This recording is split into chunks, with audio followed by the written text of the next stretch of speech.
Itch the eyeball. Yeah, there's the itch. All right. We are good to go. So, happy Thursday, everybody.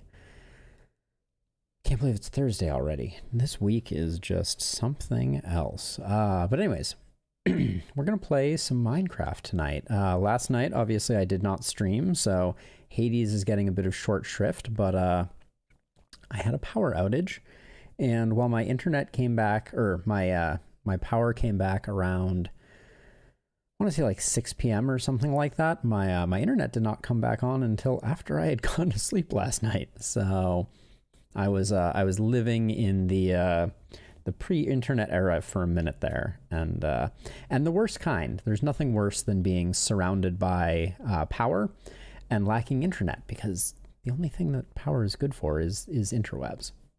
So let's not dilly-dally. Let's see what we're working with here. Get myself like this. So we have two things on the agenda for this evening. Oh man, that's a lot of cat noises. Let's see. So at the end of our last stream, I believe I collected a staggering amount of sand and left it down here somewhere. At least that's the theory. Yeah, here we go. Lots and lots of sand.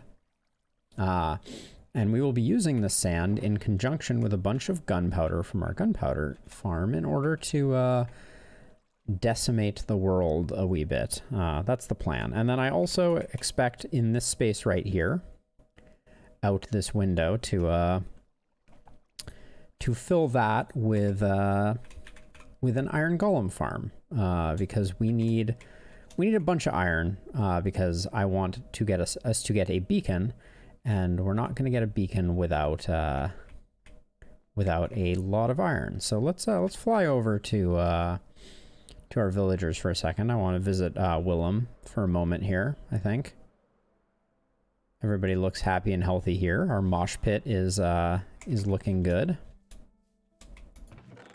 This chest needs to go away at some point. For our iron golem farm, there are a few things that I would like us to have at our disposal, that we can also be thinking a bit about. But I'll get to that in a few. All right, but yeah, things look pretty good. All of our tools are in good shape. Sugarcane farm is looking good. Let's check on Jeb. Yes, indeed. Jeb is looking as styling as ever. So, yeah. Everything in our little kingdom seems relatively in order. Oof.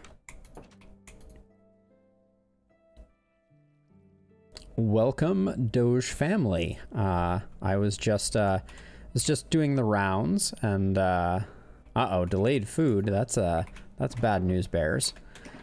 So the thing that we are going to be utilizing heavily, and I'm gonna get 10 stacks of sand. I know that sand is everyone's favorite due to its coarseness and its roughness. We're gonna make ourselves a bunch of TNT. Oh, we're out of arrows right now. That's interesting. Well, I just lit myself on fire on that zombie. Hold on, I want to get some arrows here before too much more goes on.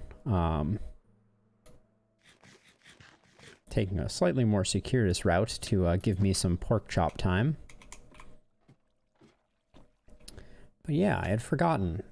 There was something that I was doing at the end of last stream, and my brain is failing me right now, but that required a bunch of arrows.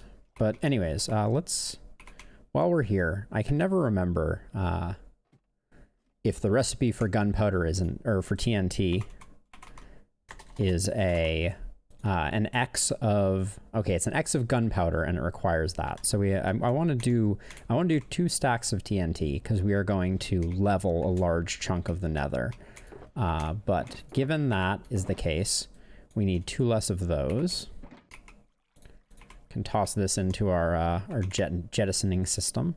And now we need 10 stacks of gunpowder, which, lo and behold, we have more than enough. There we go. That should be 10. So let's make some TNT.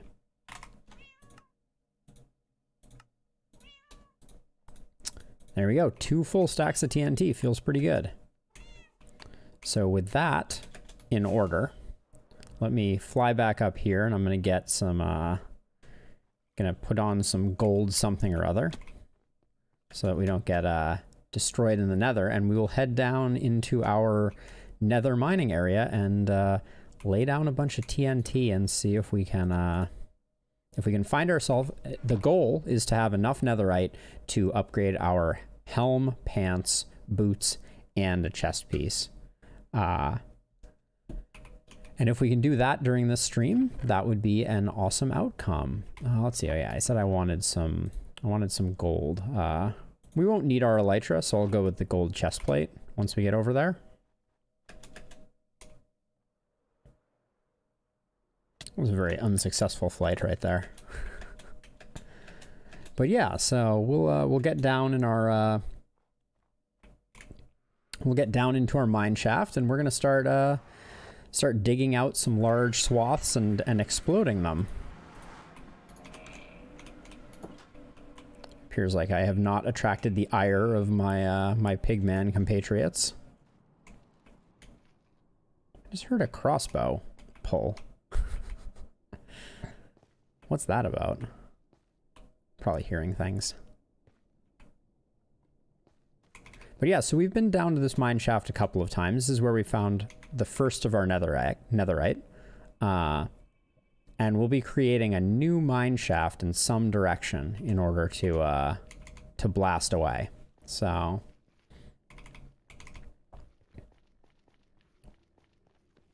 let's see. I've done some blasting down here, so let me see if I can find just where I did that. Since I want to, I think I went, oh yeah, okay, there's one off to the left here. Yes, so this is the previous area that I was doing a fair amount of blasting in. So we'll go in the opposite direction here. We'll head north.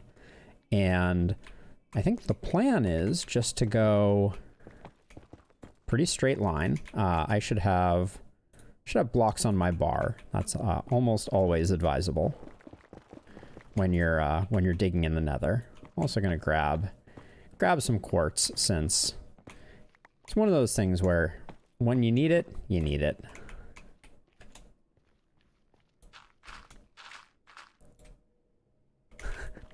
Oh yes, the blasting will be commencing very soon.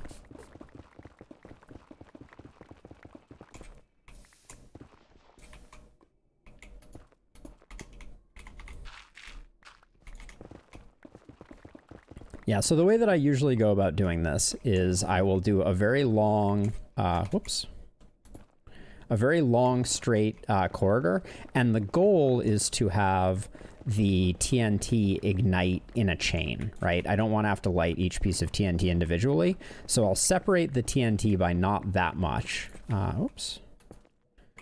All right, well, this one is kind of avoidable, so I may take a moment to see if we can do the end run around on this particular lava pocket. Yep. Oh, well, it's getting more difficult now. All right, maybe we'll just stop here, and what we're gonna do is grab our TNT and just liberally apply it. So one thing that you'll find is that the TNT is going to create gaps underneath it that will then cause the chain reaction to stop. And it's rather hard to stop that because netherrack's blast resistance is so low. So to a certain extent, we're just going to have to deal with the fact that we'll have to light it up a few times to get the results that we want. Okay, and now I'm into the other side. So what we're going to do is grab our handy dandy flint and steel, and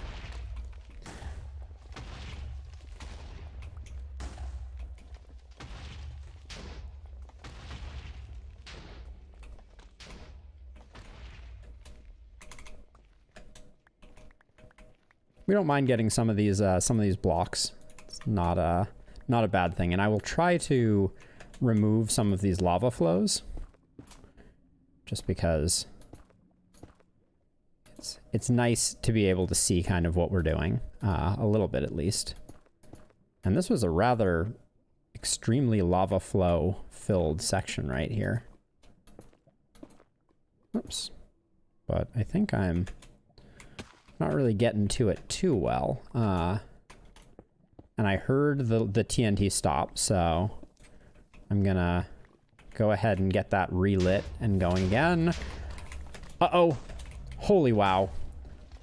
I don't know what could have caused that much delay in the TNT going off. That absolutely was the weirdest thing. I didn't light it.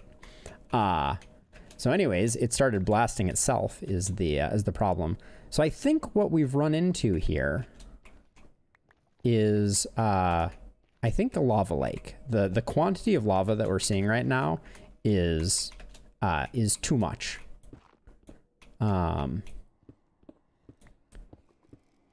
Like all this here was like, either it was a giant lava pocket or something else is afoot. And our inventory is full. And I like to keep some of these blocks, but not all of them. But what I'm going to do first here is get this going again, because we're going to finish out. Like, I'm not going to recollect the TNT, so.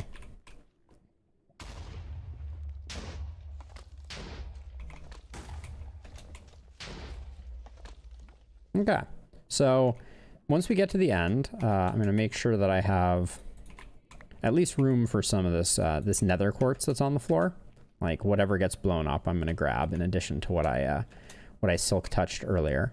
And then we'll kind of work our way back, trying to see if we can find any netherite. But this has the level of lava is higher than what we previously did. I may run our next line of TNT a little lower, because I think we tapped into a lava lake in the space here. I'm relatively sure.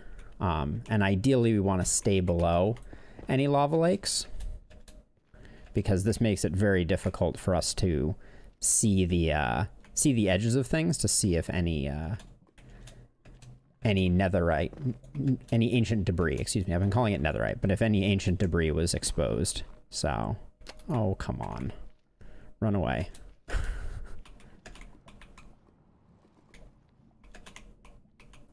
So let's see. Yeah, like I'm having a very hard time seeing much of anything. Like this was a huge lava pocket.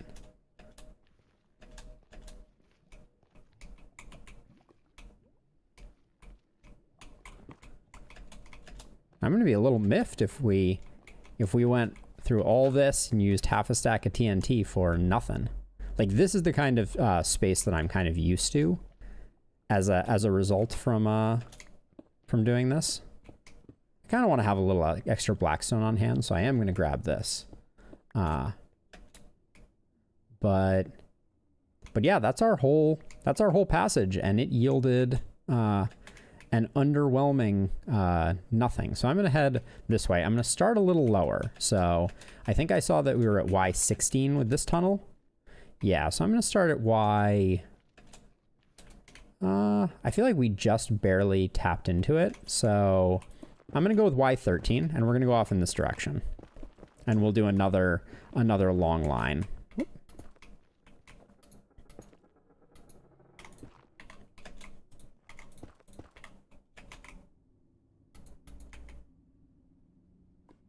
Indeed, we need to mix things up. Try some alternative blastery.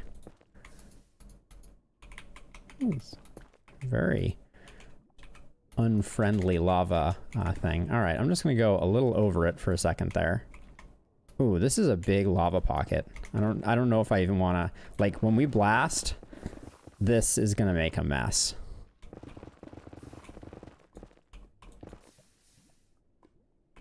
Yeah, this is gonna, I mean, this isn't gonna be that bad. I think we can get by with it. But now we are at Y14, which is maybe one block higher than I want to be, but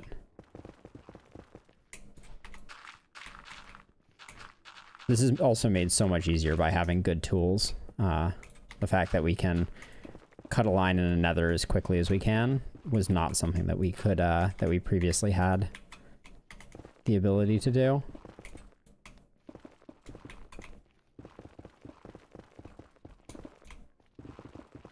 All right, I'm going to call it here for the moment. And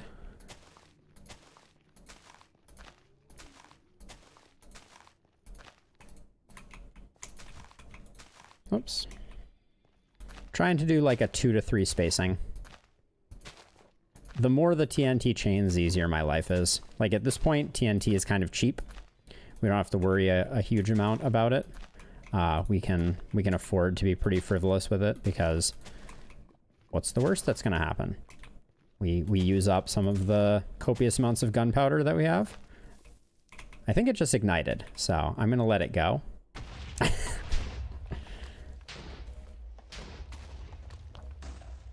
Wow, I'm surprised it didn't chain react this way.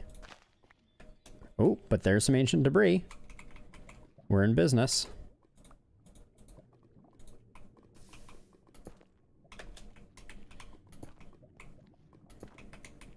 I will endeavor to do my best to be careful. I have no desire to die here. Where'd my flint and steel go? There we go.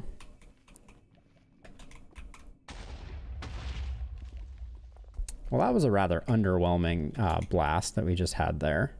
But we have found our first piece of ancient debris, which I'm super thrilled about.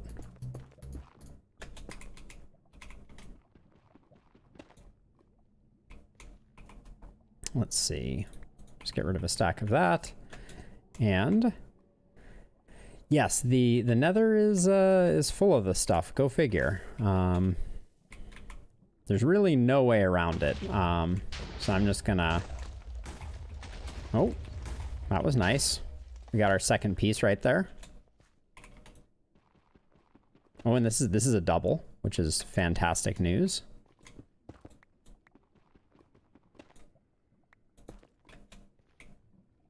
Oh, there's another one. Hey, ooh, another double. That's a full piece of gear that we just upgraded. So I need 4 per item that we want to upgrade. Now, here's one of the cool things about ancient debris is it does not get destroyed by lava. There we go. So we can just pick that up. See any other? Nope, not seeing any. But yeah, we need 4 per piece. So technically we want 12 pieces of it. And I think I had 3 when we started this this mining adventure. So let's see. Can I get a little corner of that? There we go.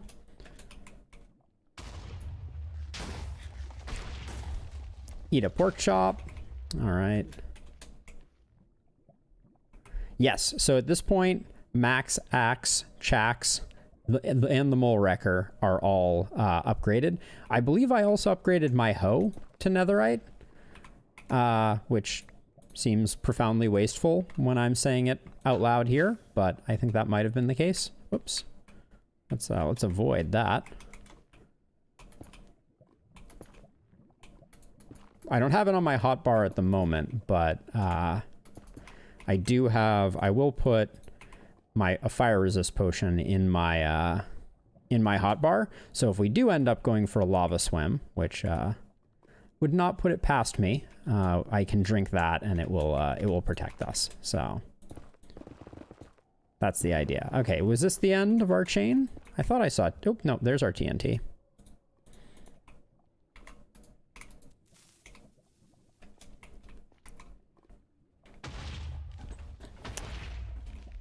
All right, that looks like it is the end. Well, let's keep on keeping on. This one certainly seemed to go a lot better, so I think Y14 might be a better sweet spot. I'm going to try Y12, though, just to see if we... see how we do with that. This is our opportunity to experiment and see what's up as we carve our way through the nether.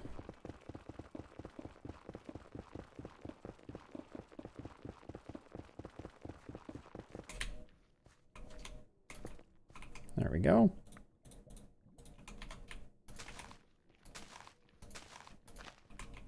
Whoops.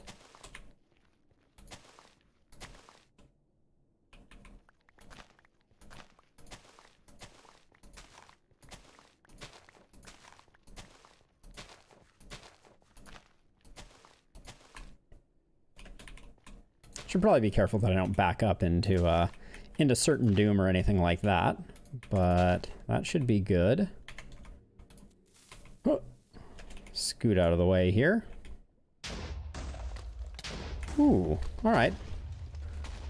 Little bit of close call there with the TNT bouncing back at me a little bit, but come on, what fun is it to if you're not living a little dangerously? He says with a chuckle before he gets blown to smithereens. But this was a very good start with 3 pieces of ancient debris here.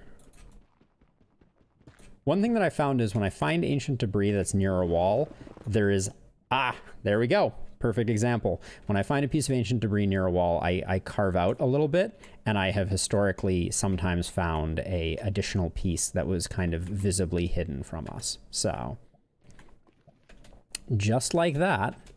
Now this is one of those cases where what I'm going to do here is I'm going to make sure that I put a block underneath the TNT before I light it, because we don't want the TNT. The TNT will start falling as soon as it explodes, and that will harm the chain reaction effect. Ooh, I saw another piece of netherite, right? That netherrack. I keep calling it the wrong thing. A piece of ancient debris. Right behind this this lava flow here, I think. Yeah, oh, there it is. So yeah, so I'll grab this one, but I will also do a quick check and also pick up a little bit of blackstone, because can never have enough blackstone. It's a block that I'm really excited to build with, as a side note. Added with the most recent Nether update, so it's a new one that I have not had the pleasure of building with before. Wow, that was a bad chain reaction.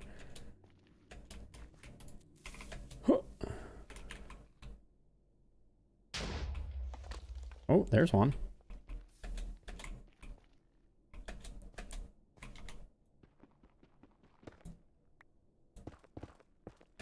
Give it a quick once over. I feel like I just saw a piece. No, the bedrock just has that kind of aesthetic. Can we, maybe we should take a right-hand turn here? Something like that.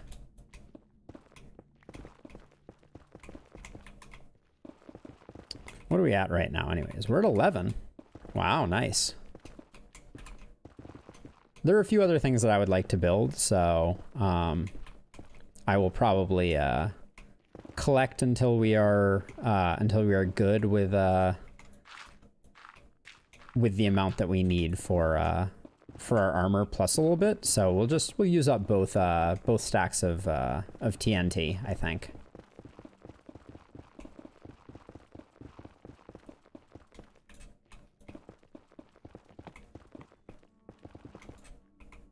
I want to switch out something for that. Yeah, in case I pick up more gold. I'm not gonna go out of my way to pick it up, but oops, almost too slow there. All right, and oops.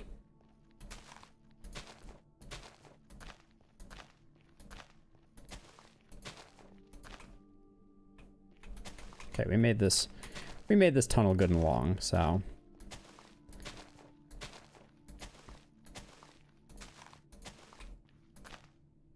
Wow, yeah, this tunnel has some serious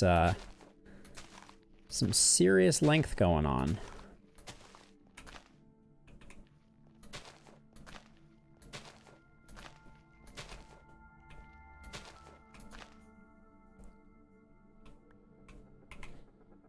All right, it is time once again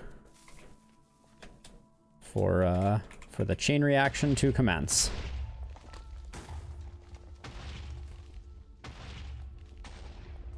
So you can kind of see from that the way that the chain reaction breaks is that the TNT gets lit and then falls down and then lights the next one, but at the same time blows out the blocks beneath it. So there's not a lot to do about that, but that is why I put them so close together, even though their blast radius would suggest that that is a unnecessary step.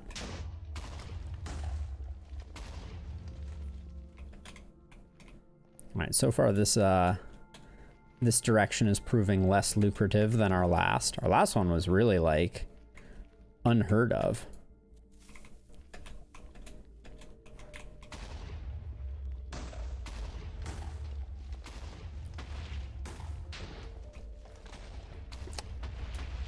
One thing that's interesting is I find that the explosions sometimes seems to be like an explosion and then an immediate explosion, and I think that might be lava hitting the TNT and causing it to detonate instantly, but I am not sure. Let's see, let's do this.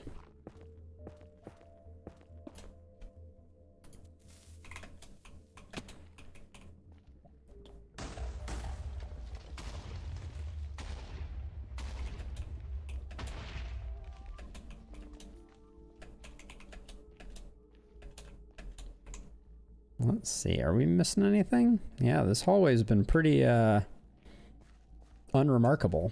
Put a block below it.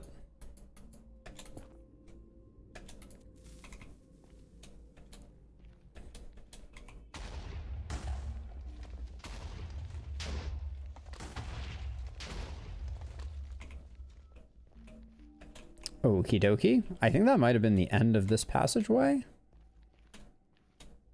Maybe. It's a little hard to tell.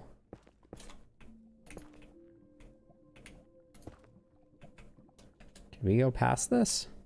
So I see a block right there, which means I don't think we did. All right, so this hall was a complete bust. We have 8 TNT left. Oh, let's just pick a direction. I think Y12 has been suiting me well. Whoops. There we go. All right, that's not the direction we're going to be going. Let's pick a different direction.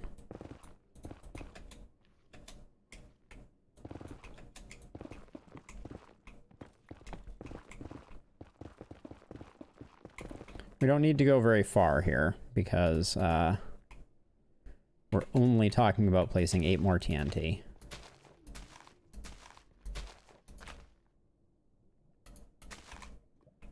There's our 8 TNT. Let's see if we get lucky this time. Well, that was not the chain reaction of my dreams.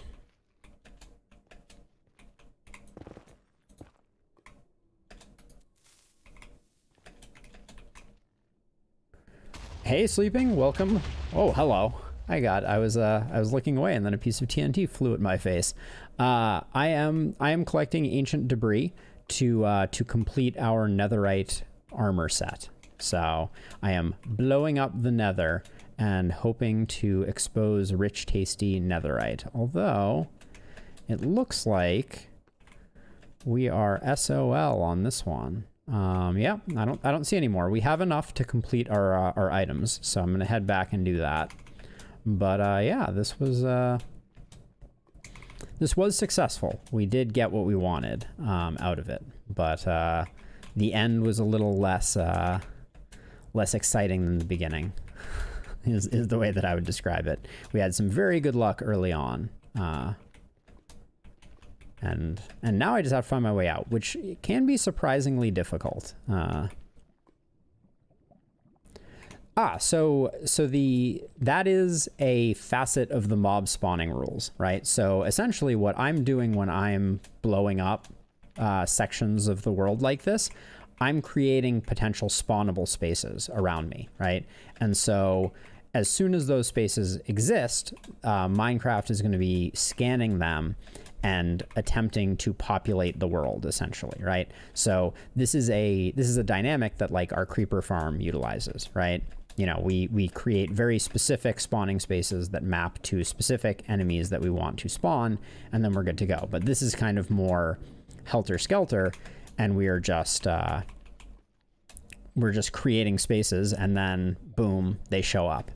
Yes, so Minecraft, like, it's one of the interesting things and one of the exploitable facets of the game engine is that Minecraft tries to create a living world, right? And what I mean by that is Minecraft has algorithms that are essentially designed to make sure that you feel like the world is populated, right? And the way that it does that, let's see, which way? I think this might be the way that I get out. And so the way that it does that is by, interesting, is by doing two things. One, it spawns mobs. So it fills the world with mobs. But then if all it did was spawn mobs, it would eventually,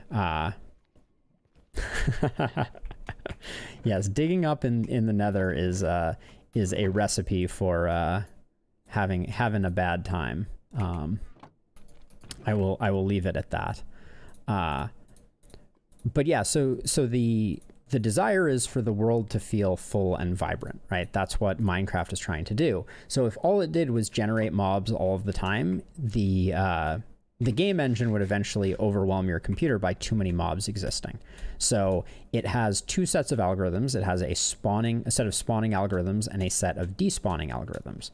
And the goal is to keep the area immediately in your proximity feeling alive and vibrant and full of enemies without you constantly seeing mobs appear and disappear, right? So basically, there's a pair of radiuses that surround the player that are the closest that a mob can spawn, and that is, I believe, 24 blocks in a circle around the user. And then there is a distance outside of which any mobs that exist in that space will be despawned. And so that is the despawn radius, and I believe that's 128 blocks. So basically, as you're moving through the world, the game is constantly attempting to remove mobs that are too far away from you and create mobs that are near you. And so that's the premise that our creeper farm here is based off of, right? We have tried to make it so that in our world, there are very few spawnable spaces other than the spaces here. And then when I AFK, I'm AFKing in a way that is near enough to here so that the mobs show up. The mobs show up here and then die. No, so it does not. So the despawn is a hard despawn. So it totally cleans up the mobs. So we don't have a great way to demonstrate this right now, but if I were to fly more than 128 blocks away from the creeper farm, all of the creepers inside it would disappear forever with no trace of them. And then when I came back, new ones would spawn in, right? And so that's to keep things efficient, essentially. That's the design of the game. Doesn't hang on to any information except for what are called named or special mobs. So as an example of that, all villagers are special mobs, right? They don't despawn. But also anything that has a name tag is a special mob. So as an example of that, hold on, I'm actually gonna sleep before I continue my my diatribe about the spawning system. So you can take any mob that would normally despawn, zombie, pigman, creeper, whatever it happens to be, and put a name tag on it, and that flags that mob for the for the game engine to know that it should not despawn them. So that's what's happened with King George, the chat delay. this mob is special now because it has picked up an item, right? And so Minecraft does that because, like, let's say I died over here and a zombie picked up my sword. If I moved far enough away from the zombie, the game engine would despawn the zombie and my sword would disappear. So any mob that has picked up an item becomes non-despawnable, like this guy, right? This guy will never despawn in my world and will always be here unless he dies because he picked up a pumpkin and put it on his head. Yes, it's very nice of them. Although when you get back to where you died and realize that your sword is being wielded by a zombie, it's not as nice. But yeah, so that's kind of the mechanics. And so as you're traveling around the world is constantly garbage collecting old mobs and getting rid of them and spawning new ones in. And for the most part, like if you're down in caves or things like that, it never spawns them close enough to you that you'll notice that they're spawning in, but they'll kind of always be around the corner. That's kind of the idea. I think that's the original origin of it.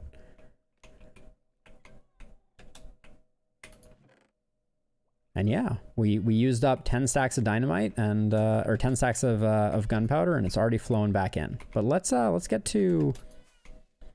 I really like, as a side note, I really like that notch in the world, like that little chunk of terrain that I just flew through. This one right here, big fan of it. I think it's a very cool little terrain feature. And when I'm down at my gunpowder farm, I very much enjoy flying through that hole. No problem sleeping. My pleasure. So let's see. So, we have 3 netherite scraps. So we're in pretty good shape. We're going to have 14 ancient debris when all is said and done. So let's get that smelting. Ooh, we got some glass in here too. Never going to complain about having some extra glass.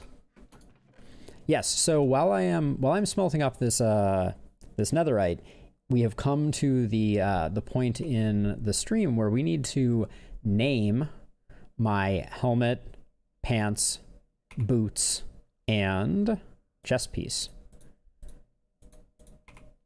because they need to be named, and I am open to any and all suggestions about what we should name them, because ultimately right now all I have is diamond helmet. We'll name the elytra too. Elytra, diamond leggings, diamond boots, and diamond chest plate. But I think we can do better. That is my my genuine hope.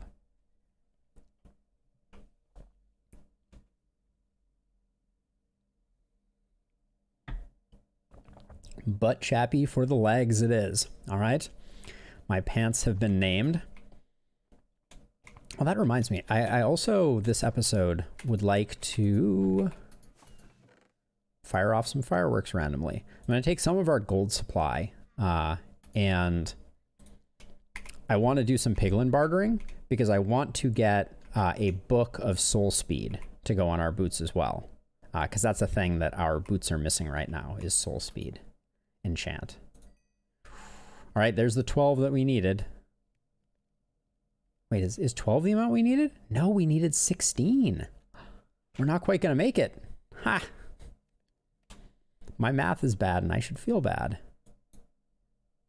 Yeah, we're going to be too short of doing our chest piece, but we don't wear our chest piece because we always wear our elytra. All right, so, oh, that's fine. We'll go back for it another time. I never wear my chest piece anyways.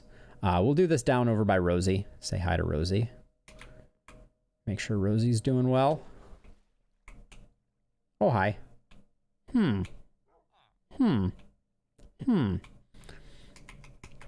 Okay. Oh, we don't have the requisite tool forge by Rosie. So my plan was ill-conceived. I was going to use the anvil down there. So I don't think we have an anvil in our base anymore for renaming things.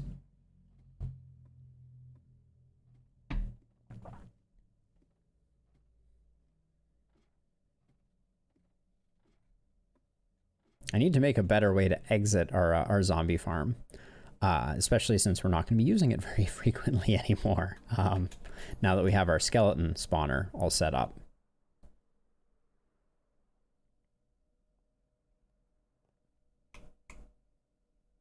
The toe huggers. Oh, the toe huggies. I see. Yes, we can do that as well. So let's see. So we need a bit of our gold for the creation of our netherite ingots. Yep. So yeah, we can make 3 of these. There we go. And we will begin with the butt chappers. Doot doot. Yeah, pizza. I will head over that way right after this and show you what's going on with that. I'm pretty pleased with the final result. All right, so netherite leggings done, and these are going to be named the butt chappers. There we go. Good stuff. Next up on the agenda was our boots. Ooh, look at the different shape on the boots. They got like a little diagonal thing there. Very slick. Ooh, skeleton stompers? I like that. I'm gonna go with that one. Thank you, Rapid, for the suggestion.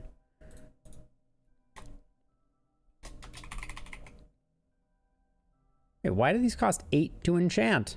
We're gonna have to go over to our skeleton spawner just to enchant our boots, or just to rename our boots. That's weird. Let's see. Okay, well, we can do that. We have the technology. Just for safety's sake, I'll bring my my gold chest piece. Although I'm just gonna fly. Let's be honest.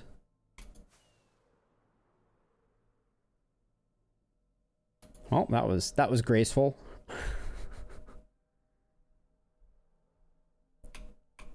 Ooh, almost missed twice there.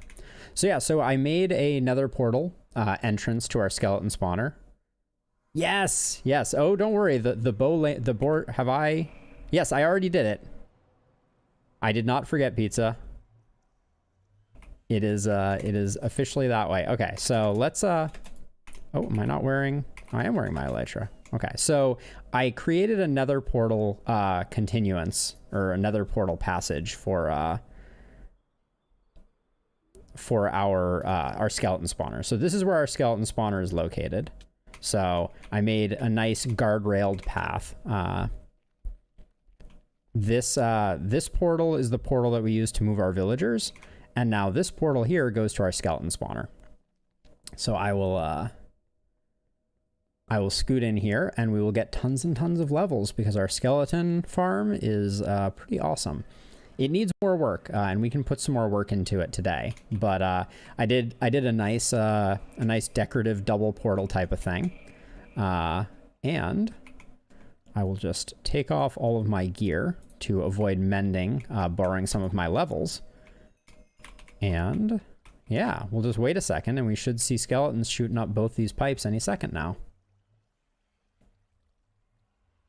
Famous last words.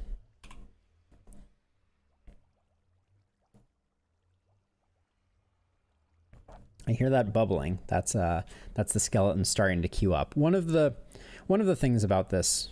Hey, where are these skeletons coming from? I feel like oh, there goes one. I feel like I'm not seeing them go up. Oh, okay, they're starting to flow on that right side for sure. That guy's hopping around like he just don't care.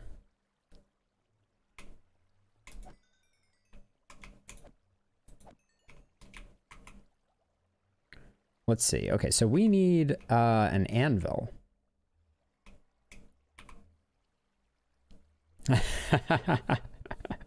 I don't know about any ancient wonders, but it certainly is effective at what it is good for.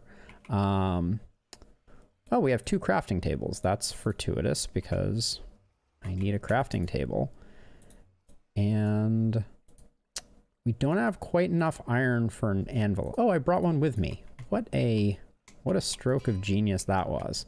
So let's see. So where were we?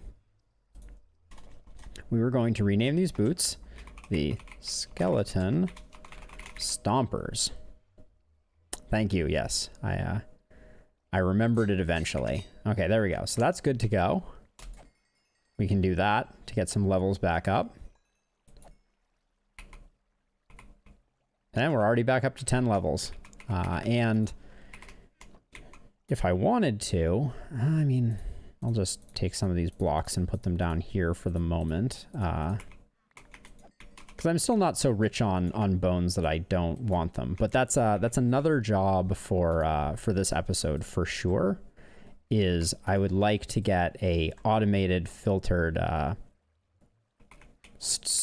item collection system going. Oh yes, never far from our hearts Bone Town is. That's for certain.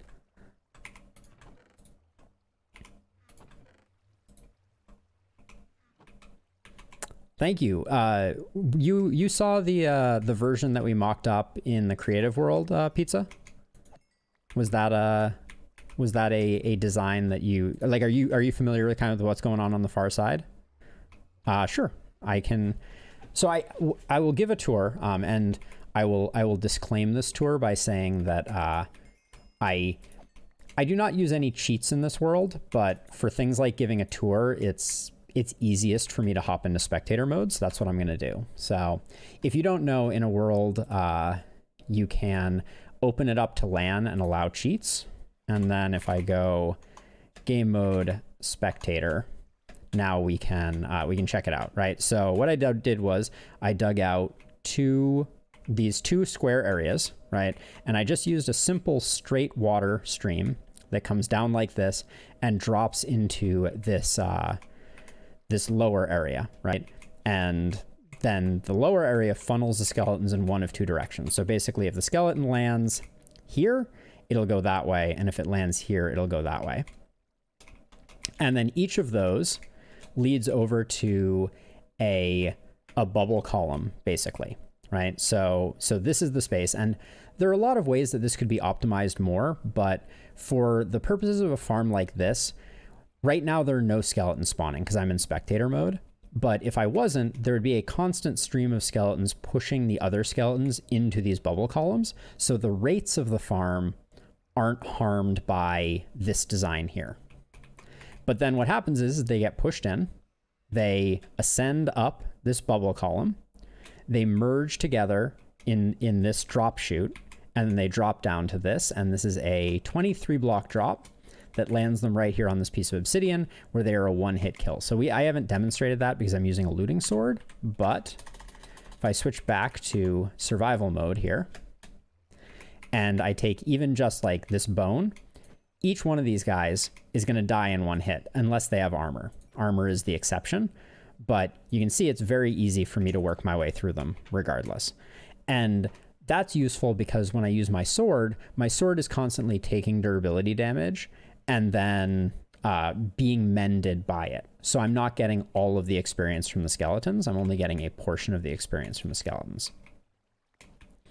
Now, another thing that we should have down here that we don't right now is we should have a grind wheel for enchanted bows, because we want to throw away regular bows, but enchanted bows have their advantages. So I like to use the Mole Wrecker because it has Sweeping Edge 3, which means that when I swing, everybody's toasted, which makes the farm more efficient, but it makes it less efficient in terms of experience collected.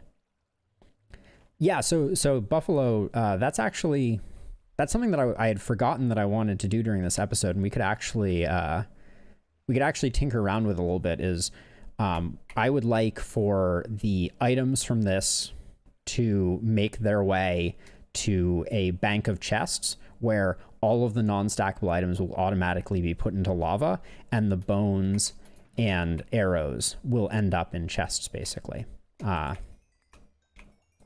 And we can set up all of that very easily. But yeah, this farm is so much better than the zombie farm that we had previously. Obviously, its rates are double, so you know that's a no-brainer. But the other thing that's nice about it is arrows to a lesser extent, but mostly bones, are incredibly valuable because there are a lot of crops in the game that you cannot farm without bone meal, or the most efficient way to farm them is with bone meal. So let's see. We'll combine this chest plate with our chest plate just to get a little more durability for, whoops. All right, well, now I'm picking up all of the, now I'm picking up all of them because I foolishly tossed out my sword into the pile of bows.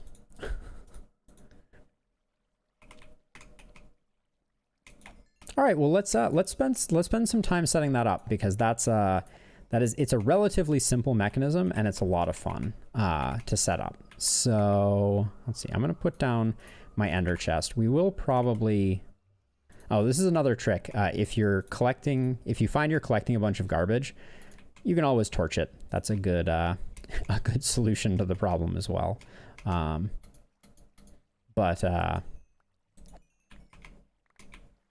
But yeah, so let's get a sorting system set up. All right, that is do we have a plan for the helmet? Because the helmet is the next one that we're netheriting. We're gonna hold off on the diamond chest plate until we have enough netherite for it. So I will put that sucker away for the moment. But yeah, do we have a preference on the helmet? Since we've got the skeleton stompers, we've got the butt chappers. We also the discard McGee. All right, I can see it. We also have Larry, the netherite hoe that I probably should not have made before I made my armor, but you know what are you gonna do? I can see that. So what are we going with for the helmet though? What's the helmet gonna be? All right, let's see. Oh my word, yeah, okay. We're gonna need a sorting system, so we're gonna do that. How are we looking on redstone components? That's the big question here. I keep throwing out my sword. It's not a good look. We have enough repeaters and comparators, I think, to make it work. Hello, zombie pigman.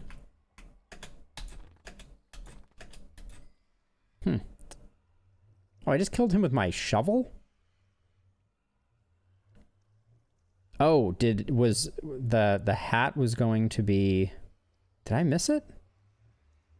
Let's see.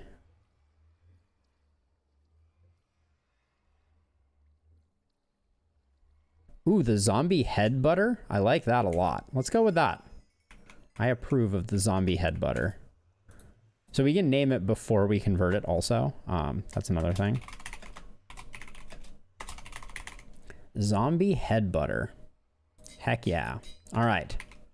Good stuff. Let's put this back on. We need to go back to home base because I still don't have a tool forge here. And yeah, and there's a few items that I want to collect. Yikes.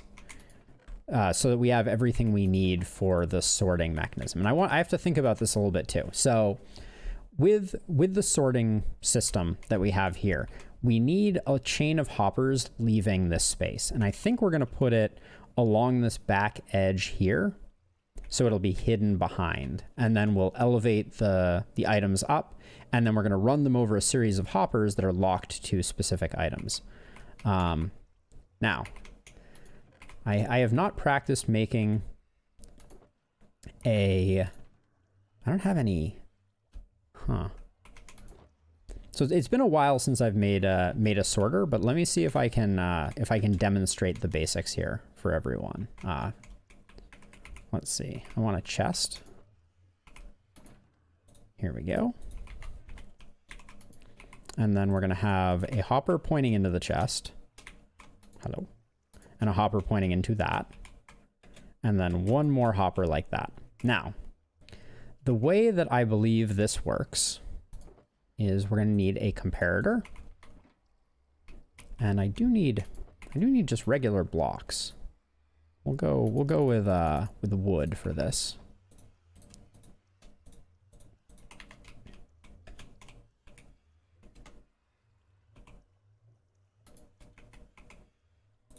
And we use a comparator because a comparator can detect the presence of items in a hopper, right? So to give you an example, if I put these 23 items in here, the comparator turns on when there are items in the hopper. And then as the items drain out, they return to normal. Now, the other mechanism that we're going to take advantage of in addition to that is you can lock a hopper so that items no longer flow through it. And to show you that, I need my redstone torches. And if I put a redstone torch here and I put items, you'll see that they drain out of this hopper, but this hopper was supposed to. Nope, it did not work the way that I thought it was. Oh, I think I need to, sorry, I need to go like this. I need to put a block on top of the torch. So the torch is powering this block. So now they drain out of this one and you can see that they're collecting in this one. So they're not traveling through to the next one. Okay, and I'm wasting experience right now. The thing that was, you might have noticed in the background that the skeletons were dying over here while they were standing there, and that's because of what is called entity cramming. So in entity cramming, the game also says we can't have too many mobs in a confined space. So if too many mobs get in a confined space, it will start killing them slowly. One at a time, basically.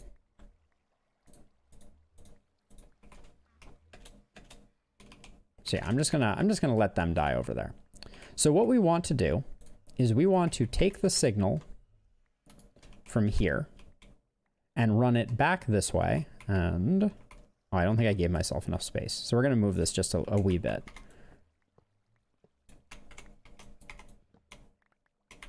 There we go. Yeah, so I'll put it over here. Item sorters are not particularly small devices. All right, cool. And I think that works. Yeah, and then we run this out like this to a comparator that we're going to run a chain from like this. I need redstone dust.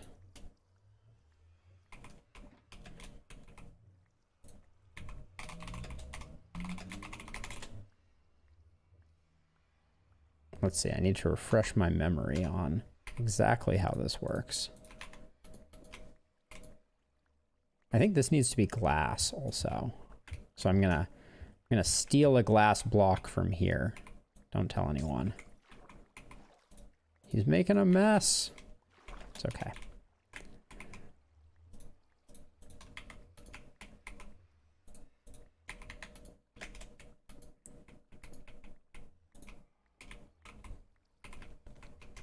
So let's see, if I put items in here. Oh, I put the items in the wrong place. Haha. Yeah, so this is going to provide a small signal. And so the comparator signal, actually I want to lock that for a second so that I can demonstrate the concept here. So if I put a redstone block, this block is now locked, right? So any blocks that I put in here will not move out of that hopper. So if I put one item into this,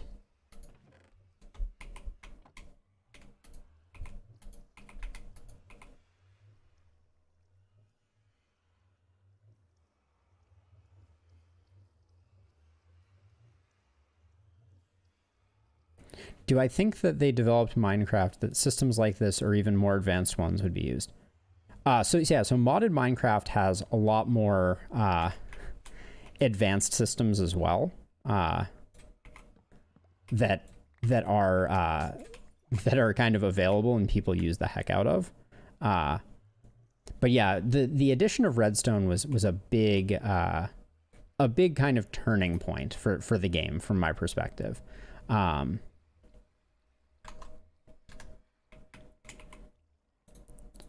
Okay, so we're going to try this one more time. So one of the things that I had forgotten about item sorters. So hoppers have kind of two modes. that you need to take advantage of in tandem. Hello, let me jump up. And that is that hoppers both pull and push. So this may look a little weird, but you can have a hopper that is pointing not at something, and items will still flow from this hopper into this hopper. Because this hopper, hey Snorlaxer, welcome. Because this hopper is pushing in this direction, there's nothing to receive it there, and then it will get pulled by this hopper, right? So this hopper chain works exactly as normal, right? And so what you can do then is you can, by toggling the activeness of this hopper, right? So if I get my redstone block out again, and I go like this, right? This hopper is now powered, right? And so when I put items in here, they don't leave this hopper. They stay in this hopper because this hopper is trying to push them this way, and this hopper is trying to push them down, okay? So that's like the first concept of this. And then when I get rid of the redstone signal, the items start flowing again because now this hopper is capable of pulling items out.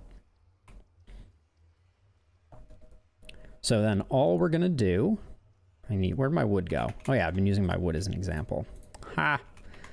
So then all we're gonna do is if we put a piece of wood here and put a comparator here, now we can measure the contents of this.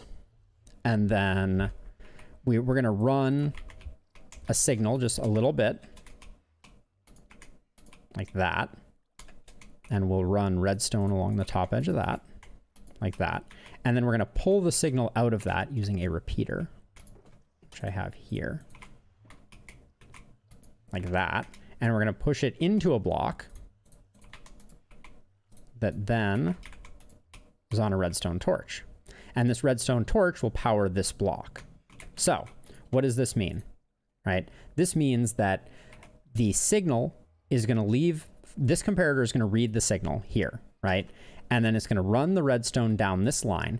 And because this redstone dot right here is not active, the repeater doesn't pick it up, and this redstone torch stays on and locks the system. But if I go and get more wood like that, and I put in 24 wood. Oh, we need to go even more. If I put in that many, right? So once there's enough wood in here, right? You can see now this redstone is lit, which activates this repeater, which turns this torch off, and it starts draining out. So the wood is now coming down here. And what's going to happen is this is going to arrive at an equilibrium point, and it's going to stop draining at some point. Right there. Oh. No, not right there. Just kidding. There it is. So at 45 items, that this stops draining, right? So 60 are down here and 45 are down there.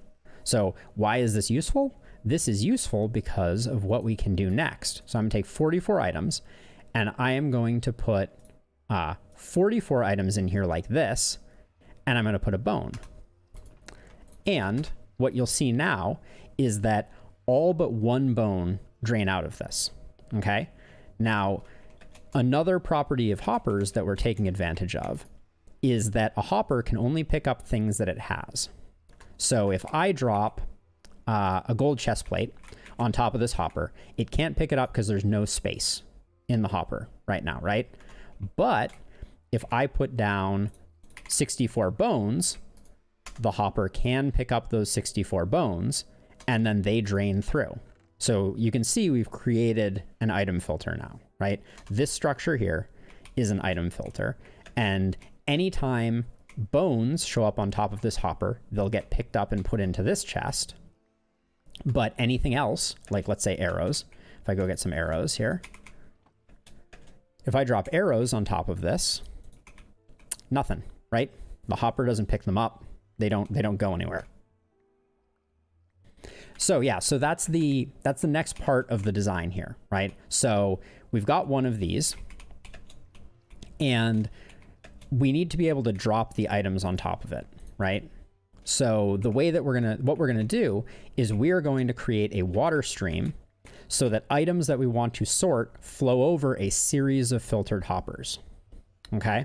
So they're gonna start out over on, say, the left side, and then they're first gonna run over this hopper, and this hopper will pick up all the bones. Then we'll have another one of these directly next to it, because the really cool thing about this design is that it is tileable.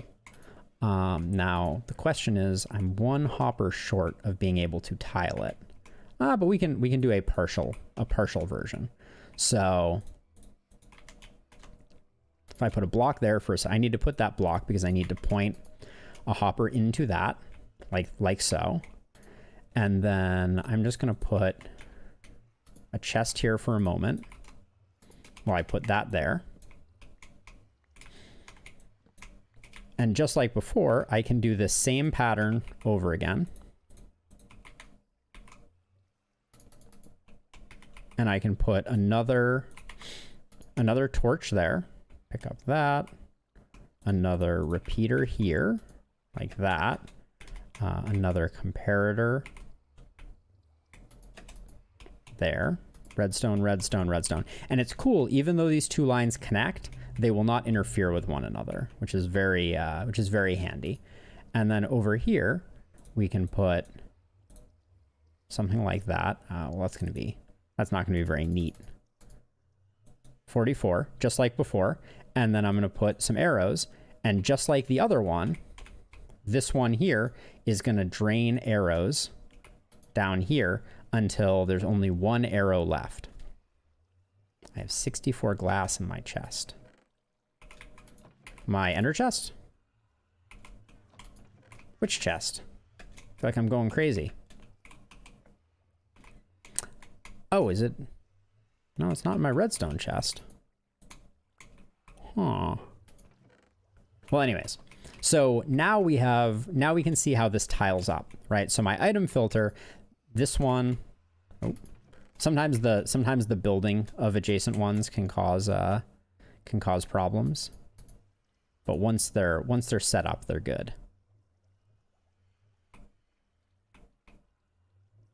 But yeah, so we can see that here we have an item filter for arrows, and here we have an item filter for bones. And then if I grab some arrows and some bones and come over here, if I drop half a stack of arrows here, nothing happens. If I drop half a stack of arrows here, though, instantly picked up and collected. And same for bones. If I drop half a stack of bones over here, I think, well, those got collected by the other side. They don't get picked up by this one, but they did get picked up by this one. So yeah, so just like that, now we'd have a chest over here that has all our bones in it, and this would lead into a chest that has all our arrows in it. And that's a sorting system. So we can build this in a way that is consistent with our skeleton farm. The other, there's another important trick that I'll demonstrate when we get a little closer to creating item filters in a way, because like one problem that you can run into is if your filter items get in the way, you're gonna have a bad time. Let's see. So okay, so for us to do this, I don't have minecarts in here. That's a bummer.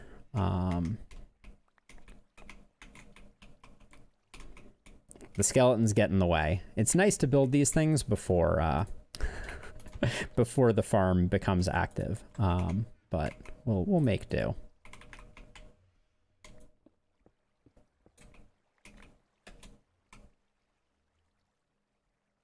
Oh yeah, put the glass back. I can do that. What am I, some type of monster? So let's see. So we're gonna need some rails. Well, we're gonna need a single rail, I should say. Because the way that we're gonna do this is, oh, that was a lot of skeletons shooting me all of a sudden. Didn't occur to me that would happen. But I guess that makes sense since there's a bunch of skeletons standing there. I guess I'll dispatch them before continuing.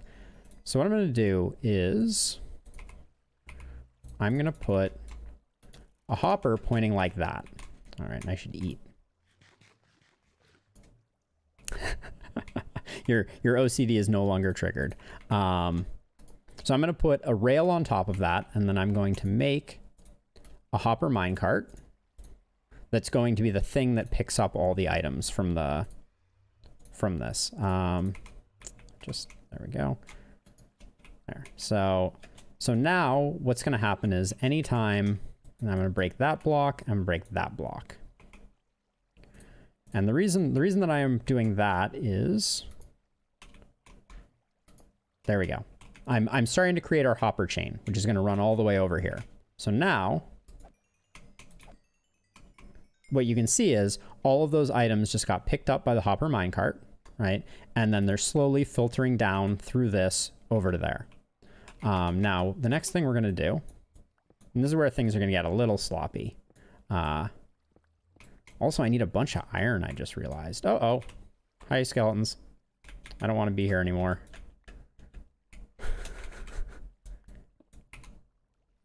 Where's my cobble?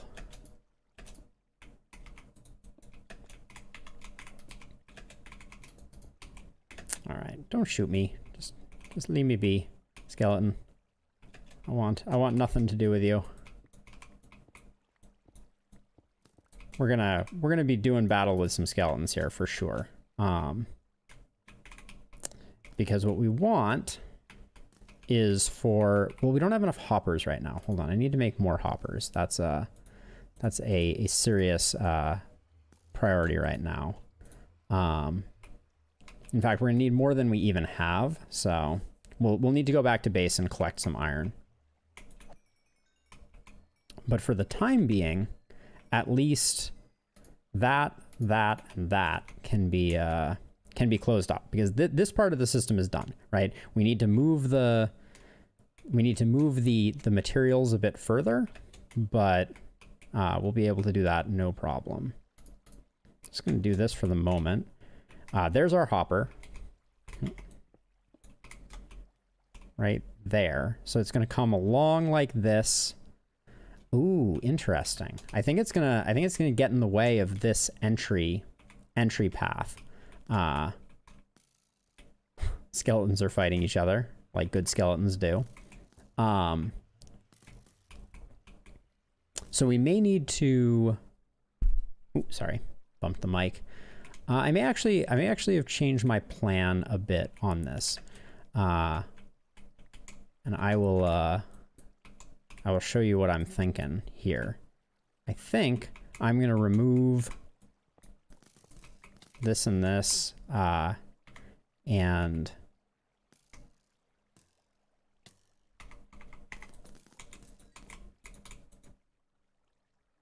there's a lot of excitement going on right now. I will tell you that much.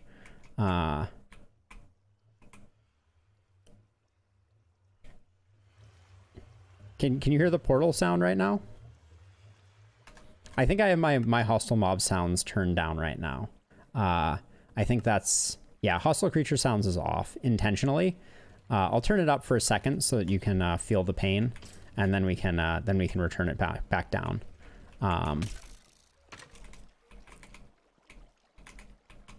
So let's see. So I'm going to, I have a bit of a change of plan that I'm going to do here. First of all, I'm going to block that off just so that I don't get shot too much.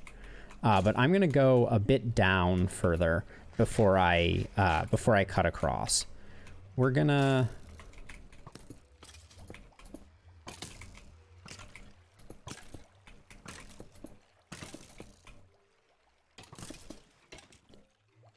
pretty quiet now even. That surprises me. I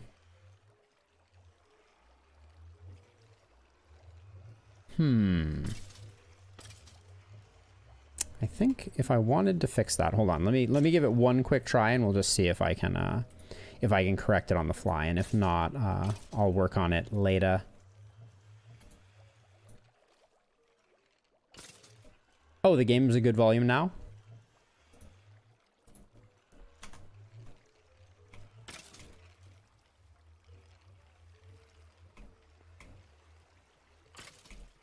Okay. I will not worry about it then. So what I'm going to do, my change of plan is I'm going to have my hopper line go down underneath where the skeletons are and then come back up. I think that's just going to be easier from a design perspective. So I'm going to leave the skeletons like this. I am going to turn off skeleton sounds just because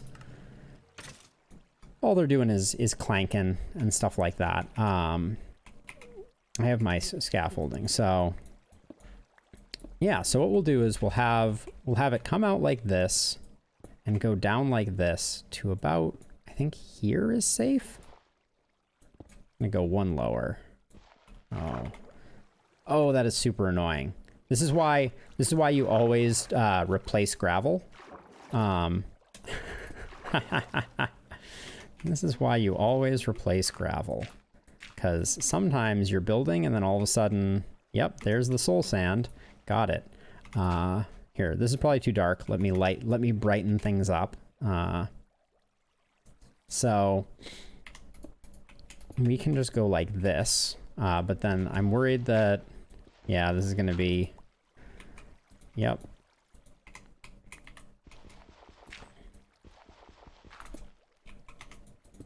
So right now we're going underneath the,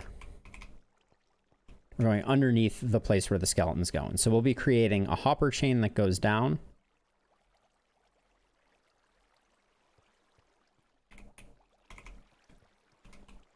So let's see, I will put, oops, I'll leave this more like here. There we go. Scoot up here.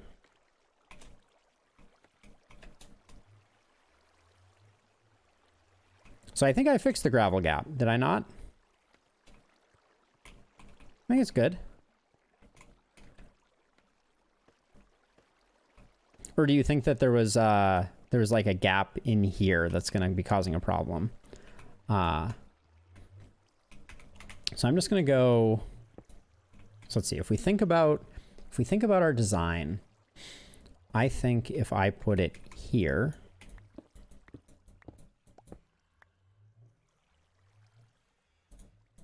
I don't think any of the changes mess with the water flow, but we will double check that before we are done. So yeah, so we're gonna go like this, and then we're gonna have a bubble column here that is gonna raise items up, and we'll build our sorting system up there. That's the plan. Yeah, so the sorting system will be somewhere like here, and we'll have a bank of double chests here and lava. Does that work the way that I want it to? Well, let's build the sorter and see what that looks like. Let's see. I'm gonna need a bunch of chests.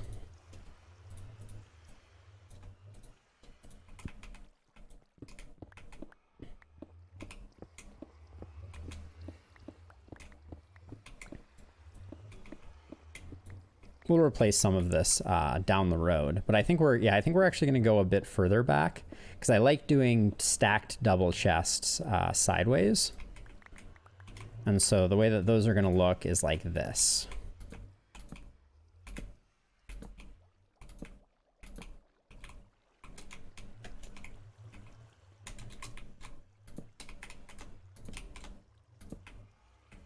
So what I'm gonna do is I'm gonna have overflow here so that we collect some of the items just in case we ever need them, and then I'm gonna have 2 stacks of double chests. Let's see, we can put the fire resist potion there for now. Do that. More chests. Can never ever have enough chests.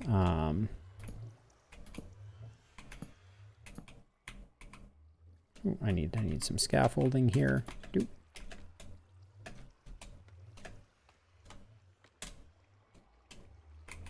Oh, that's the worst. That is the worst. There we go. You can't hold shift while you're on scaffolding. Very frustrating. Oops, and those two didn't link up.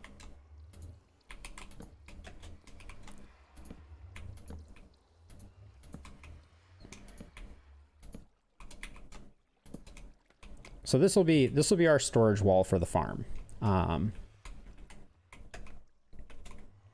And so we will be building our item sorter back here. And the item sorter will extend up a little bit further.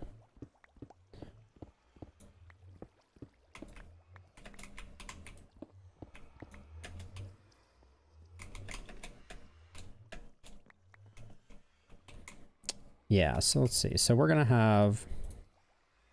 So the way that this works is we're going to put stone block... Oops. Stone block, stone block. And just like we had before, we're going to have hoppers running into the stone blocks. Like so. Except this one technically doesn't need to be that way, but that's okay. And then we will have a second hopper. Hold on. Let's make a little more room for ourselves.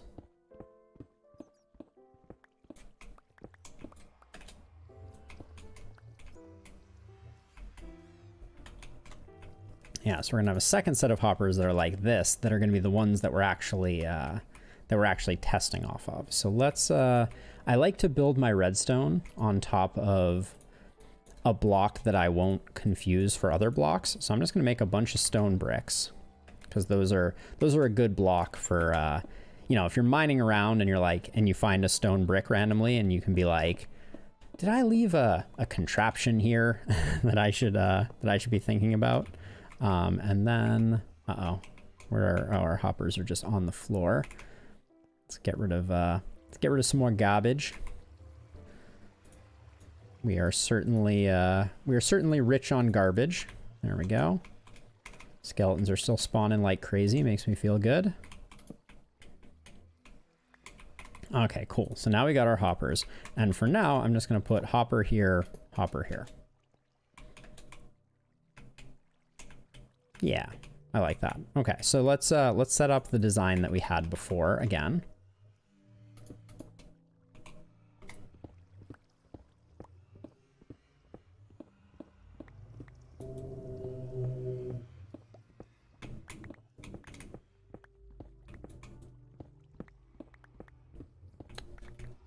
Replace those torches so we can see a little bit.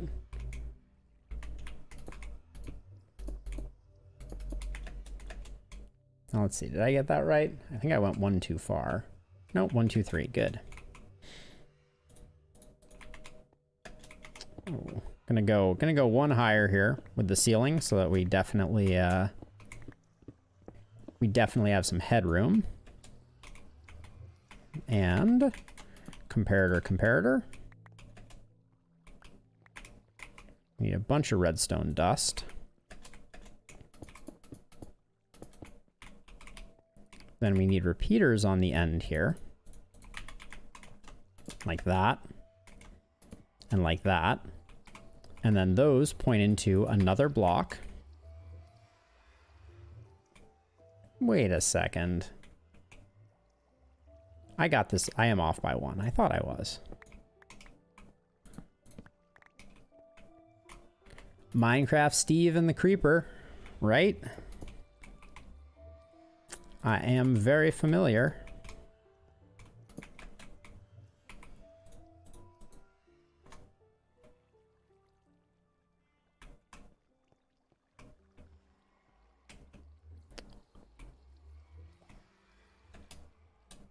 Oh, wait, I built this. Did I build this one too high? I did. Oh, that's what's going on. Okay. I'm losing my mind because I built this too high. Okay. Yeah, because we need to have another hopper there. And I have 8 iron, but am I out of wood now? I think I might be out of wood. Let me go upstairs and grab some wood.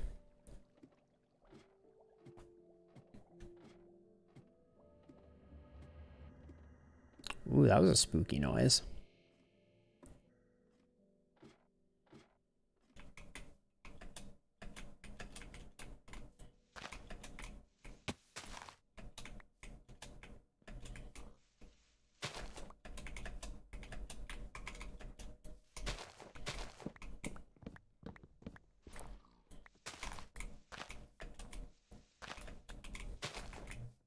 One of the things I don't like about having a silk touch axe is that you get leaf blocks. And generally speaking, I don't want random leaf blocks, believe it or not. There we go. That should be enough wood for us to get going. 12 spruce leaves. Quite the haul.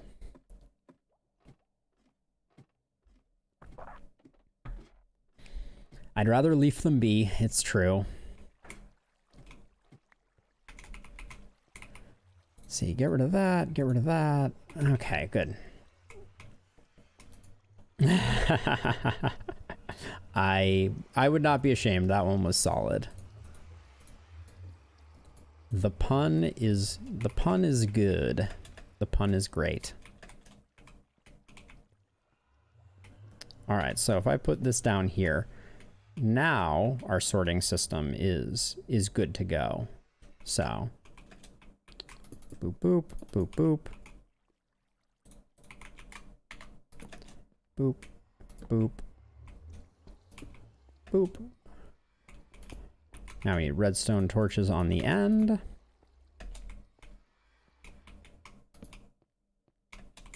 Grab some redstone, and these are all set up now, with one exception. And this is the other tip that I wanted to share. We're gonna use stone bricks again, and I'm gonna grab 44 of them, because that's the magic number with this sorter, is 44. And I'm gonna name them filter. Now, the reason that I'm doing this is if you use a filter item in an item sorter like this, and that filter item ends up, one of those filter items ends up falling into the hopper, it'll mess up your filter. But like let's say I put some wood there, okay?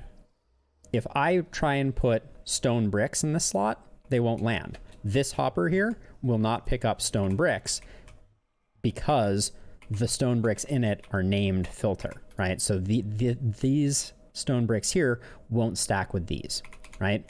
So by naming it filter, I'm kind of guaranteeing that it will work. Oh yeah, these. I'm like, why can't I do the thing that I want to do here? There we go.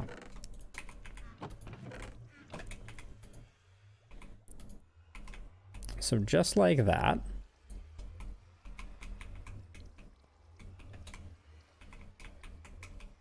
Wait a second here. Hold on a moment. This is not, something is amiss here. Let me figure out what's going on here. So what I'm thinking right now is we're gonna have the water running along here. Items get picked up, sorted in. So if I put 21 stone bricks in there, where do they end up? They end up down here, not up here. Huh.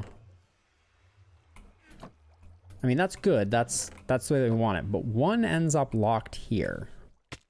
Oops.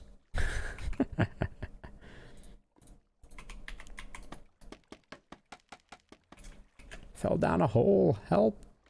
Send help. Little Timmy's stuck in the well. Yeah, so one item gets stuck here, and we fill from the bottom up, which is good. We want to fill from the bottom up. I want to go to this chest here, and that's the first place where I find stuff. Although we're going to need more goodies to make that work. So I think, first and foremost, I'm going to grab some bones. And this is going to become our bone chest. Hi, Spry Viper. Welcome to the stream. And so, yeah. So we're just building a little item filtering system for the double skeleton spawner that we've built over here. Something to kind of clean up and make easier the collection of items, because at the moment it's a bit of a mess. But yeah, so we've got this item filter. It's set to bones. One bone gets locked there, but most of the bones end up in here. We don't care about hoppers randomly getting locked. We don't need a lossless item filter. But over here, we are going to set up a,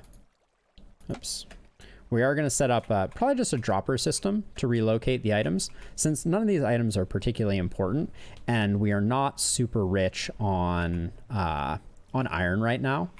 So we will need more though. So I'm gonna head back to home base really briefly in order to pick up some iron. Clear out a bit of my inventory. Netherite scraps can go in there. I want to hang on to those and that. Random netherite ingot can also go into there. I will go into the nether in just a moment, Snorlaxer. Just gonna get things set up. Where did my chest piece go? My gold chest piece. Ah, whatever. I'll just put on my gold pants for my trip into the nether. All right.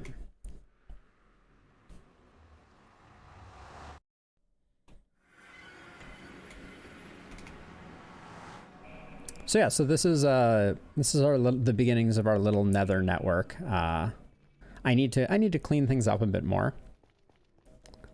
Spry Viper, thank you so much for the raid. I really appreciate it. What kinds of things do you stream?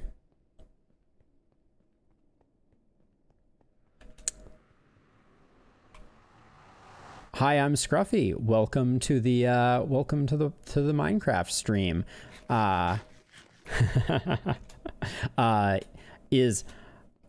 Is Hi, I'm Scruffy a Futurama reference by any chance? I am a huge Futurama fan. If so, I would be tickled pink by the prospect. Scruffy was my favorite janitor. George Bulb, welcome to the stream as well. Thank you all so much for swinging by. Oh, it's not? Darn. That's where my mind initially went.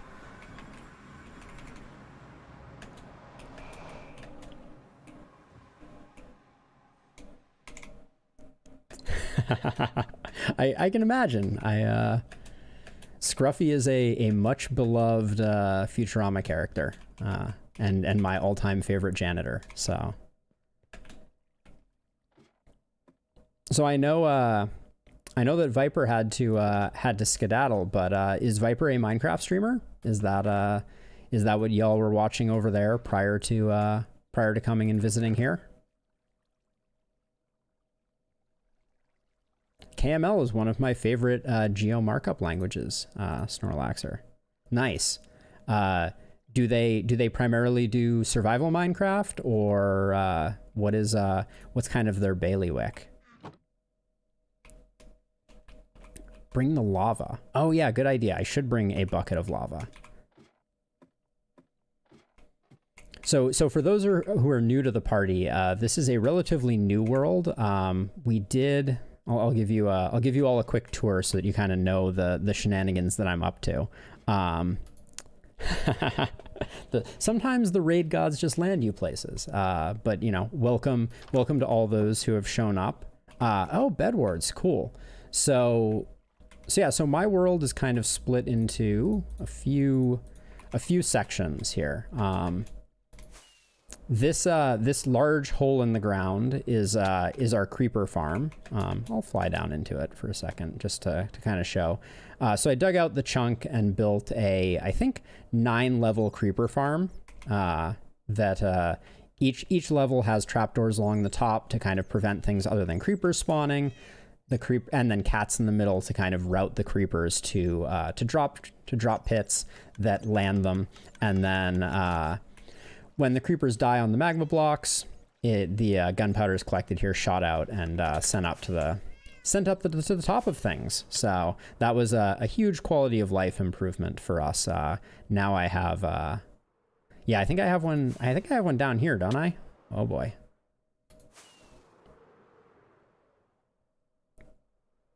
There we go.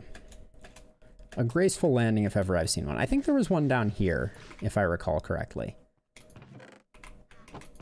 One of these chests, my organization system is at times problematic. I have a lot of buckets, but But where is my lava? I'll find it in a second. But anyways, and then over here we've been doing some villager shenanigans. I have an infinite villager breeder, and this space here is going to be a cathedral, but I have all of my librarians with all the books set up. So, oh yeah, absolutely, Fletch. And by the way, welcome to the stream, Fletch. It's good to have you. Yeah. So what? I've been playing this world for. Probably what, 10 weeks or 11 weeks, 5 hours ago with very little time outside of it. So, I mean, the world is only, I'm not good at math, but like 60 hours old, something like that. Which, I mean, I don't know. I've played Worlds for significantly longer, that's for certain. Ah, there's the lava bucket. Thank you, Buffalo Doge, for pointing me in the right direction. Okay, so we got the lava bucket. Oh yeah, I needed more iron because we need to make, we're gonna need some hoppers. So just grab a chunk of that. Have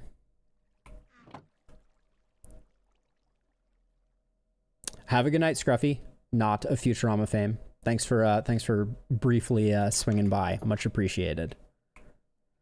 Okay, I don't need these ladders. I think I just had those for giggles. We will need some more, wood, but I think that's all the stuff we needed from home base. Oh wait, I should pick up a dispenser actually. Or I should make a dispenser, so that we have one. We can actually get by with a dropper now that I think about it. So let's make one of those. We just need some cobble. One of the disadvantages of going with a Silk Touch pick as our primary pick for most things is you never have cobblestone anymore. There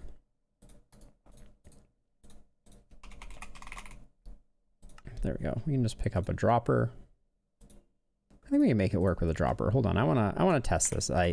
The differences between droppers and dispensers are at times baffling to me, but I am reasonably sure that if I put an item in here, redstone signal, yeah, we good. Good. Dispensers are the most annoying block in the game to craft by like a factor of 10. So I am happy to not have to make any of those. Having to craft the bows is like really annoying.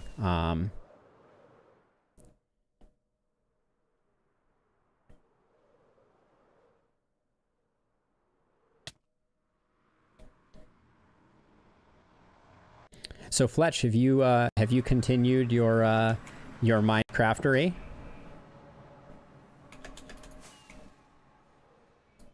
I know you were playing a solid amount the last time I checked. Nice. What is the status of your world at this point? What kind of milestones are you hitting?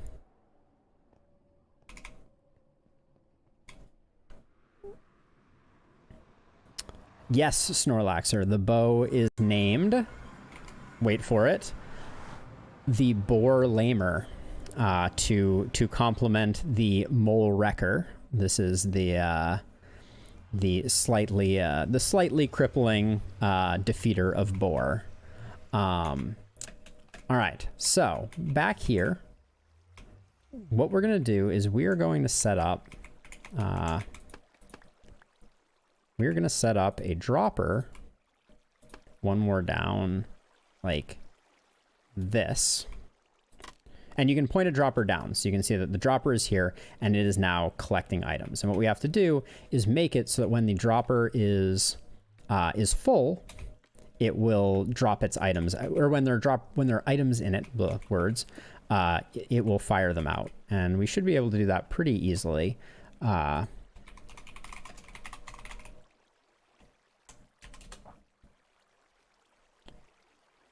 Let's see. Comparator. We do need to be a little careful.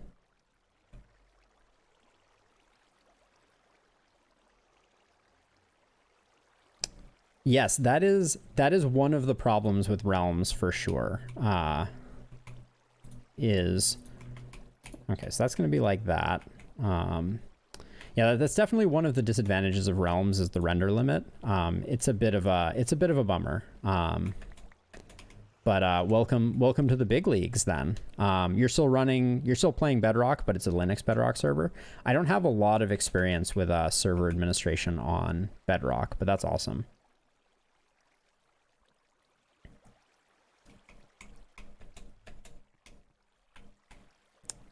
Okay, so what we want to do...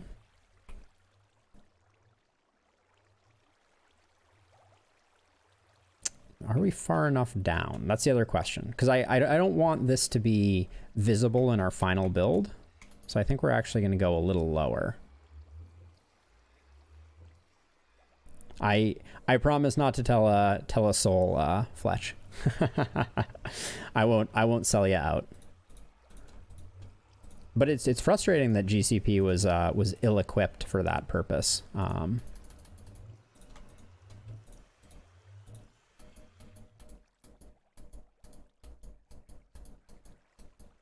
There we go. I'm just going to make a few more hoppers. You can never have enough hoppers.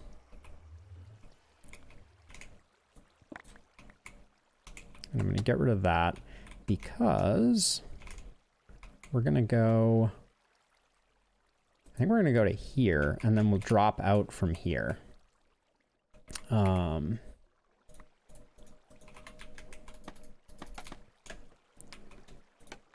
So if we have... Uh-oh, where'd our dropper go? Did I lose our dropper already? Our inventory is too full. I need to dump some stuff out. Dump. It must still be on the ground somewhere down here. Yep, it was. Okay.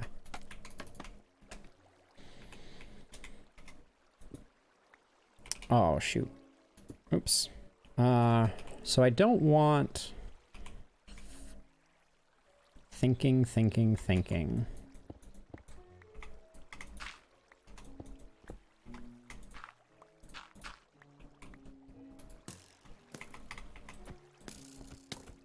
Skeletons.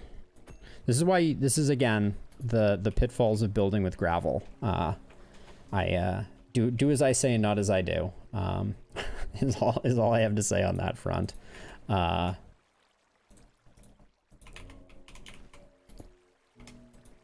Oops, almost got it where I wanted it.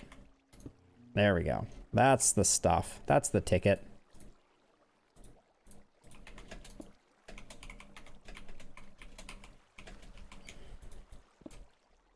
So what we're going to do here is we are going to create a string of hoppers that get...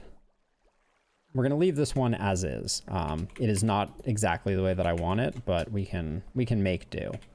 Oh,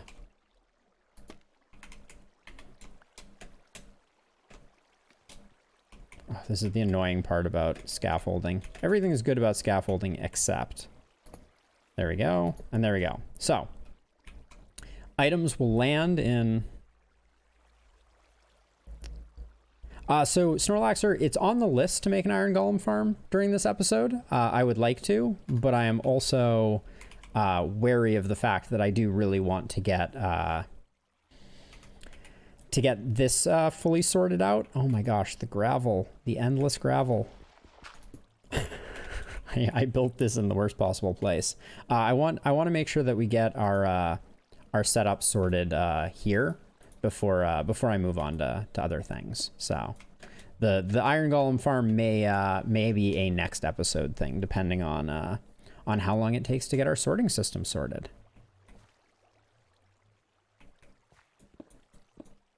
So I'm definitely gonna make it, Snorlaxer, but I don't like leaving too many projects half done. So it may be a little later, but I'll definitely do it.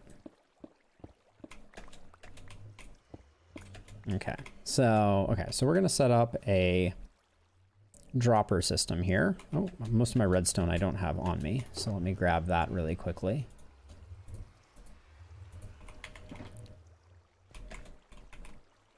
Oh, is this part of my bubble vader? Oh my gosh, we're still in like tight quarters, and this is part of my bubble vader.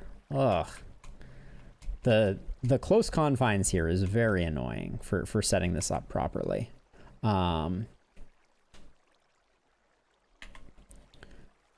how can we do this? So if I take that off that way, and do I have a repeater over here?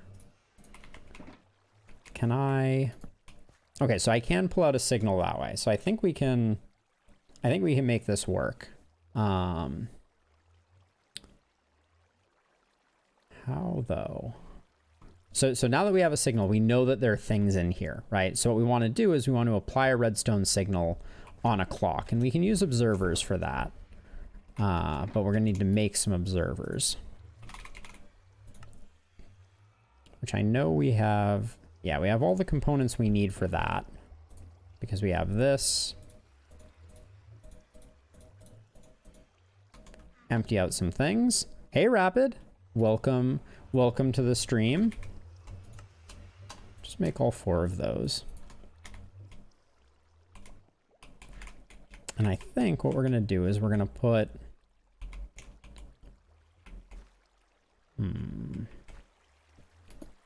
oops. Ooh, we could go vertical with it. That's an interesting idea. Because this is bubble column? Yep. This is bubble column. Ah, all of my goodies have evaporated. Yeah, figuring out this out in this closed environment is a bit awful. But I can break this, I can break this. So we should be able to make this work.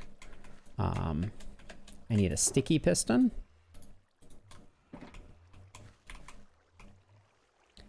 And where's my redstone dust? Did I put that back? Yeah, I did. Okay, random single blocks go away. We are deep in some messy redstone at the moment, that's for sure. Let's see, so if I put a piece of redstone dust here and here, ooh, it does connect to the side of the comparator, which I don't like.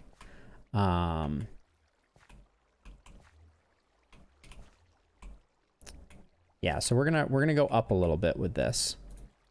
We're gonna have our repeater pair, or our observer pair, be here and here. So you can see the way that they're flashing right now.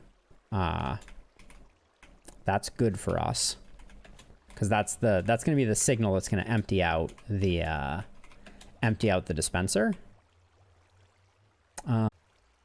Well, not exactly like that. More like that. Except then this will be a repeater again. There we go. So that right there is our dropper system. So anytime there's stuff in, here, it will get emptied out via our system.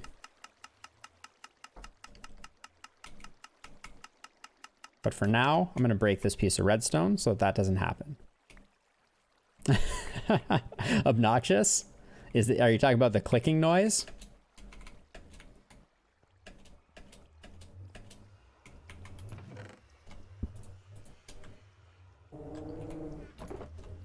So let's see, we don't need our redstone for the moment. Yes, there will be a bit of clicking noise. But we can also turn that off. We could use only hoppers, and hoppers are silent. Chat delay is kind of long. Let's see. So now all the goodies will do that. I think part of the chat delay, I was checking on this earlier. I think part of the chat delay is you guys are watching on a TV, right? Is that correct? You're chatting on like mobile devices, but you're watching on TV. Yeah, so the difference between the mobile experience, I've been finding this too. I don't know what's going on with Twitch exactly, but I've been finding that the chat delay is Spry Viper, are you getting a pretty long chat delay? Oh, they're on PC? Are they, but are they're chatting on PC. Are they also watching on PC, or are they watching on TV and watching on TV, chatting on PC? Because that's what I found is the tricky bit, is that the chat delay on, or the video delay on platforms that aren't PC. Chat delay on PC is watching on PC. Yeah, Spry, I know you're watching on PC. 5.5 seconds. That's about reasonable. That's what I would expect it to be.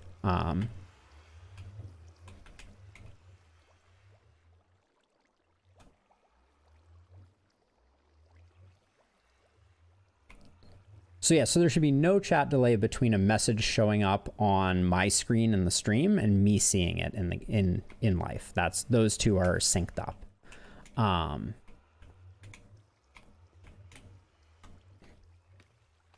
Okay, so we're gonna have, so items are gonna be falling down here, and we're gonna need a bucket of water. Oh, I didn't get soul sand. Do I have any soul sand on me? I wonder.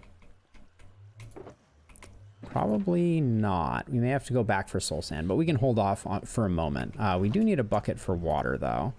So I'm gonna make one of those really quickly, because I don't know where my water bucket went. I always put my water bucket in weird places. Oh, and let's just sleep through the night before we Oh, there are monsters nearby, so I can't sleep. Yes, that's a good idea, Rapid. I should just make I should get 2 buckets of water when I head up there and make an infinite spring. Looks like it's just about morning time. Because yeah, we're gonna need a lot of water source blocks. That's for sure.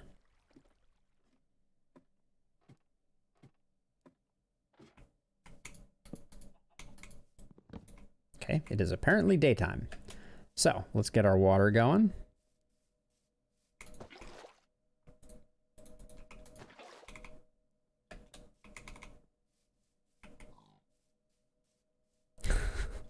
Like a couple monsters, right? Two or 3 monsters, something like that.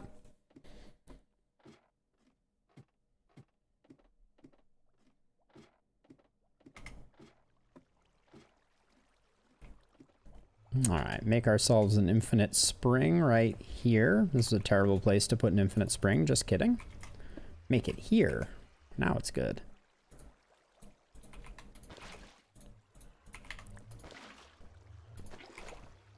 Okay, so if we come down here, this one goes down, doesn't it? Yeah, so by putting water here, when the items fall out, they will land here and be caught in this stream and flow over this way to wherever we want them to go up. And the place that we want them to go up is so that they are aligned with this particular hopper. So we're actually going to move this one over.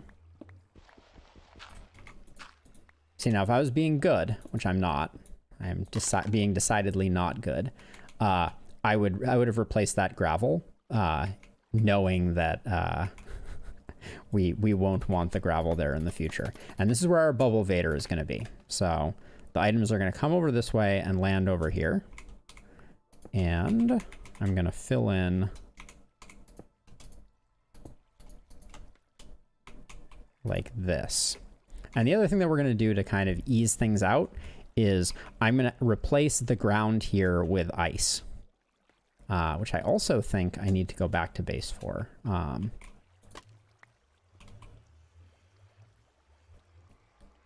Yes, I can definitely. In fact, totally randomly, I found 2 pieces of glazed purple terracotta at the end of last episode and just randomly put them in here. But yeah, we can definitely make some glazed terracotta. I'm not very good at building with it, but it's a very, very interesting block.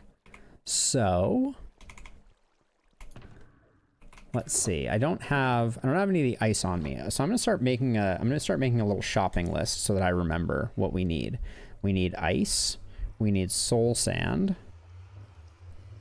for the next time we go back. And the items are going to come up like this.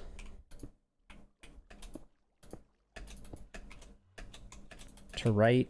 Oops. Get the get the ceiling out of the way here. They're going to come up right to here. And then we're going to have a channel for water. I'll just put some of this like this. Oops. Put a block there.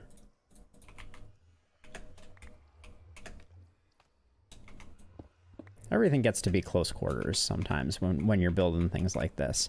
But this is going to be like this. And so the items are going to be swept up to here. They're going to get swept over these two hoppers. And then we're going to have a little bit of a redirect over on this side. Over to maybe here. Oops. Okay, we can't cut the wire, which that was a mistake that I just did there.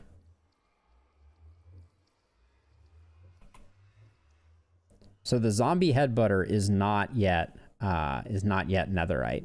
We can do, oh, that's another thing that we can do when we go back.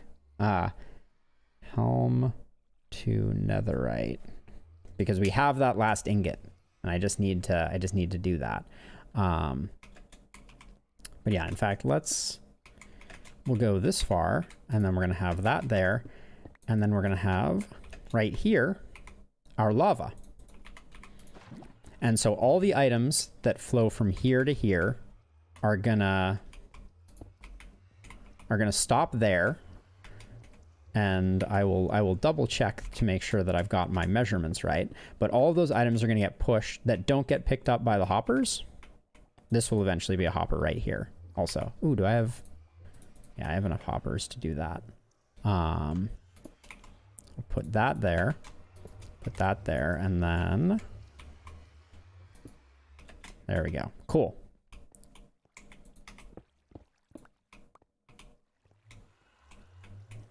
Nice. All right. Things are coming together. We'll need a different access to this spot in the future, but I wanted to grab a bucket of water. And I don't want to... Yeah, I can put a block there. I don't want to ruin my lava, so for the time being, I'm going to pick my lava back up. And we're going to see how my distance worked here, right? So the items are going to get pushed over this way. Yeah, so that would have been a bad news for our lava. So I'm just going to do something like this. I could use like a sign here or something like that, but we can just put the lava right here. And that will be perfect. Right, so any items that don't get picked up by our filtering system will just scoot right into the lava and we won't have to worry about them.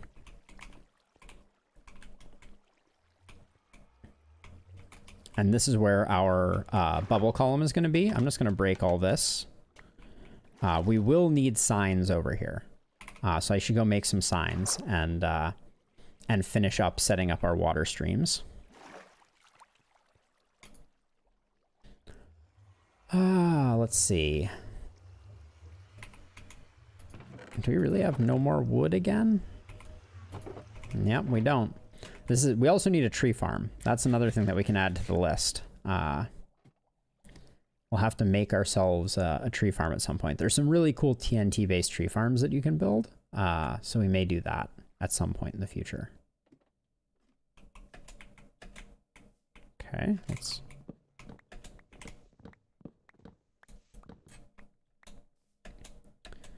Any more trees in the area?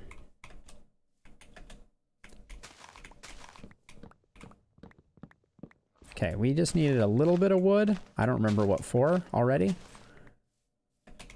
You'd think I'd remember. There we go, get rid of that stuff. Oh yeah, signs. We need signs.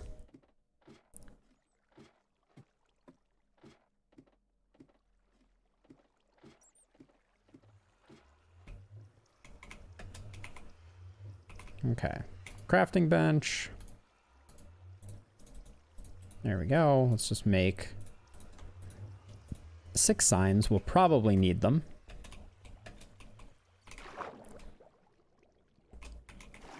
Yeah, and then what we do is we put a sign here, Put a sign here and put a sign here. Well, actually, this top one is better served being that. But what's going to happen is as the items slide along here, they'll slide into this. This block here is going to be soul sand. And then they're going to zip up this column all the way to the top. These two blocks will be filled in. And they're going to get here. Oh, and they're going to land here. And then they're going to slide over these hoppers. If any of these hoppers can pick up the stuff, they will. Otherwise, the stuff is going to get voided into the lava. So, yeah, we're real close right now. So what I'm going to do is fall into this hole. And then after I'm done falling into the hole, I'm going to ditch a few odds and ends. Leave the iron in there because you can never have enough iron. Throw away some random odds and ends. Put our gold pants on because we're about to go into the nether. Yeah, and let's go get the last 3 things that we need. Hey, Mion, welcome to the stream. How is your evening going? How has the World of Warcraft been treating you? Are you getting ever more excited about mundane, endless quests that have nothing to do with the plot line? Guess I could probably move a little faster here.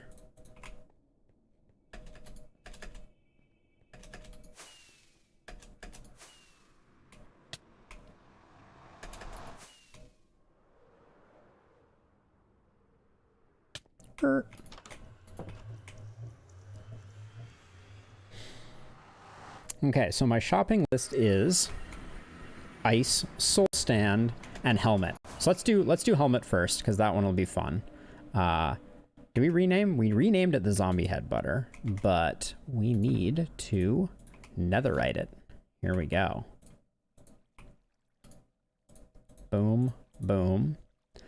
The zombie head butter. Oh wow, yeah, look at that with like the nose bridge. All right, let's get suited up and let's check ourselves out here.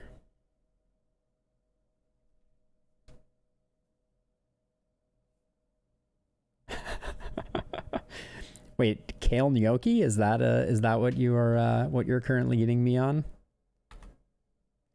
Fireworks! Exclamation point. Boom. We got more fireworks now.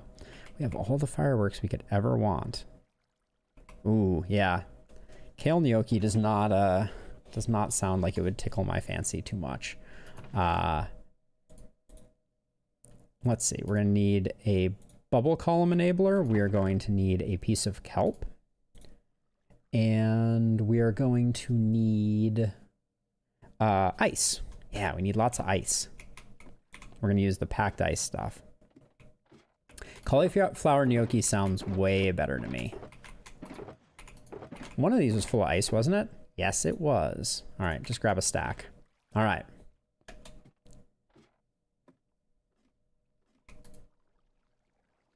I am a huge gnocchi fan. I mean, how can you go wrong with pasta that is made out of potato? It's kind of the dream, honestly.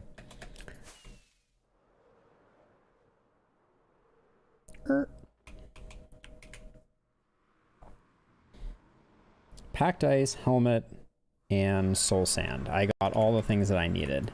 I only took one piece of soul sand. That's potentially going to cause me some heartburn. I think we only need one though. Yes, I decided I didn't need to put gold on because I like to live dangerously, apparently. But we survived. Thank you, Snorlaxer. I very much appreciate the help, though. I am very forgetful when it comes to such things.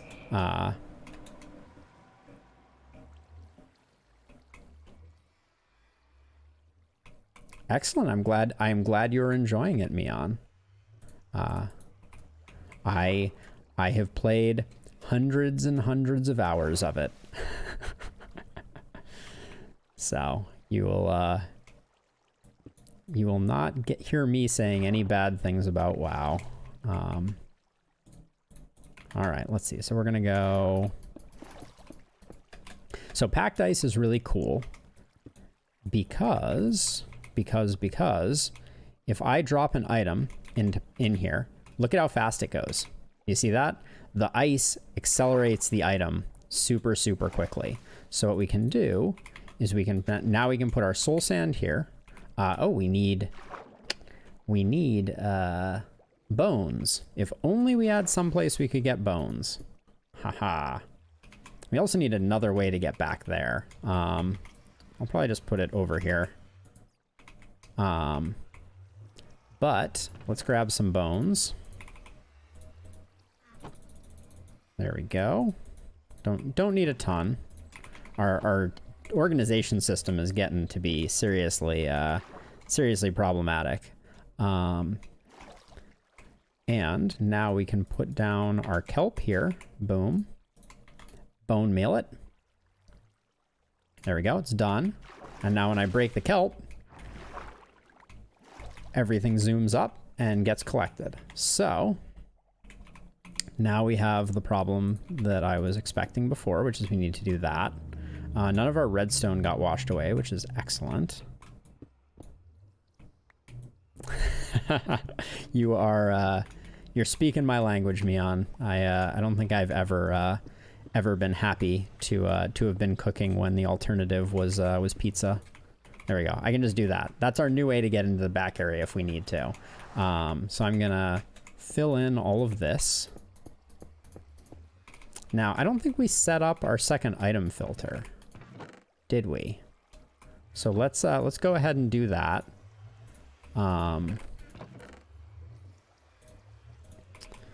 Don't you blaspheme me, Mimi? Mimi?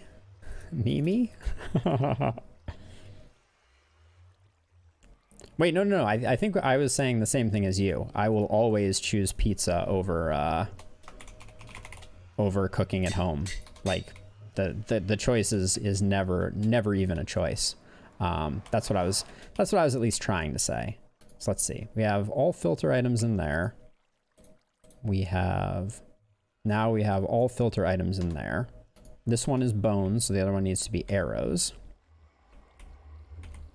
Oh, I missed Snorlaxer. Snorlaxer, you don't like pizza? That's amazing to me, especially since I have had and I have watched the creation process of the Doge family pizza, and it is something to behold, is all I will say about that. It is truly an experience. Let's see. And then arrows go in here. Oh, we do need more hoppers to finish off this hopper chain back here. Yes, we do. So let's get that going.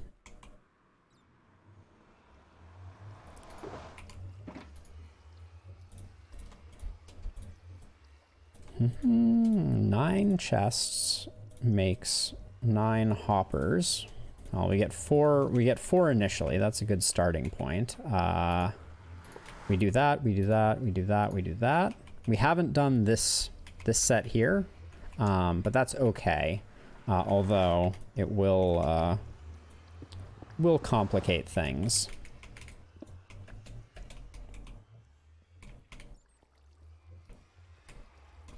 Okay, things that remain.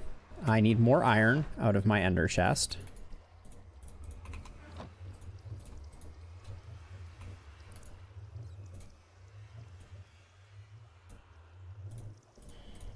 There we go.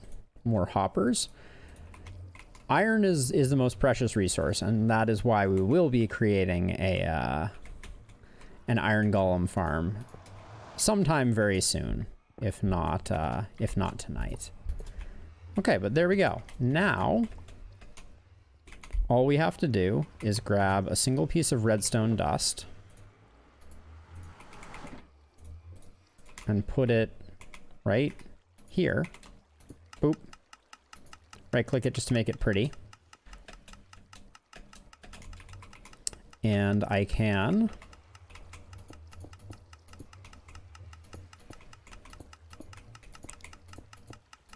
do that, and We had a little bit of item leakage, but I think I can, if I put stuff there, yeah, I think now we collect everything. So the system will clean out.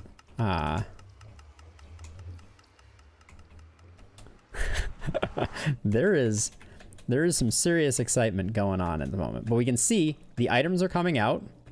They are, I'm going to put a block here to stop them from doing that because I want them down low.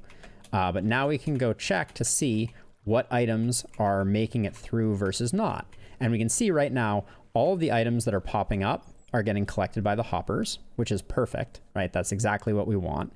And if we come down here and look out front, well, there's a random, uh-oh, wait, nope, uh-oh, this is bad. Our filter got messed up. We need to figure out what's going on with that because, yeah, this is trouble. This is trouble. Uh-oh, I've unleashed a problem here. So the other way that we can do this is we can do that. Okay, is the next one? Ooh, the next one's broken too. What did I do here? Huh. The system is only, hold on, please hold, please hold. Okay, there are filter blocks. We'll test this out again in just a second.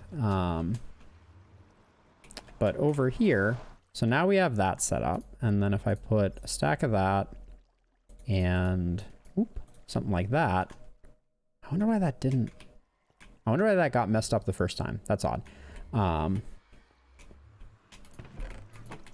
But now if we come over here, get rid of them, most of it gets picked up. Okay, so there's a pulsing problem right now that we can correct by extending this hopper to 4 ticks. There we go. Now it won't cycle between those two modes, which is a nice quality of life change. Yep, there we go. Now, if things are working correctly, which I hope that they are. All right, well, this is probably leftover from previous. Okay, clearing everything out here. Okay, so we got arrows in here, arrows, nothing. Single stone block that was from like the setup. This is all leftover from previous, so we'll just dump our arrows in there. Dump our arrows in there. So we got bones in here. Some filter blocks.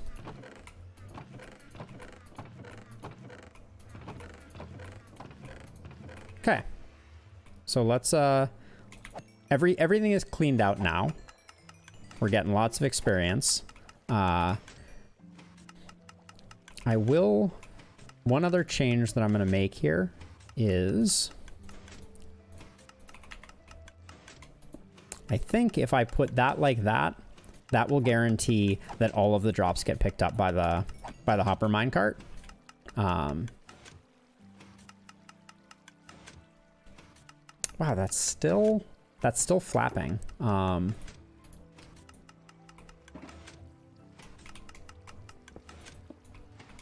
I don't know which dingleberries you're referring to. You're gonna have to be more specific. There we go. Extend that to 8 ticks.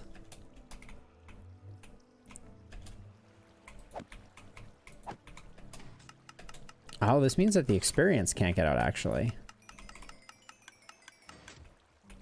Okay, so we can't do that. I bet I can use... How do you make chains? Need some gold nuggets. So chains are really nice because chains have a very advantageous hitbox for holding certain things in and letting certain things out.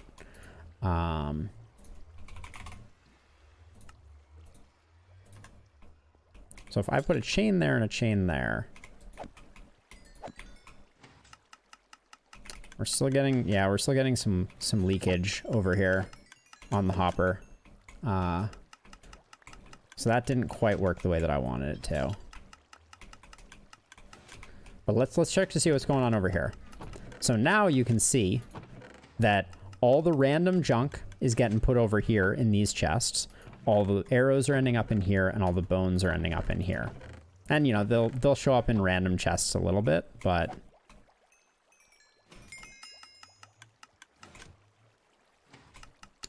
I wonder if we could use stairs. That's another interesting idea.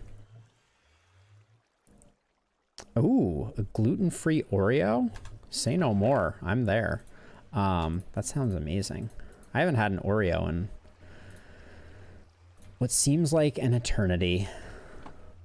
So let's see. I wanted to create a few stairs and see if maybe if I did... Oh, I left this here still.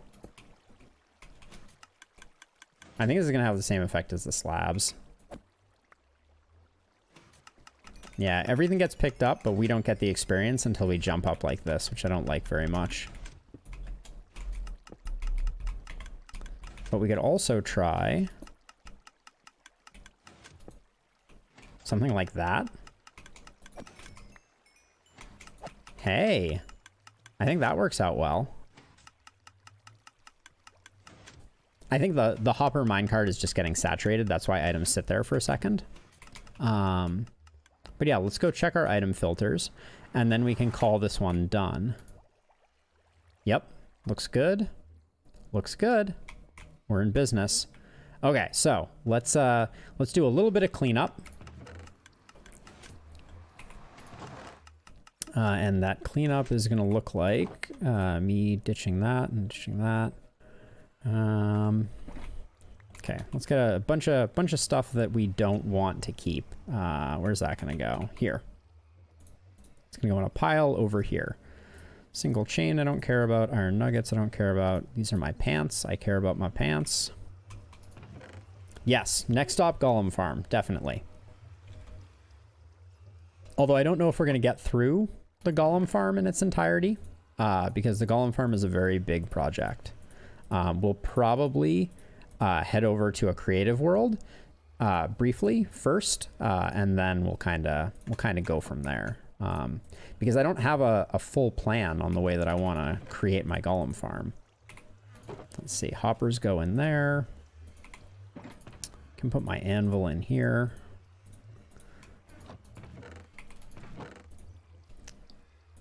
Scaffolding, my packed ice. For now, we'll just leave that in there. Spruce sign, flint and steel lives in here. Okay, good. So I'm just gonna relocate some of our spoils of war so that I can get rid of these chests.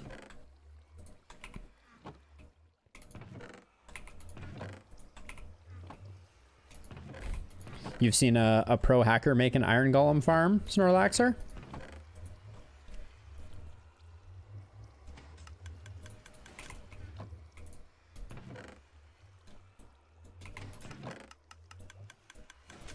Nice.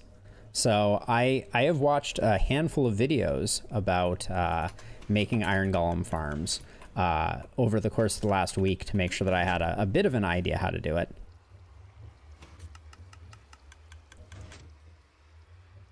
Oh, good night, Rapidasher. I didn't see you. I didn't see you signing off. Thanks for hanging out. Bye.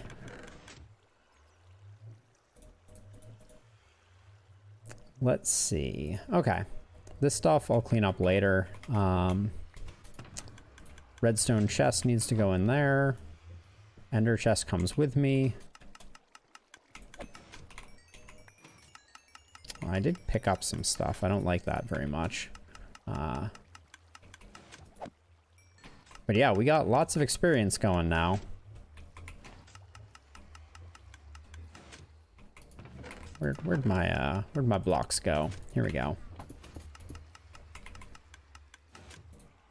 Gonna grab a bucket of water for the road. And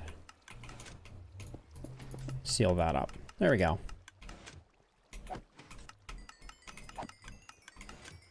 We are rolling in experience now. Item filtering system is working beautifully.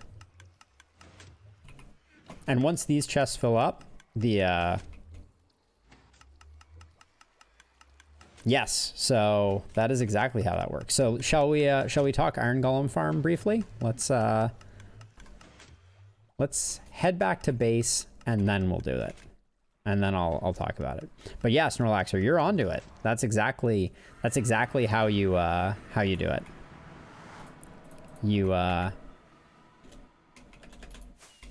need to scare the villagers. That's the trick.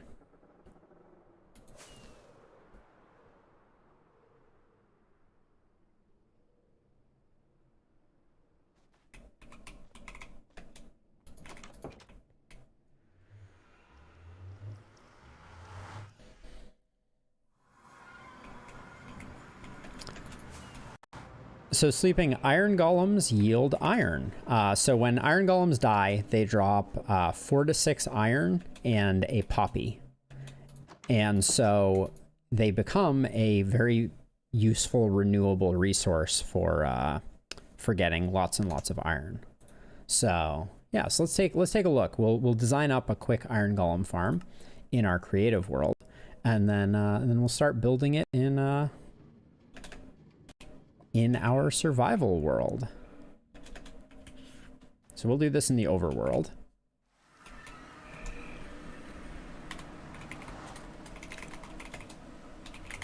Let's get rid of the rain. I don't need that going on. I will not kill Big Boy Snorri. You have my word on that. So for an iron golem farm, one of the nice things is that it is not it's not elevation based. So we're going to make our iron golem farm up here in the sky. And the general concept, as Snorlaxer was pointing out, is you want to create a system by which villagers are being scared by something on a regular basis. So what we're going to do is we're going to create a 16 by 16 platform. 4, 5, 6, 7, 8, 9, 10, 11, 12, 13, 14, 15. In fact, I'm going to go 15 by 15. 1, 2.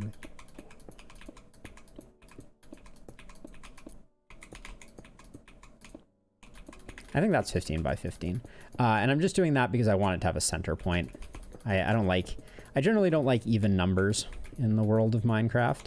So this is going to be the spawning platform for our golems. So we'll design a funneling system, and what we're going to do is we're going to put villagers in the 4 corners of this structure so that they can make eye contact with whatever the big scary that we put in the middle is. Yeah, so Snorlaxer, I think you're talking about putting a helmet on a zombie. I think so there's a couple ways that we can do it, right? One way is we can put a zombie in a minecart and have him go visit each of the villagers, which I think is kind of a fun way to do it. But we'll see how we want to set that up in a second.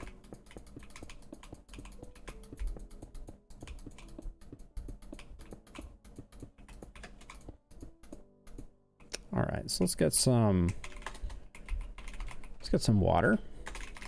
There we go. Actually, I think I'm going to use fences around the perimeter. You want to make sure that you don't have golems spawning on things, and golems can't spawn on fences. So that's why I'm using fences for the perimeter here. They're a convenient block that will block golems spawning.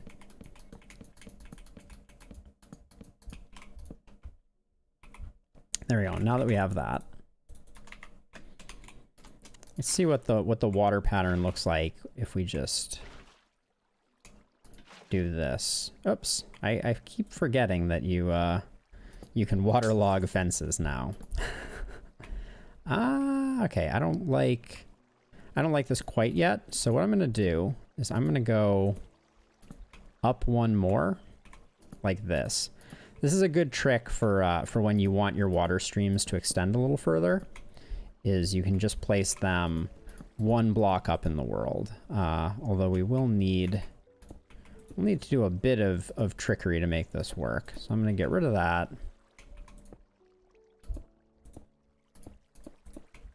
Going to get rid of my water source blocks. Oops.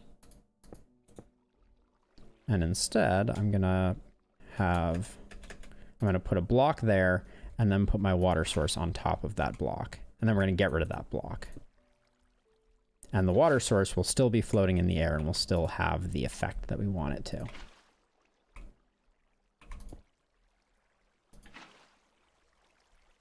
There we go. That feels like a pretty good iron golem dropping hole to have in the middle of things. So we'll get rid of all this because we're gonna have the iron golems flow to the center and drop down into the hole.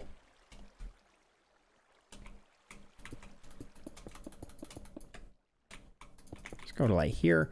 One important thing is we want to make sure that we are dropping the golems a little way, because the villagers check for the presence of golems before spawning more golems.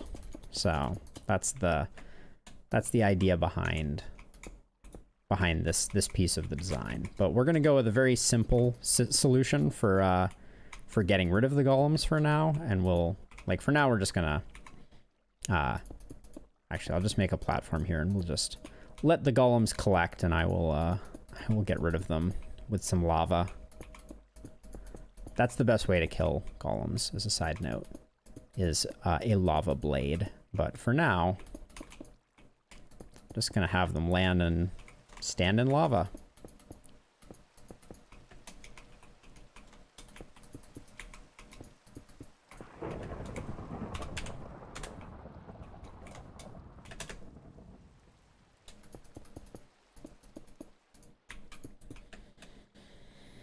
Okay, simple and easy.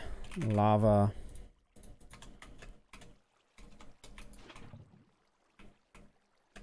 All right, that will probably kill most of the golems. So now what we want to talk about is how to put the villagers. So you need 3 villagers, because the way that this works is the villager is going to, the villager needs to have access to a bed. That's thing number 1. They need to have slept in that bed. Oh, I just got rid of my glass. Dang it. They need to have slept in that bed, and they need to be frightened and be able to tell their friends. So, yeah, I'll put hoppers all along the bottom to collect all the drops. Once we get this set up, right now, the big thing that we need to test is getting the villagers to behave appropriately. And so what we're going to do is I'm just going to put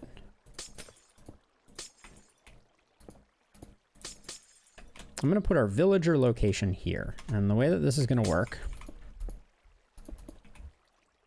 is 1, 2, 3. Good. We're going to have bed, bed, bed. And then carpet is a very effective block for holding villagers in place. So we will use, that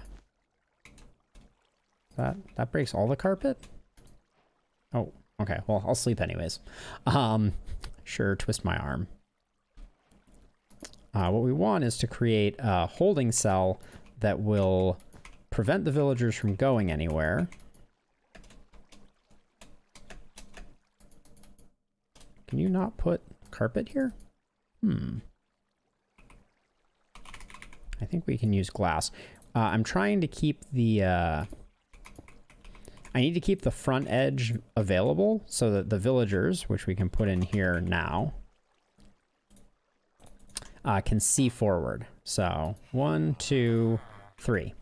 So we're gonna have compartments like this, and the next thing that we're gonna need is more glass, and we're just going to. Oops. Oh yeah, we can just do that. So I'm just going to create a long line like this. And then gonna grab some powered rails because we're gonna be putting a zombie on here.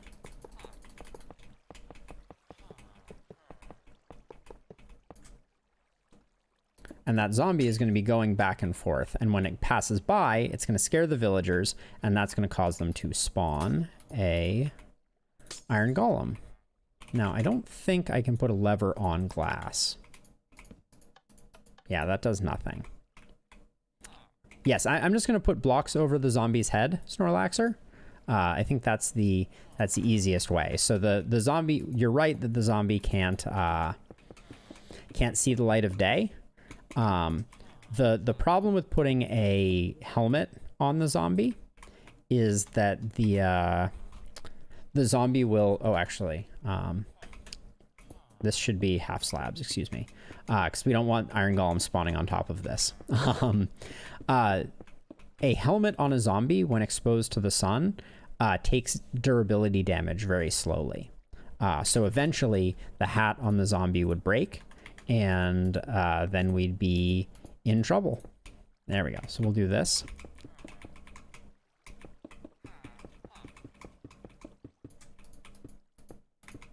Okay, so this is our zombie protection, and then I'm gonna need some redstone blocks to power up these powered rails. Let's do one there, one there, one there, maybe. Good, good, good. Okay.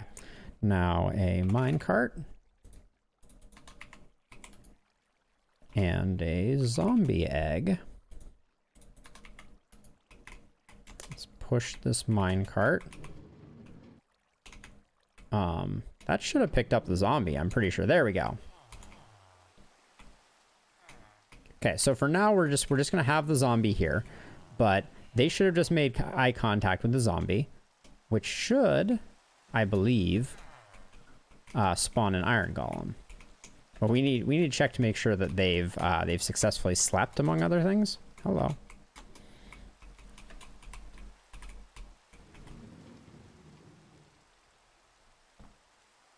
I don't think they saw him. Hold on, let's check to make sure that he's close enough.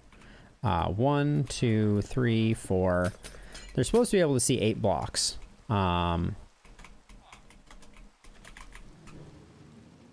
We may have to pause him. Let's remove that one and pause him next to them and see if that causes... The weather has been awful here. Let's see.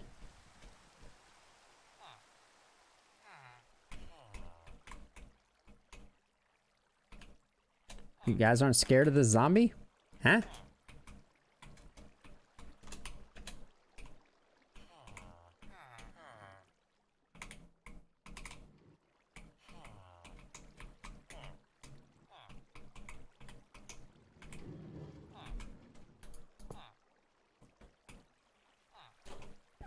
Let's see. So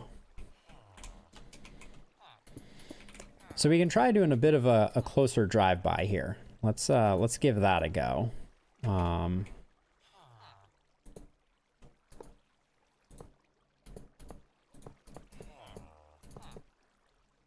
Let's see. So we'll do that. We're gonna need regular rails, but we're also gonna need redstone blocks here, here, and here. Like that, and then we'll need regular rails because only regular rails can curve. And let's send the zombie around again. See if we get him this close. If he decides to scare the villagers. Oh, we lit him on fire because we did not cover up the track. Sorry, zombie. My apologies. But so far, yeah, we haven't gotten the zombie to scare them.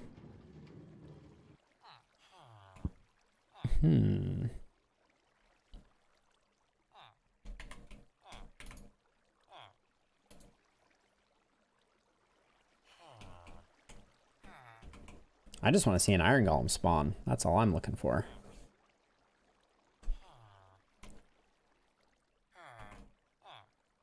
They should definitely be afraid right now.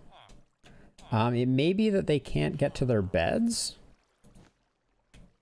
to sleep. Need to get rid of the zombie for a second. We want to keep them contained, so I'm gonna get rid of these villagers, and we'll try again. Oops, sorry, villagers. It may be that I skipped the night, and that that caused a problem.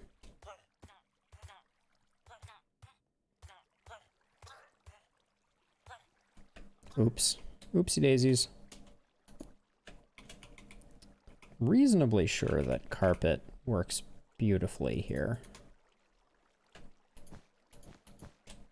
Yeah, I think you can do that, and that will sort it out.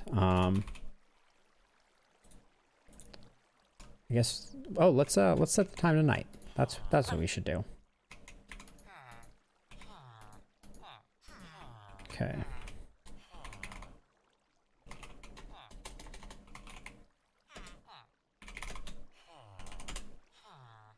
Oh.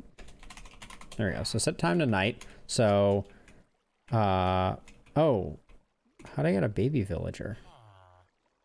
Huh? I didn't want to have a baby villager.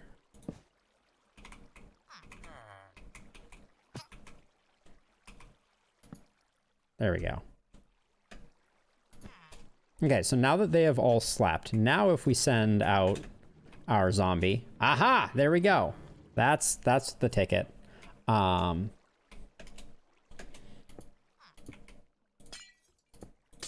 we go. And now if we send this guy out again,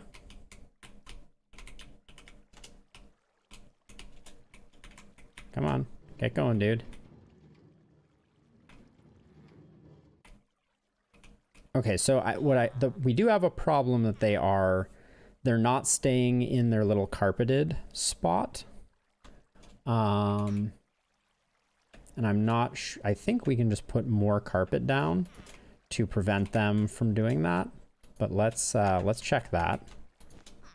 So we carpet over the entire surface of the beds. Okay, that spawns an iron golem, as we expected. And then now when everyone stands up, they all stand up where we expect them to be. Our golem is dying. Okay, let's see if this part is necessary. I think we can get away with just having the zombie go by. Let's try this though. I think he missed the leftmost guy. Like, I didn't see the leftmost guy get up. Yeah, this guy here is on the outskirts and not quite close enough. Interesting. Also, this baby villager. I'm sorry, bud, but you gotta go.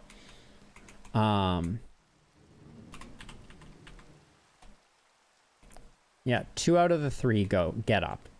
So we're gonna need to change the route of our zombie. And I'm gonna do it based off of this. So we're gonna have them do a loop, because we're gonna put 4 of these at each corner of this of the spawning area. So let's see, where did I branch off? Okay, I branched off right there. So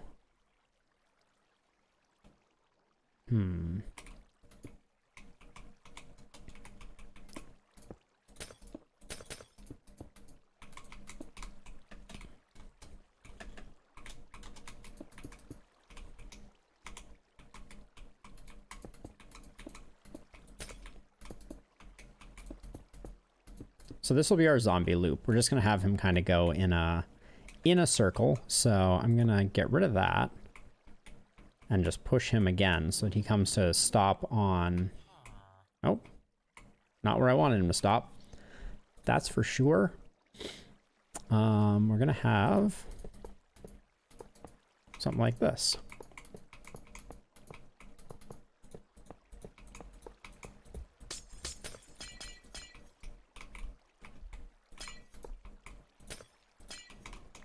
Yeah, so I want to go with the ones right over that. Do I want... Yeah. Okay, so this is how we're going to make it symmetrical. We're going to have all of these. This is actually going to be here.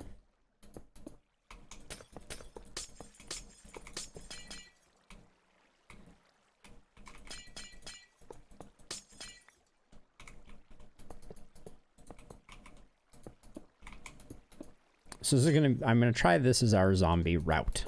So we'll see how it works.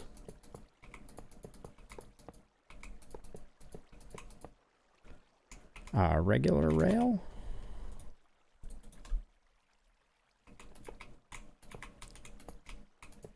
So now if I push the zombie, he should... Oh, I left a gap there. That was bad. Let's push him just a little further. Okay, so yeah, so he gets on there. Why did that only have one get up? Did we just get an iron golem spawn? Yeah, we did. Okay. So that's good. So 2 of them got up. This guy on the end, though, I haven't seen him get up yet.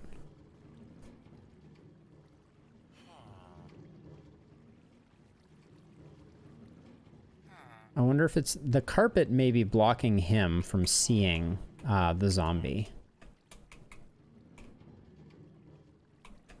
Okay, I'm gonna rebuild this again over here and see if that that does it. So I went up 2 blocks from this corner. And then that was where I was putting my villagers.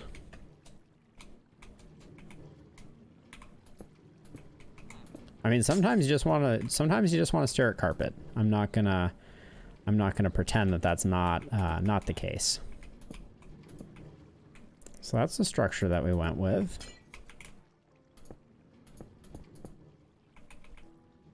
Okay, and then we had those blocks weren't there. That block was there though, and then we had a head block, and then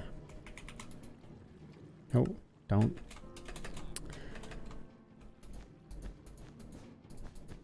Okay, let's get some villager spawn eggs again.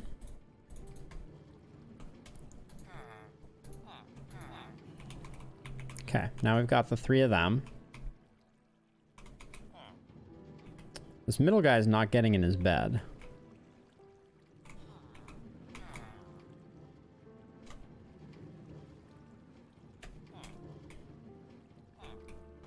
We seem to have the same problem over here. We seem to have the this outer... Oh, so he got up there. But this guy I haven't seen get up yet. Just gonna watch him for a second. Let's see if he does. I also haven't seen anyone lay in this bed right here.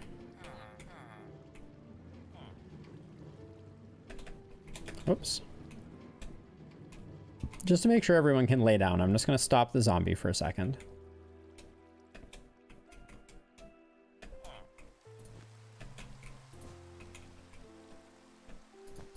Yeah, so this guy can't lay down, and this guy won't get up.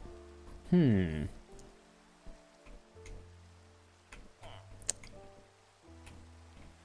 not sure what is different between these 2 configurations.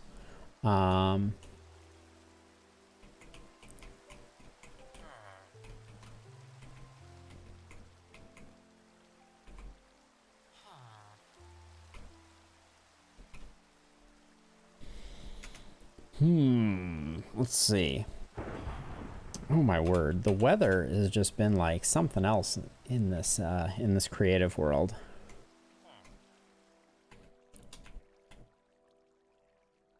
Okay, so if I send the zombie around once more and stop him, maybe just here. 2 out of 3 get up. It does spawn a golem, which is good. And if I break that there and give the zombie another push to right there, is that gonna scare you guys?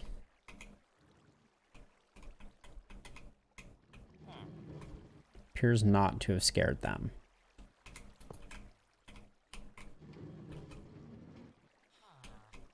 Okay, that worked. That scared him.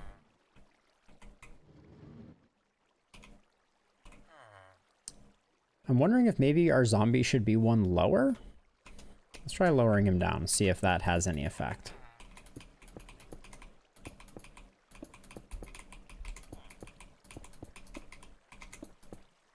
Oh, our zombie is melting. Our zombie is melting. So yeah, that's what I'm trying to do, Snorlaxer. I'm trying to figure out how to get the zombie to get the villagers out of bed. Because that indicates that they are frightened, and that's what we want.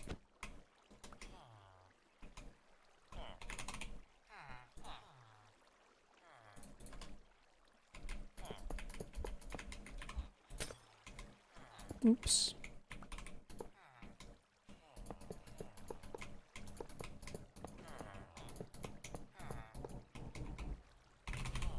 Grab a regular rail. Let's put a roof on this so that we... So I could right-click the villager, Snorlaxer. Is there a specific reason that we would want to right-click the villager? I'm open to it. I just... I'm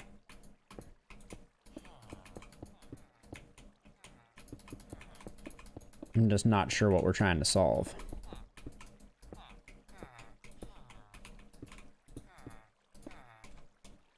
There we go. Put that in the corner. Let's get another zombie. And a minecart.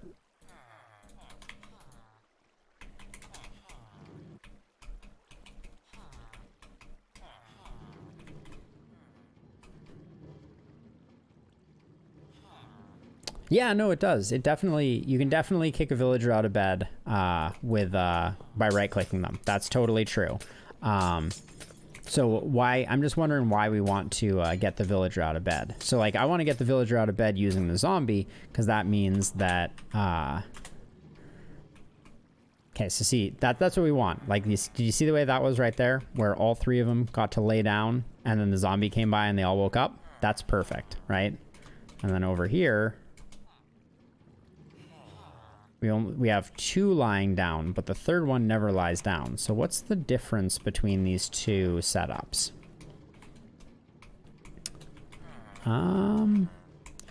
Let's see. So we can try putting this here. Uh-oh. We got villagers on the loose now.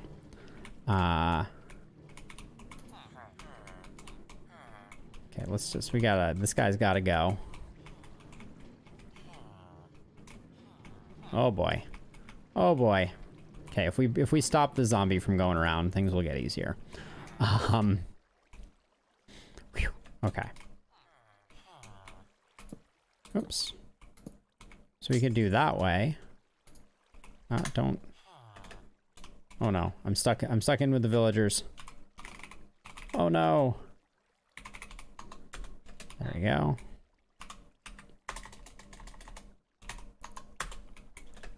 Uh-oh. Ah, I wanted game mode creative.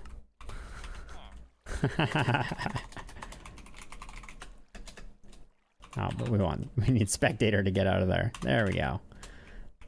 All right. Well, that was my first death in my creative world. But yeah, this is a little baffling because all three end up sleeping over here. But over here, one of them doesn't snooze out. Always with the rain. It's like every night.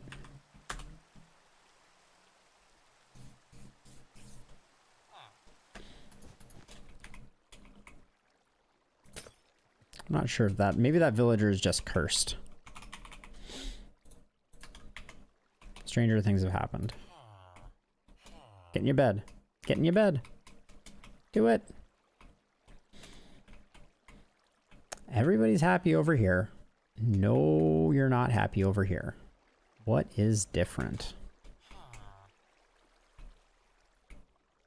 So you want the pillow side close to the villager. That much I know. Yeah, we got pillow side, pillow side, pillow side. I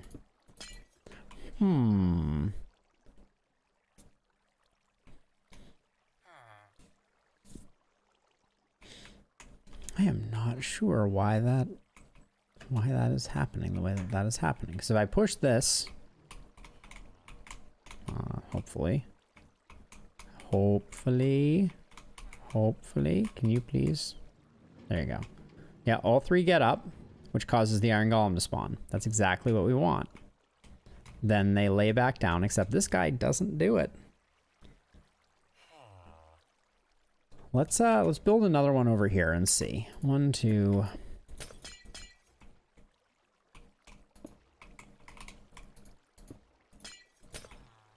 So this is where the villagers are gonna stand.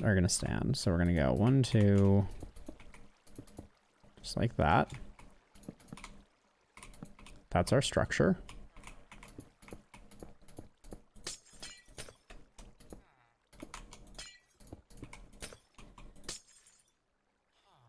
Okay, we did the upper two, not the lower two, like that.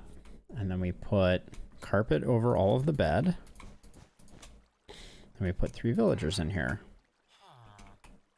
2, 3. Right now the zombie is too close to them, so I'm gonna move the zombie over to the other side.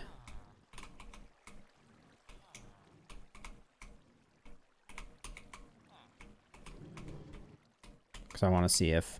So again, we're getting 2 out of 3 on this. So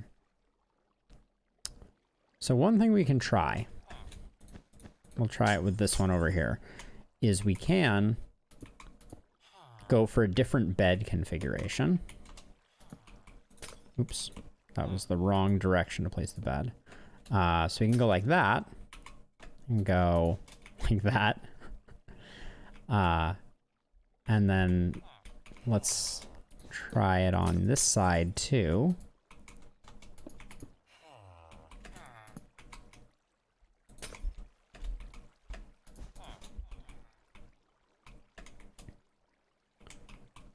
So everybody's laying down, but the zombie is scaring them off, which is good. That's what we want.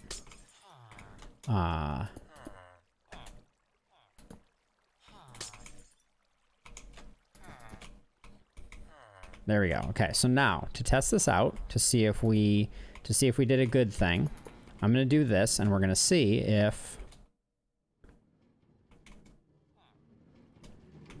Okay, all 3. Okay, so we want to see all 3 lay down, and then all 3 get up again. Yeah, lay down, get up again. Good. Over here. 1. That guy lays down. 1. They're all laying down. So I've seen everyone lay down in a bed there. And then same with this one. And so we just have to create 1 more of these pods. And I think this can be our design.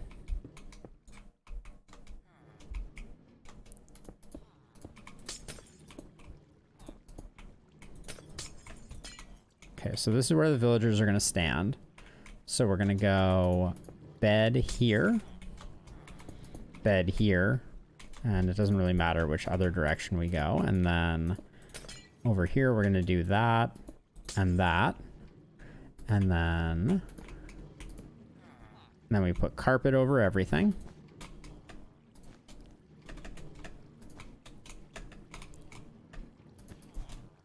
And then we just put villagers in there.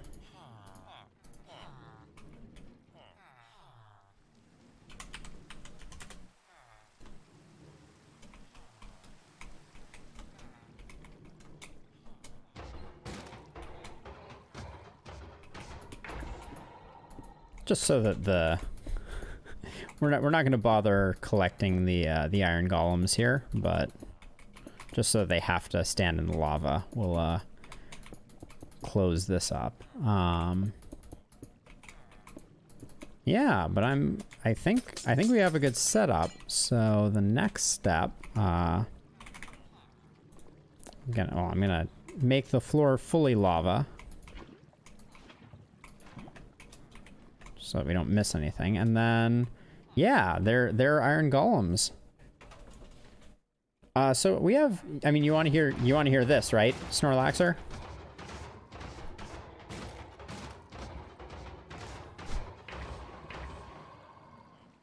Yeah, so I was just too far away. I haven't turned off the iron golem sounds, so hopefully you could hear that. So let's see. So if we do tick warp, I think we can do. I'm gonna test something out here. Let's see how this works. Oh, I don't want tick warp. Okay, so I think we're spawning lots of golems now. So Snorlaxer, I have to be down here for you to be able to hear it. You can hear it now, though, right?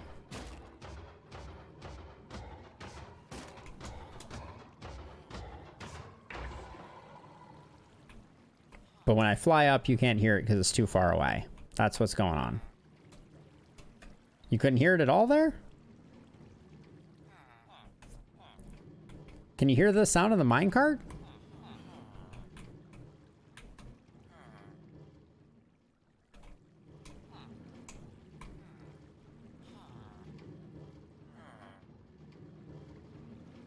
Because I can see my monitor spiking, but uh-oh, don't fall.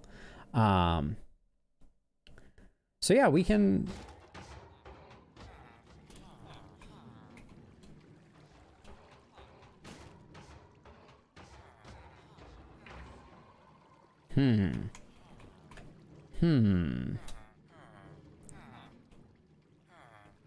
Well, let's start building this in my survival world. Let me just get a reminder. So it's 15 by 15, and then yeah, we'll have a lava blade, collect some stuff. We'll have the iron. Okay, cool.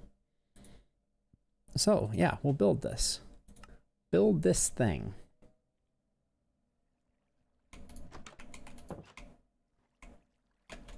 Wow. That's a mess down there. Yikes.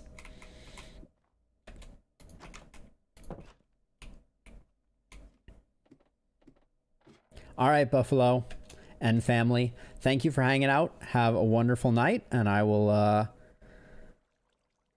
probably, well, maybe I'll save building the Iron Golem farm for next time. And I have some other things that I can work on this side. But anyways, have a good night. Catch you later. Bye. Thank you very much. I feel like we accomplished a lot. So, looking forward to getting that Iron Golem farm going. Good night, Snorlaxer. I do. Maybe I'll go hunting for a trident. There's nothing more fun than my VODs of me randomly trident hunting. But right now, I'm gonna take my first break of the evening and use the restroom. But oh yeah, and I'll get some wither skeleton skulls maybe tonight too. These are good things. I will do that. All right. Have a good night. I'm gonna take a 5-minute break here, and when I come back, we will. I don't know. We'll do something. I'll figure out something that we can do. All right. BRB.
All right. Where were we? Got a whole complement of goodies here. Oh, I do want to do some piglin bartering. Let's do that. I want to see if I can get a soul speed book. I'm not sure. I don't actually know if I'm gonna be able to put it on my boots. It might prove cost prohibitive, but let's do some bartering real quick here.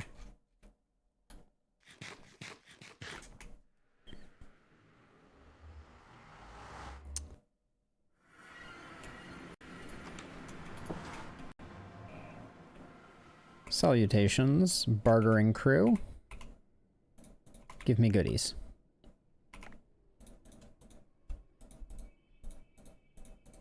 We should probably make a better piglin bartering system at some point, too.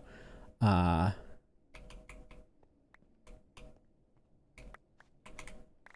my gosh. We're rich. We're rich, I tell you.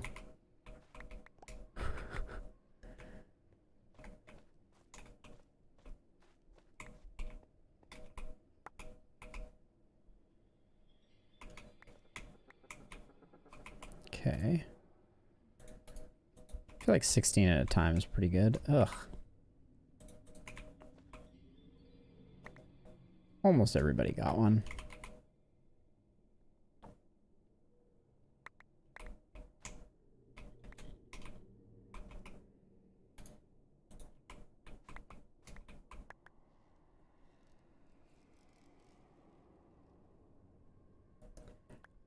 Not in its entirety, Fletch.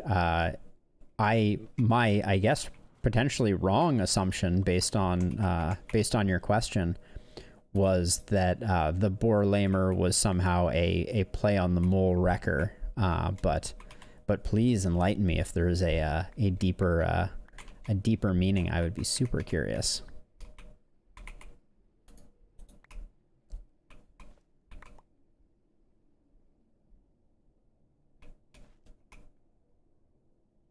We're getting a lot of iron boots.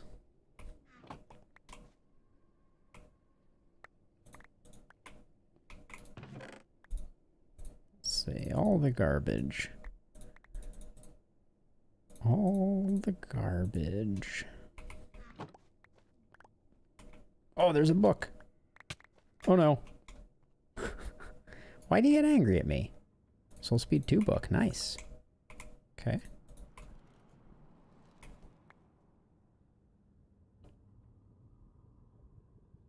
MBLS pizza?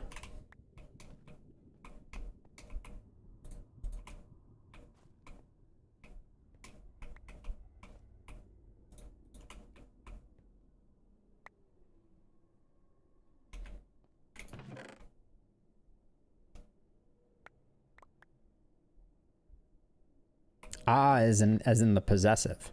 Okay.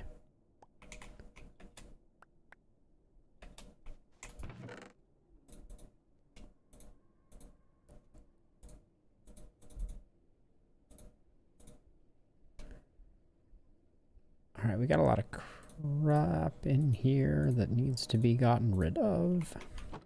Oh, they're mad at me. Good reason. Okay.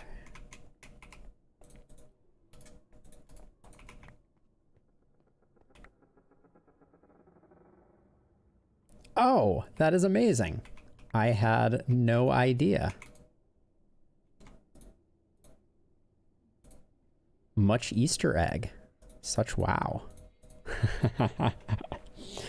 Is there a historical story? Was a boar lamed? I'm suddenly worried for a poor boar somewhere. Ah, Age of Empires 2? I never played Age of Empires, really.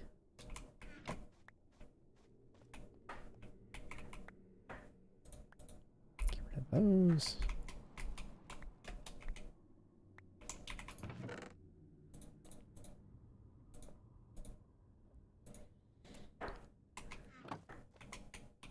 Oh, they're mad. Okay, so they're one of like the super early game food resources is boar in AoE 2. Can you mortally wound the boar? Is that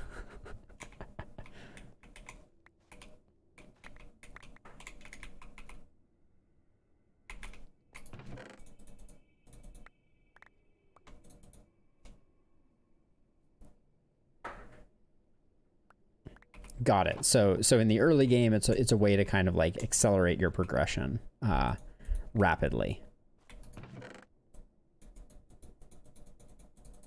Oh, we're running out of space in here. We don't need a single one of those.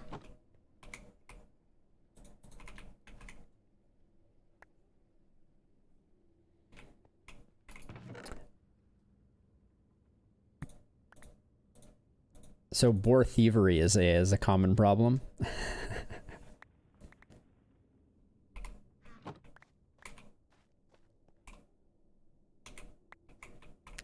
Oh, so you're saying if you go and kill a boar that is in your opponent's territory, even if you just like leave it there, you can essentially ruin that resource for them without even benefiting from it yourself?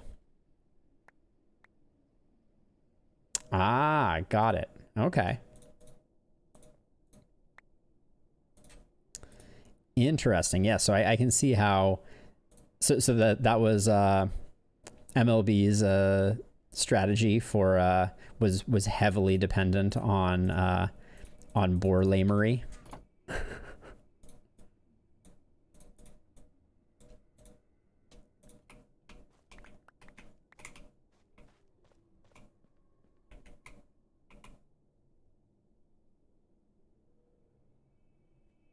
Oh, am I dyslexicing? MBL, not MLB. That's Major League Baseball. Ah, interesting. Okay.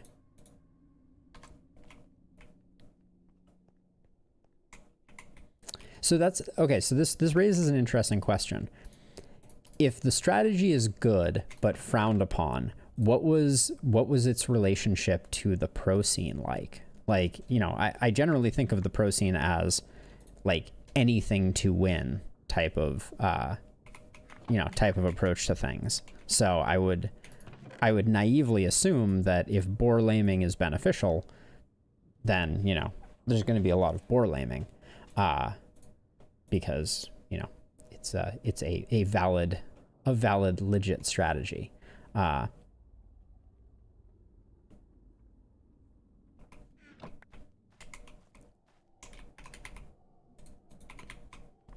Wow, I am amazed that we have not seen a second book. The book trades are really rare, apparently.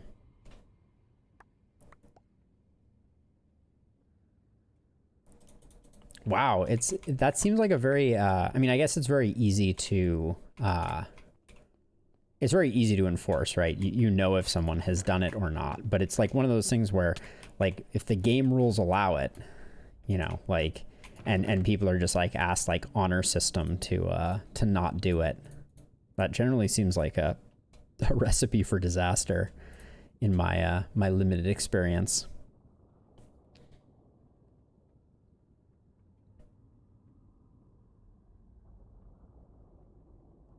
Got it. So it's one of those like spiral out of control things where there could be a lot of degenerate strategies where, you know, you go in heavy on laming your opponent's boars, or you have particularly easy to lame boars, and as a result you're kind of like it kind of removes the strategy and enjoyment out of the game.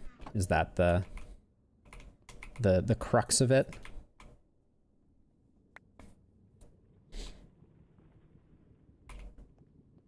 Gotta get rid of this water bottle. Okay, just gonna I'll keep that. Oh my gosh.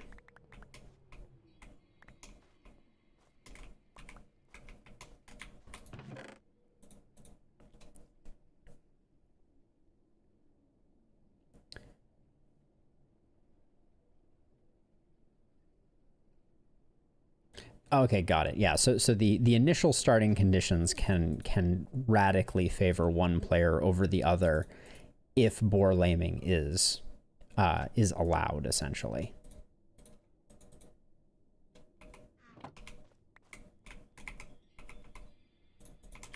Stop being so cranky and play with some gold, you piglin monstrosities.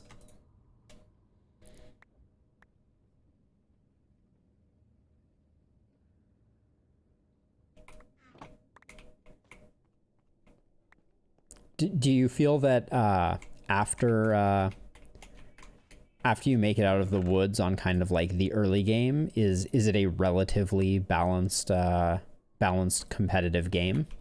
Like that just has this kind of like one facet of it that is initially problematic, but then after that the game kind of smooths out to something that is best player wins very consistently?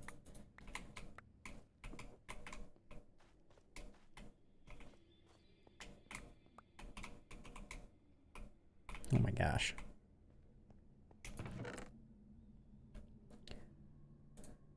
Don't want the water bottle, that's for certain.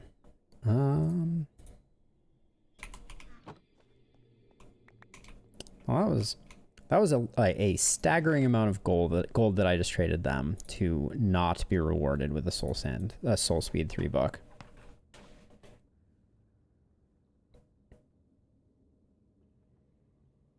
Is it still played pretty competitively? I'm not familiar with the scene.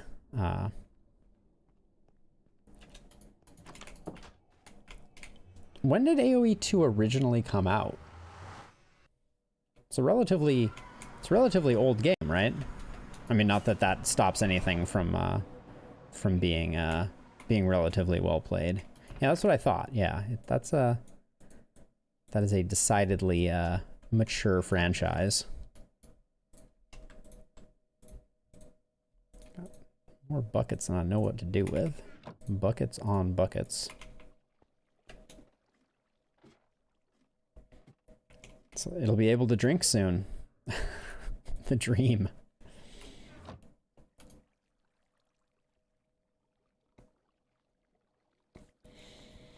And the so like when they do those types of re-releases, they there's always a chance that they're going to kind of like change things structurally or mechanically or playability wise. For the most part, were the remasters super in line with the original with the original from at least a competitive play perspective? Oh, I got all my arrows. That's important. What was it? It was the Warcraft 3 remaster was just like an absolute disaster. Blizzard really messed that one up quite badly. Get some stone on my bar. Oh yeah, I don't have any arrows. Let me get some arrows. I feel like I saw some arrows, yeah, here.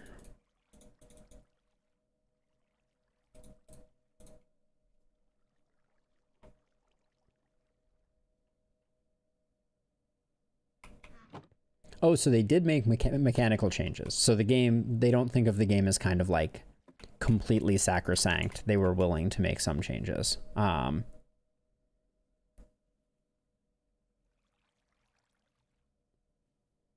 It must be amazing having a game that has been actively developed for that long. Like, I imagine the learning curve getting into it is a little rough these days. All right, where'd my fire resist potion go? So I'm gonna grab a fire resist potion, and we're gonna go wither skeleton hunting. That's next on my list, I think.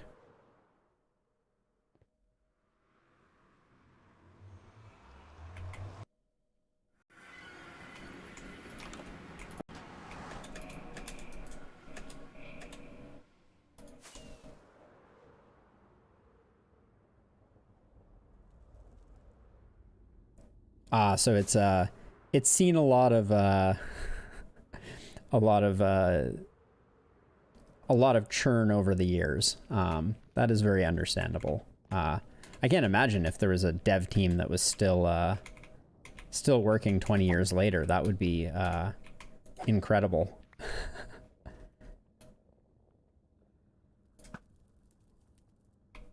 Okay.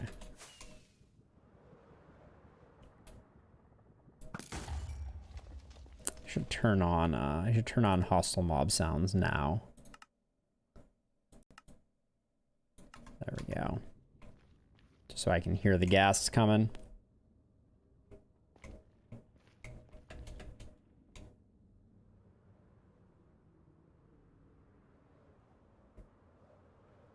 It certainly is a fine balance with beloved franchises. You know, finding the right level of kind of improvement and minor tweaks and things like that without completely jumping the shark, as it were.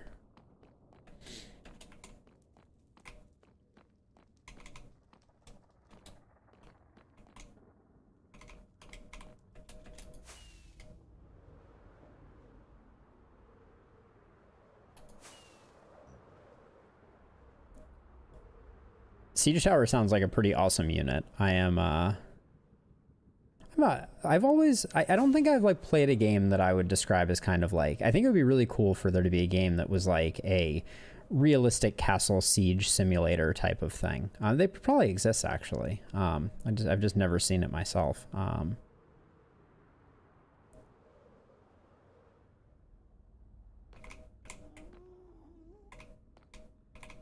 hear you, Gast.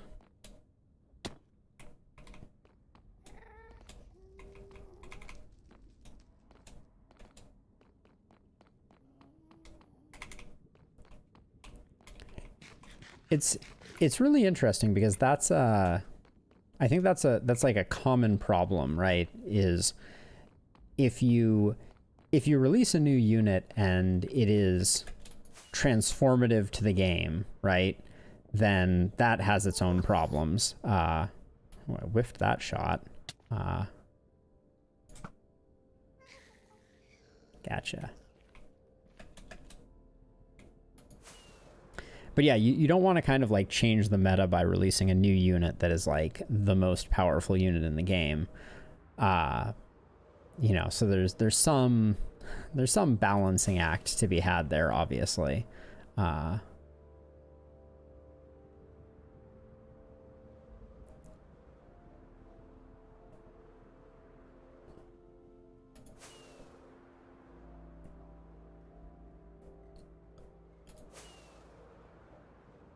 That makes sense. That is also the design principle for World of Warcraft to a certain extent. You know, is kind of like the kind of play counterplay competitive landscape type of thing, right? Where you're looking to have a good graph of X beats Y, but Y beats and Y beats Z and Z beats X type of thing. And try, you know, because like it's impossible to make everything perfectly even, so you're looking for those kind of like those balance points, I guess, you know, where team composition and things like that matter.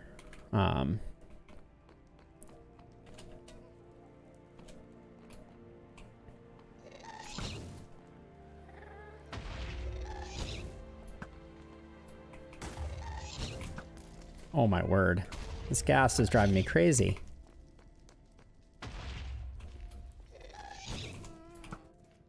Oh.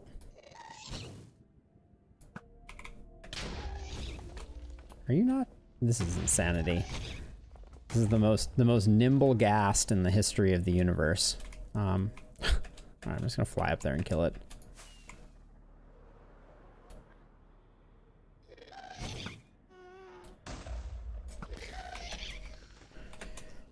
Ooh, that was exciting. Almost plummeted to my death there. I also lost track of where I was. Oh, here we go. Oh, there's just a gaggle of blazes up there that I don't want to deal with. Yeah, I mean, so what I will say is, like, to games like AoE and the like, I presume at least, because I don't know much about AoE, the brilliance either comes in like the initial game design or not. You know, like the core is like, okay, we have this kind of like rock, paper, scissors sort of like design aspect, aesthetic aspect, whatever. And you either nailed that or you didn't, and there's not a lot of wiggle room. And then, you know, you're either incrementing on top of that well-designed form or not, you know, like, and so, you know, when you got a winner, you got a winner. But I mean, that is a great Twitch name. I super appreciate the, oh my gosh. Holy wow. The whole world is against me.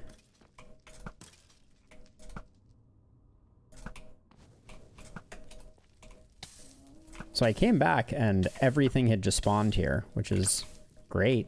That's why I fly away. So I don't know if you were around earlier, Fletch, when I was discussing the mob spawning algorithm in Minecraft, but the way that I'm currently hunting withers is based on trying to exploit a facet of the mob spawning algorithm, basically. Okay, why? Okay, there's still a blaze over here.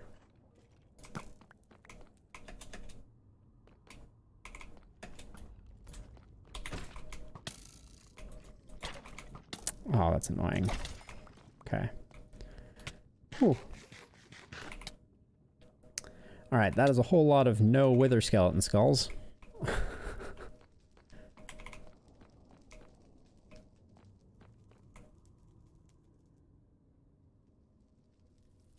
Yeah, so there's like a core to civilizations that's all relatively the same. And then they have like, each one has like a specialized unit or something like that. I feel like I've played, there's another game that kind of has that vibe to it, like where there's a special unit type of thing. Oh, that was sloppy.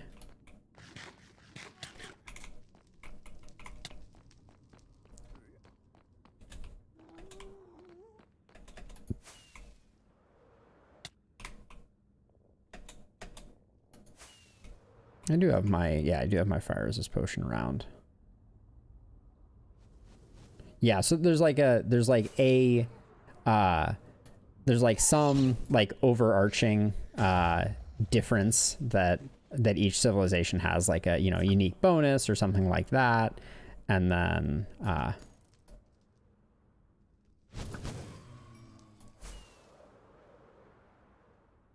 just dive bombing these suckers.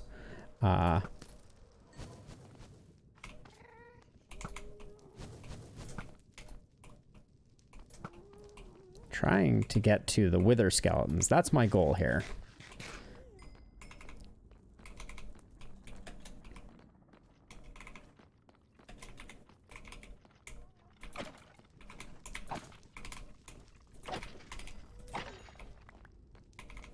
There we go. Yeah, so there's like parts of the tech tree that are hidden away, parts that are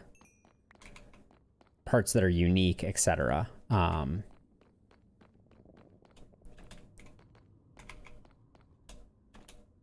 may have to check out AoE, because I've certainly heard an endless amount of good things about it. So like, it is not that I haven't tried it for lack of interest or anything like that. It's just I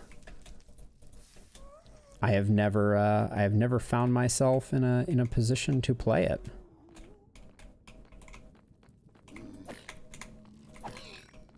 Okay. Forgot I'm not wearing gold pants.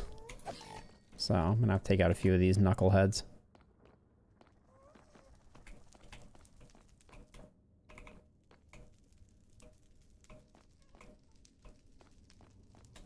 Oh, that could be fun. What is the max number of players that you can play?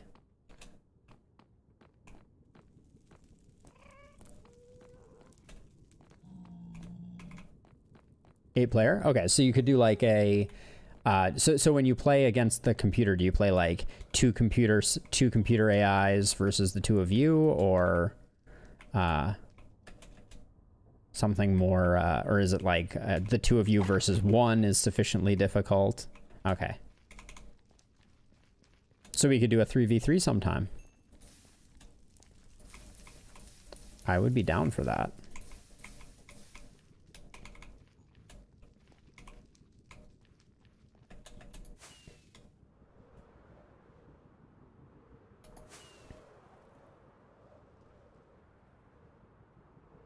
Yep, yeah. So the AI has some limits on its ability to kind of like the speed at which it micros and how effective it is at ruining your day.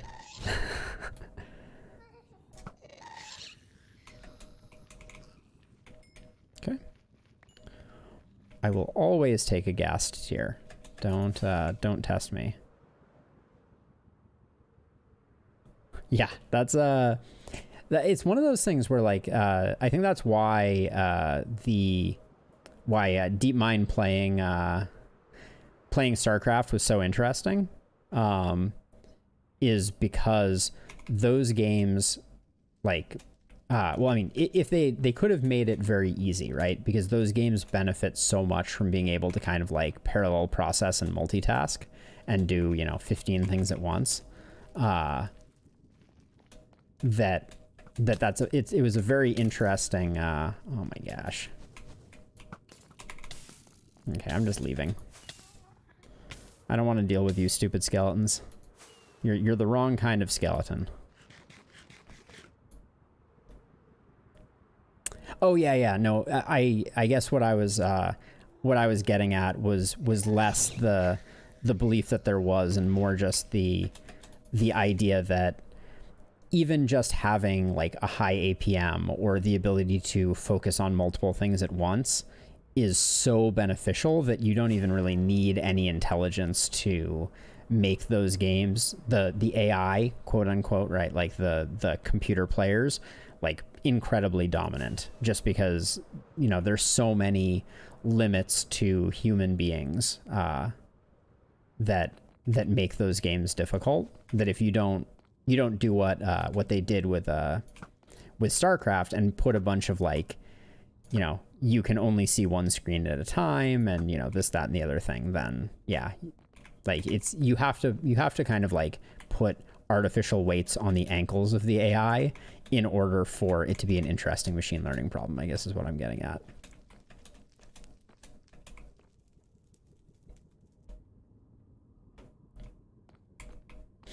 So when he does something like that, I guess the thing that I would be wondering about is that a straight brute force he is playing better thing, or is he, you know, or is there a pretty heavy like exploitation of certain mechanics and things like that to be able to kind of like win?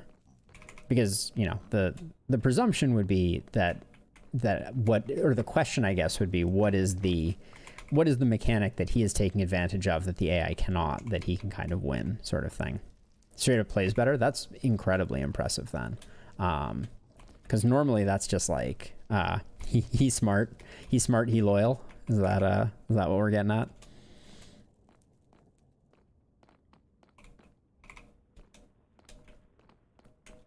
Yeah, I guess at least with other games like the StarCrafts and things like that, you know, it's a macro versus micro type of game, right? And so my guess would be if he's anywhere close to beating 4 AIs, like AoE has to be a pretty heavily macro focused game, right? Where you can make strategic decisions, and those strategic decisions carry a great deal of weight. Yeah, so that he can out macro them. Because yeah, if it was, oh shoot, I just did a bad thing. So I just hit a zombie pigman, which is going to make all of the zombie pigmans within like a 1,000,000-mile radius angry at me. So I need to be very careful right now. Yeah, you can see all of these guys are angry at me. So the best thing to do in situations like this is just to fly far away to despawn all of the angry zombie pigmen and then return. So I'm just going to do that. Did they just get angry at me? No. There's no way, he says. Zombie pigman aggro chaining is incredibly valuable and incredibly dangerous. Some combination of those two things. So I'm just going to go really far away, somewhere like here, and then we'll head back west. Manifest Westiny.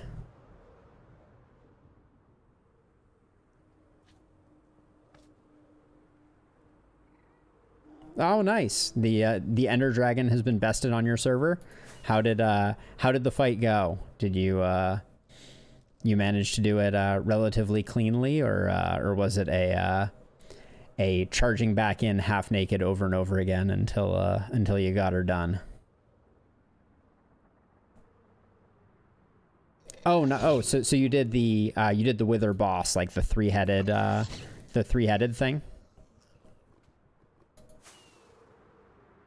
Yeah, the Wither is the three-headed floating thing where you make the T of soul sand and then put 3 Wither skeleton skulls on top of it, and it shows up and it, you know, is firing skulls at everybody and doing stuff like that. Yep. That is actually that is what I'm currently trying to progress towards on this side of things, but I'm having a heck of a time getting any Wither skeleton skulls, which is usually the blocker.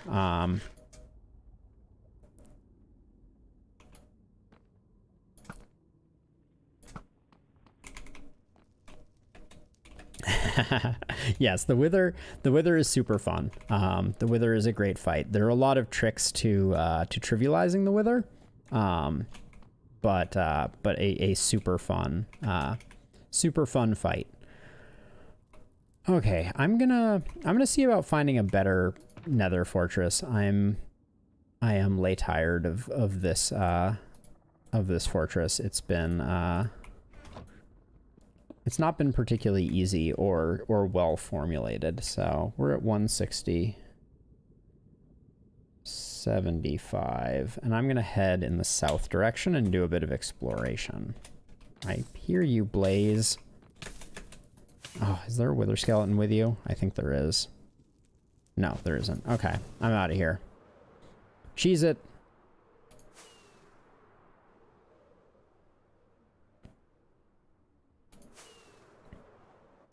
Ooh, let's be careful. Let's be careful.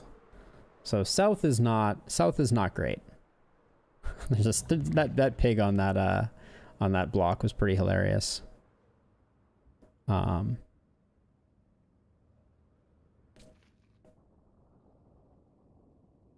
Yep, that sounds like the Wither. Yeah, the Wither is one of those things where if you're not sure that you're prepared for it, it is potentially like the most devastating. Because it can really put you in a bad place if you try and fight it and you are not ready. Because you can just have a Wither floating around and it breaks blocks, which is super annoying, and you know, all kinds of other things that you probably just don't want in your life. So I'm kind of tending northward right now, seeing if we can see another Nether fortress that is less bad than our current Nether fortress. That's the goal.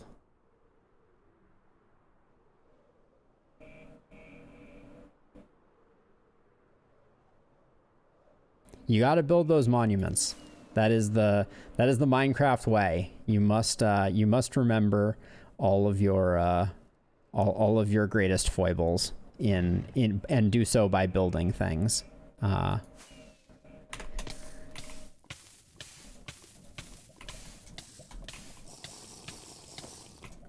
that was scary. That's why you have the fire resistance potion on your hotbar. not where I had it. Heh! Nailed it. No problem at all.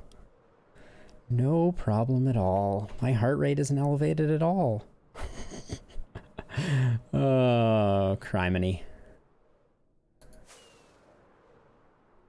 How did that even happen? I was just like flying along, minding my own business, and I think I like caught the edge of something and just like plummeted right into the drink.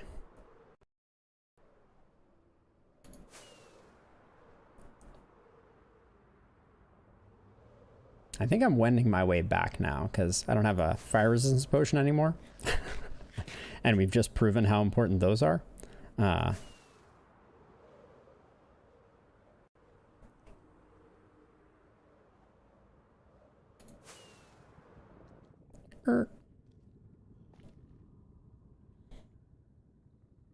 Yeah, I absolutely do have Bedrock. I have been known to play on a couple different Bedrock servers. So yeah, I would very gladly come and check it out. I'm very curious.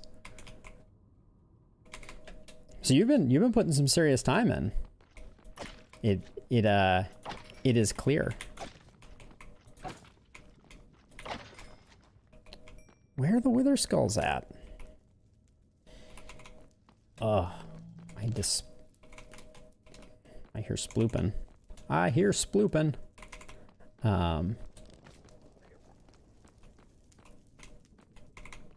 Any other major accomplishments? What kinds of things have you been building? I know you had made a couple farms the last time we talked about it. Any ambitious projects on the horizon or anything like that?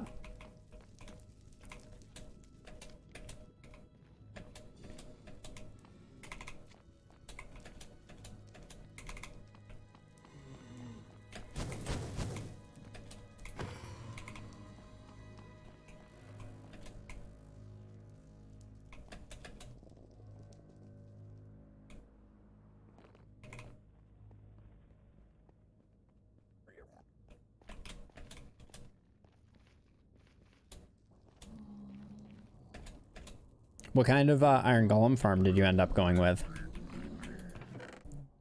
These are all... Oh, there's a fire resistant potion. Oh, and it's an 8-minute one. Beautiful. That's what I was looking for. Okay, so like a zombie scare style.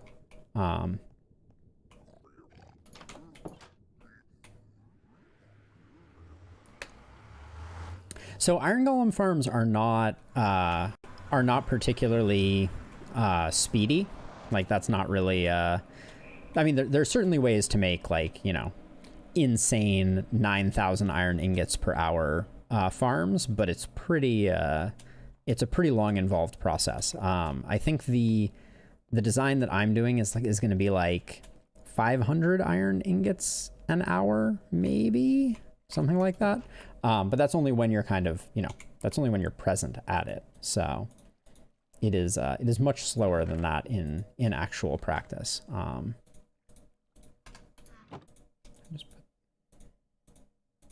Just put my coal somewhere else and do that.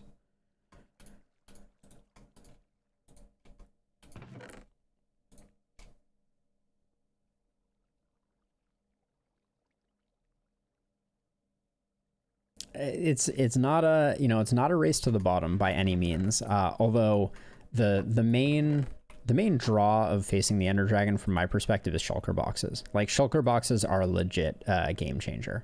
Yeah, as the Elytra. Like I have a hard time playing without shulker boxes and Elytras, I will admit. So that's why I kind of I mainline things until I have defeated the Ender Dragon. So at the beginning of this episode, I'm not sure if you were around, but I took out 10 stacks of gunpowder from the front of this chest to make TNT with, and it has refilled all of them, plus added like another row. This gunpowder farm is delightful. It is my favorite. Although soon the iron farm that will be floating up there will also be my favorite.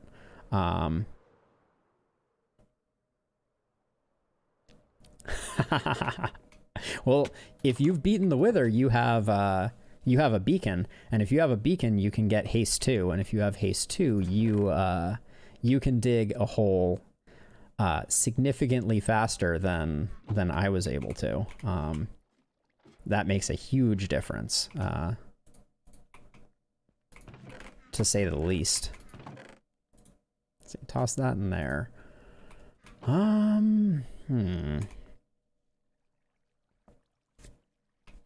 So do you have a beacon in your world? Okay, yeah. So the beacon is awesome. Here, I'll switch over to creative and just show you how beacons work really quickly, because it is it's next level. It's next level tech. So you grab a beacon and you grab iron blocks, or you can use any precious like ingot style block. And then I always forget, I think there's 5 levels. 1, 2, 3, 4, 5. And then what you do is you build a pyramid under the beacon. So that was the first level of the beacon. And each level of the pyramid that you expand it by increases the power of the beacon. So we'll stop here for just a moment. And you go into the beacon interface. And hello.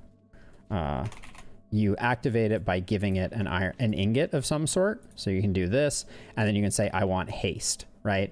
And then at 1, 2, 3, 4, I guess it's 4 levels, you get a second tier of it. But now this is now imparting, that's 3, 4, there we go. So this is now imparting haste effect on me, right?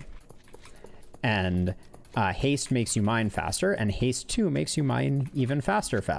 But the entire beacon base has to be hold on, I'm gonna go on peaceful because all these slimes are bugging me.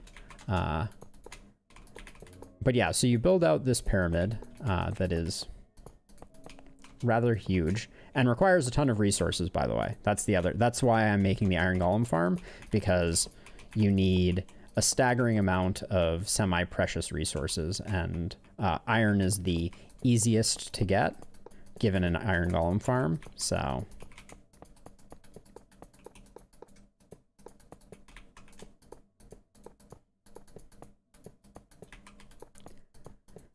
but once you have completed this structure here, you then get access. Oh, I need another ingot.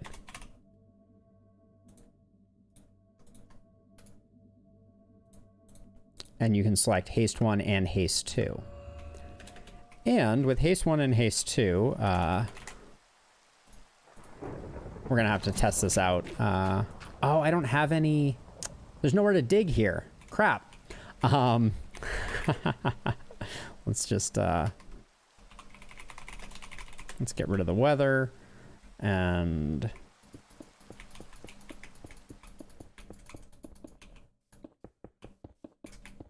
so what happens with haste 2, actually I need anvil efficiency 5.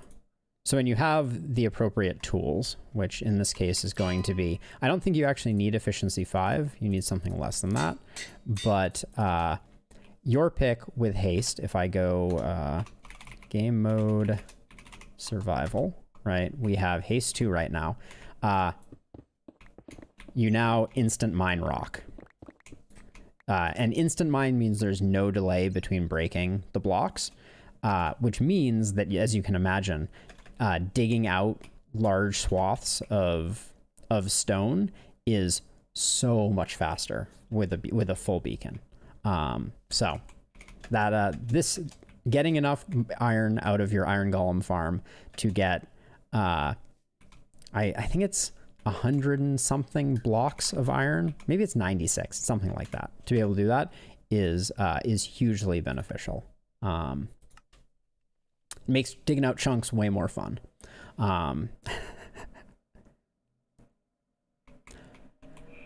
Well, so here's the thing though. If you have an up and running iron farm, just like leave the computer that you play Minecraft on, logged into Minecraft in a hidey hole like this one next to your iron golem farm overnight for like a week while you're not using it, right? Just like when you go to sleep, I did this before. I locked myself in here and then just left myself next to my creeper farm for 10 hours and came back and had all the gunpowder I could ever need. So that's the strat when it comes to collecting iron that I would recommend. Oh, that's something I could do right now.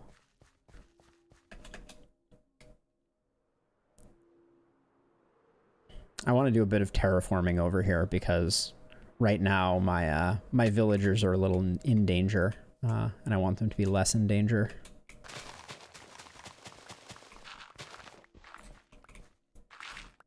Oh yeah, Fletch, while I have you here, quick question for you.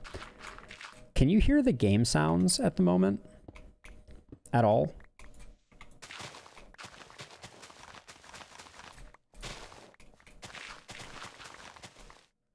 Okay, would you describe them as overly quiet? Okay, you would. Okay.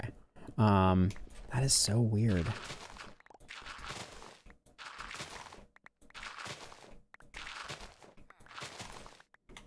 I thought I had tuned in my my audio levels, but it looks like I need to go back to the drawing board again.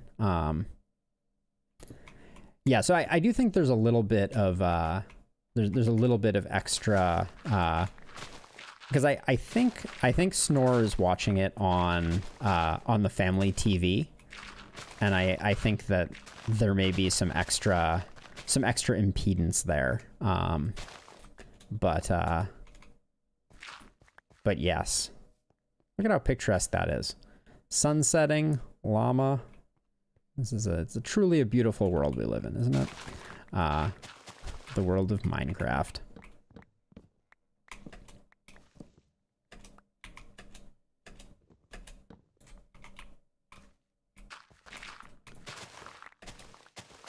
See, I don't know if you saw my my absolute disaster that happened a couple of weeks ago, where I started a raid in this village here.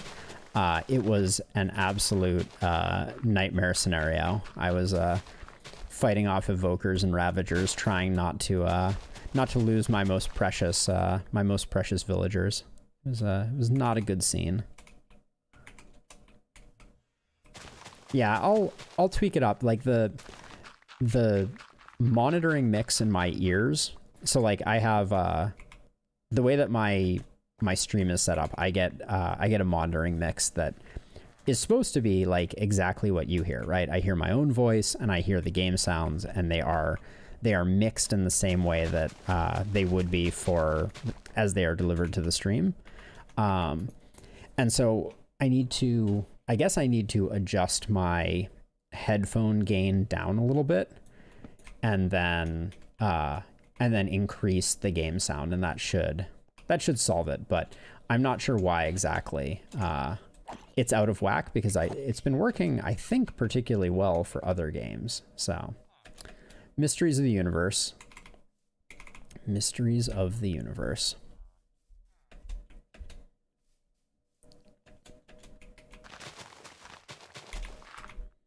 It's always like impossibly difficult to troubleshoot these things while also trying to stream, especially with the chat delay. It's like you change something and you're like, is that better? And you get, 7 answers, half of which are about the previous state and half of which are about the next.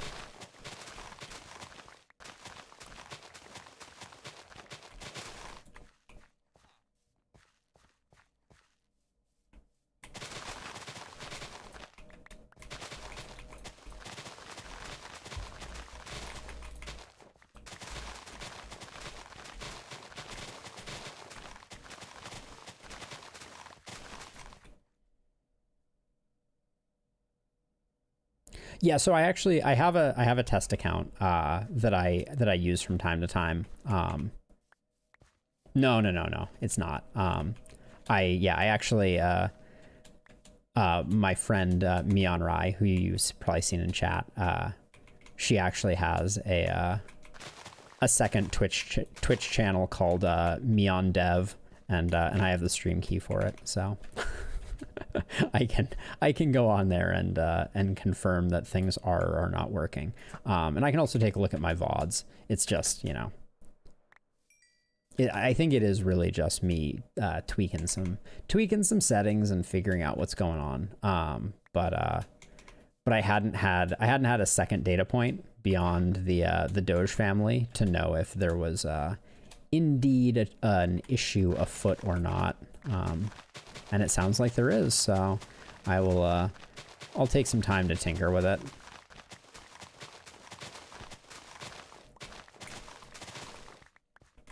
There we go. Oh, the Endermen are just a nightmare. Ruining the neighborhood. What happened here?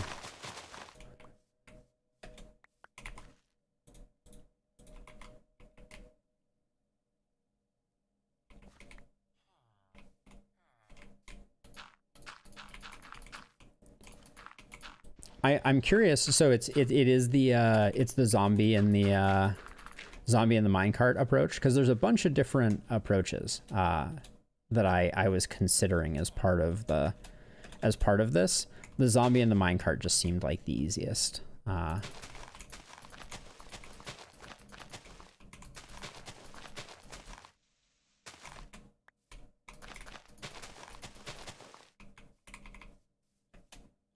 No zombie.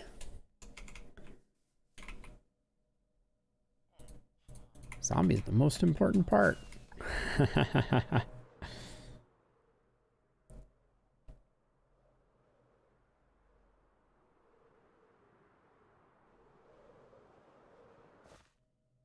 Actually, I want to. There's something I want to try here. Let's do something a little weird really quickly. I think. Oh, wait, this is the wrong world. Hold on.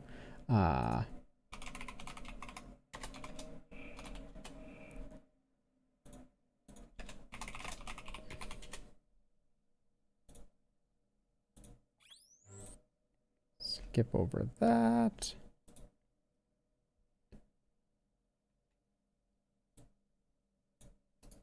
Okay, so I have, one of the mods that I have installed on this is the carpet mod. Oops. New world, there we go.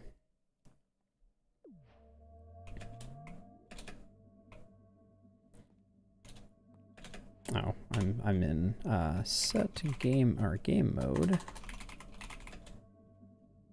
Creative. The tab completion is not quite right in Minecraft. I will say that. It's a weird thing to complain about. Script load AI tracker. So, if this does what I think it's going to do, this may be very cool. Okay.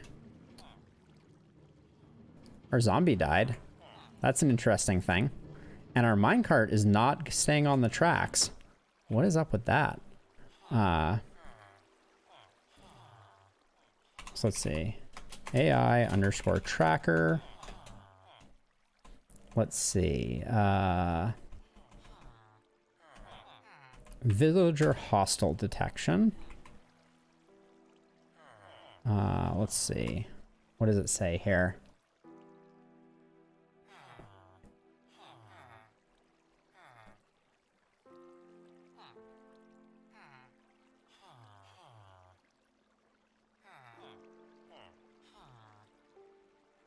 Yes, the cats are definitely part of it.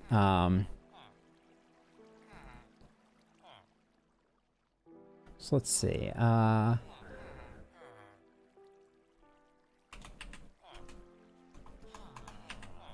AI tracker. Villager iron golem spawning or hostile. I want villager hostile detection.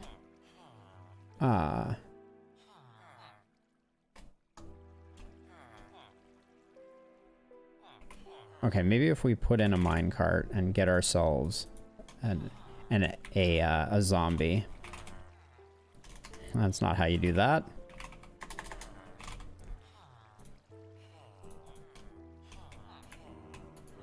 Oh, I put it on peaceful. That's why there's no... that's hilarious. Okay.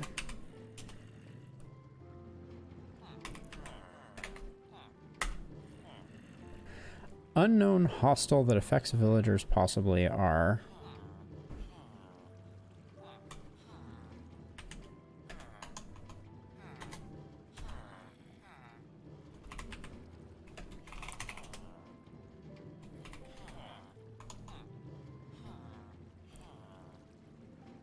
Unknown hostile that affects villagers. Possible options are...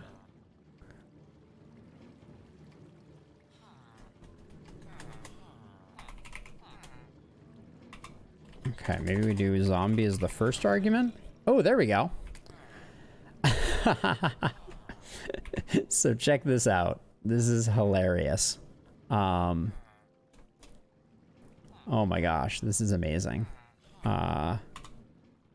Can I change the update frequency? Yeah,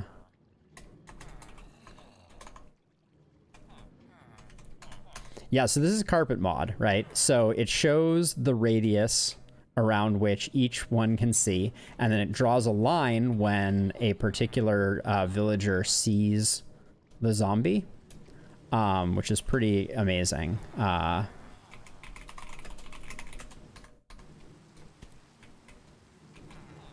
And then the other thing that we can do, I believe, with this is we can also do...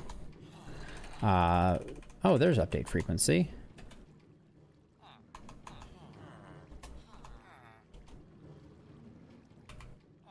If I do every 5 ticks... There we go. Now it's a little smoother. Yep, that's pretty good. Let's do it every tick. Let's see how... Ooh, look at those lasers. Love it. Let's see. Okay, now we're starting to learn how this works. So, villager, we want iron golem spawning. True? Okay, here we go. So these boxes are the boxes that contain... tick rate is 20 per second. Is 20 ticks to a second. But yeah, so now what we're seeing is the green boxes are the space in which the villagers can spawn a golem. It are the green boxes. And when a golem spawns, a white ray will be sent to the golem that was spawned by them.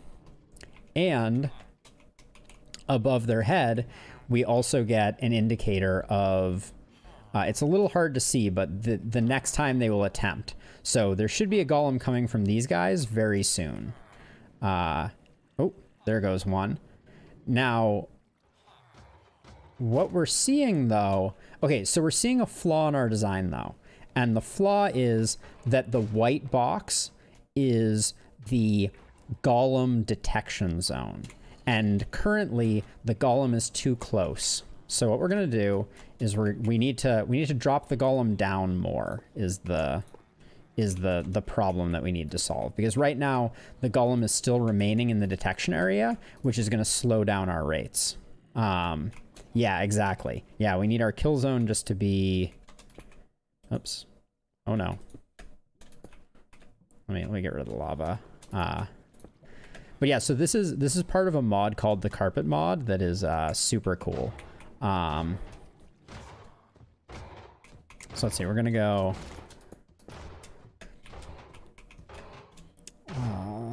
is that safe? Yeah, I think if we put our platform here, we'll be good. So let's see. So let's get rid of all this stuff. You guys are in for a little drop of your life. There we go.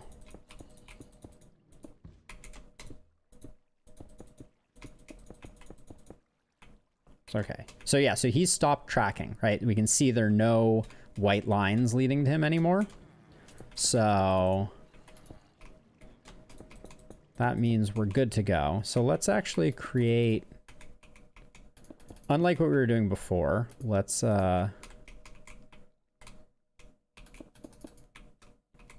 actually create a kill chamber here.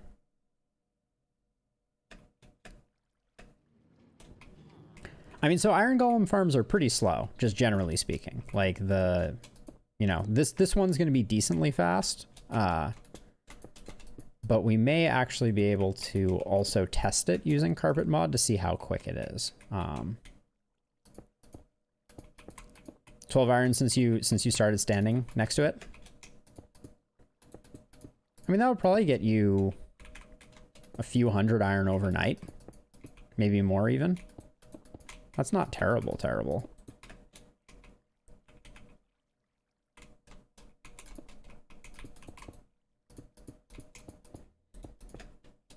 It really is one of those things where it's like,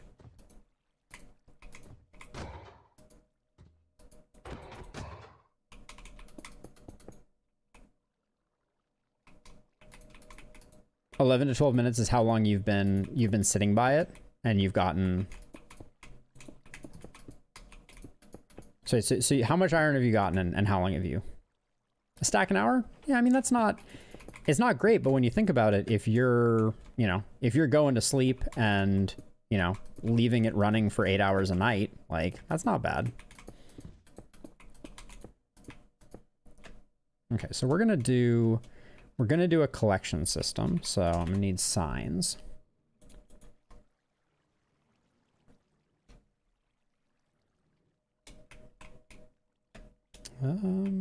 Yeah.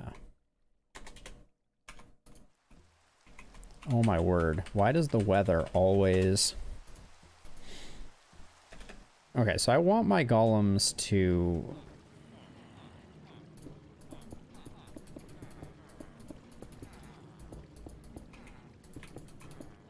The golems are getting in the way, is what I'm trying to say here.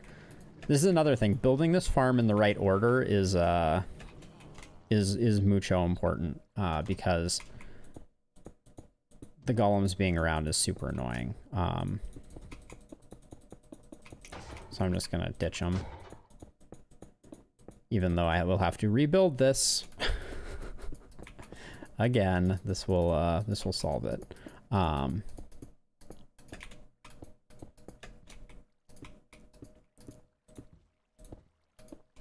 But yeah, there are other design, like, I'm not sure if I'm going to go with the minecart approach. There are other ways to break line of sight with a zombie in order to get, like, the same results. But let's get a little bit of a kill chamber going here.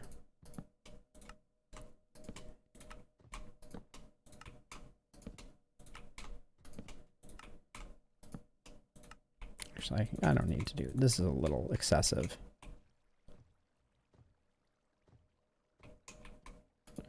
Okay, so then you might have a totally passive iron golem farm, because even without scaring the villagers, you will get some passive rates, but those are very, very, very slow. Yeah.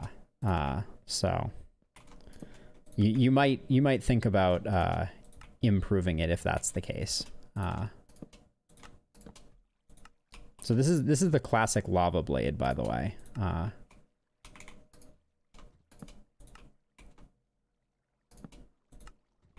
So you create a little diamond shape here,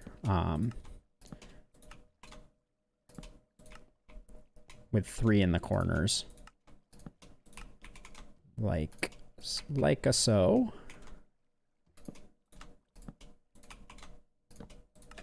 And then, if you put a bucket of lava right there, it's just going to rest beautifully on top of all of those signs, like that. And then what we can do is we can put water in the corners here. Well, I need to...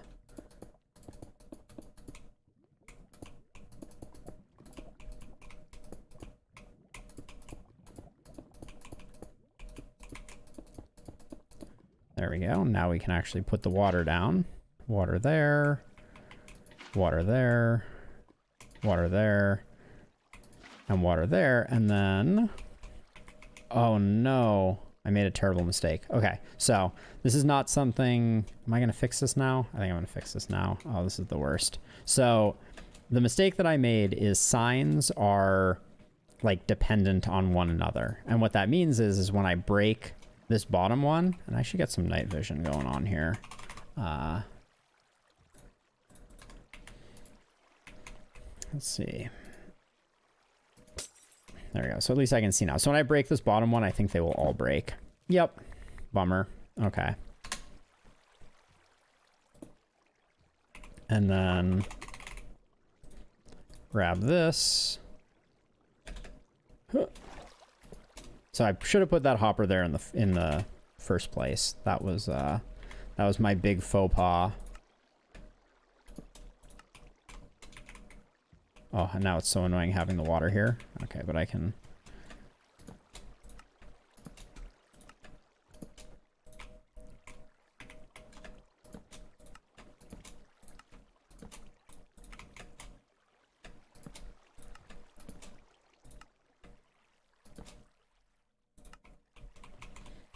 $80 to $100 an hour. I think that is low for the rates that you can get with scare-based spawners. But the other thing that I want to try in just a second here, once we get this set up, is there's another thing that Carpet mod, which is the mod that's providing all like the boxes and things like that, provides that is super cool, is it provides the ability to accelerate time. So we can do an hour simulation of this farm without waiting an hour, basically. Okay, so we've got that fixed now. So this should work just fine. Okay, we've got... All of these are... They can't spawn another golem because there is a golem there already. Let's see, we don't need any of this stuff. So just for decoration purposes...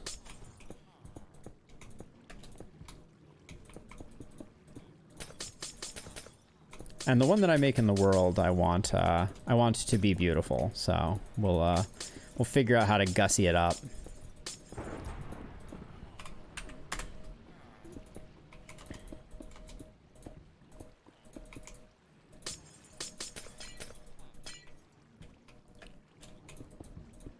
Okay, now that we've got that, now we can come through and remove this, which will allow the iron golem to plummet into the kill chamber. There we go. Now he lands in there. Now, none of his drops will be destroyed because they will fall at his feet and they'll land in the water and they will get collected by this item hopper. There we go. Perfect. So now what we're going to do is I need to check how to do this.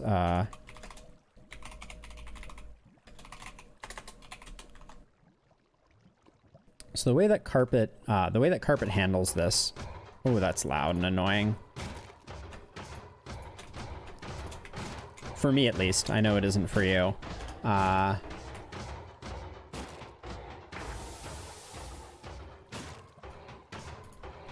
But you can see we've gotten 10 iron so far, 15 iron.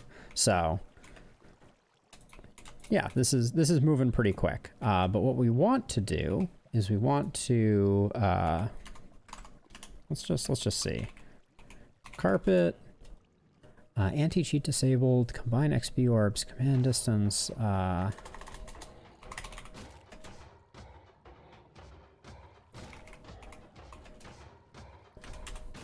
thought that would do the thing that I wanted to, but it does not. Tick entities.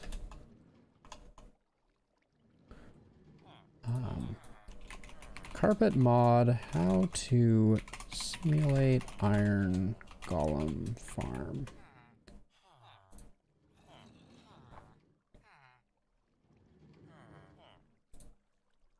This may be one that I need to do some offline research on. But okay, let's double check the next time an iron golem spawns, which should be pretty soon.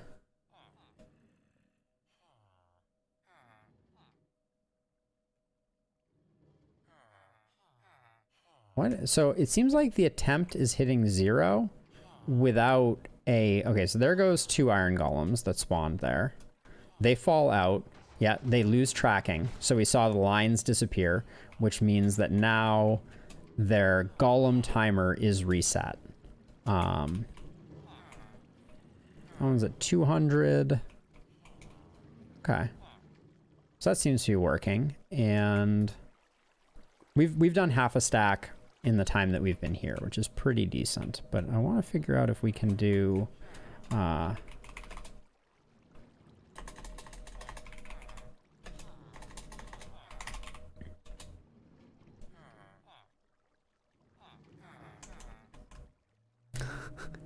I think super hot, time only passes when you move, I believe. What happens if I do tick freeze? Okay, so wait, that did work, actually. That's actually pretty cool. So, now that I have tick froze, we're in the matrix at the moment. Nothing is changing, everything is stuck.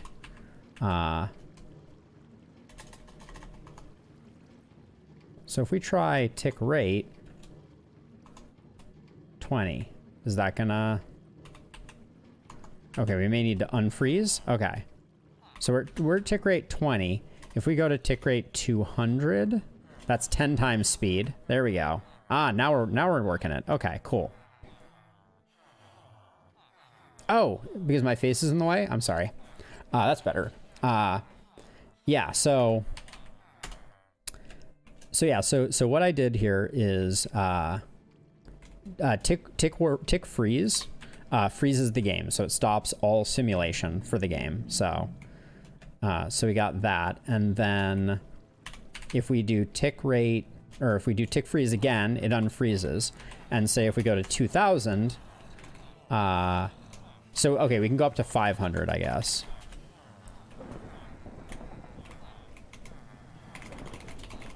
Clear the weather out. But yeah, so we're running at quite fast at this point. Okay, and then we can return things to normal speed. There we go.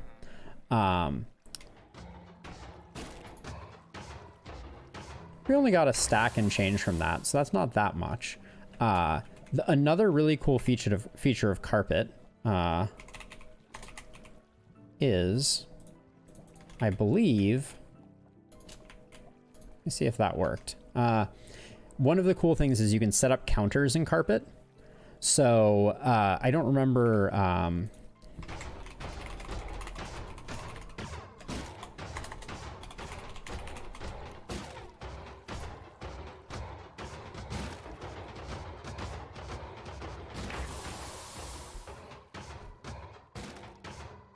So what I'm looking for right now is...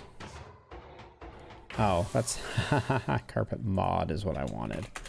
So what I'm looking for right now is there's a way to have hoppers pipe into blocks of wool and use those as counters, basically. So it'll consume all of the items. Let's see. And there's all kinds of crazy things that you can do. With it. But I mean, so I think this design now is what I was looking for. What do these corners say? I'm curious. Golem detection radius. Got it. Okay. So this farm is not like maximally efficient. Oh my gosh, there's still the golems that we released earlier down there fighting the slimes. That's hilarious.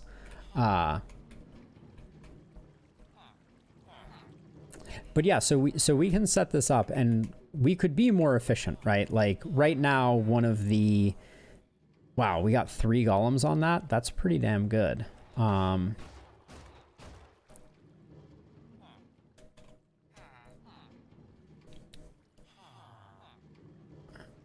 I'm pretty pleased with this. So I think what we're gonna do is, What was it? What was let me go back to the command that we brought up, the AI tracker. Turn that off.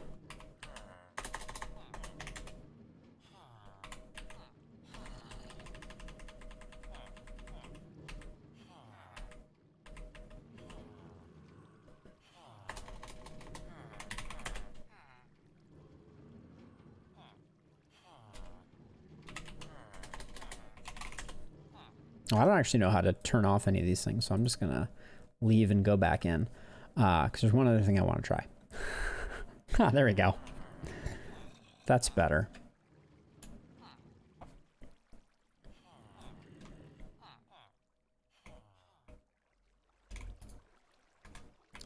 So we did 2 stacks during that tick warp, which was at 10x speed. But I think this is pretty good. But wait, what was I... There was one last thing I wanted to do with carpet. And also, this is a very odd bug. I've never seen this before, but when I logged out and logged back in, he was off of the rail, which is distressing to say the least. We can't have that happening. I wonder if that is a bug that will plague us with our setup in the future. Oh,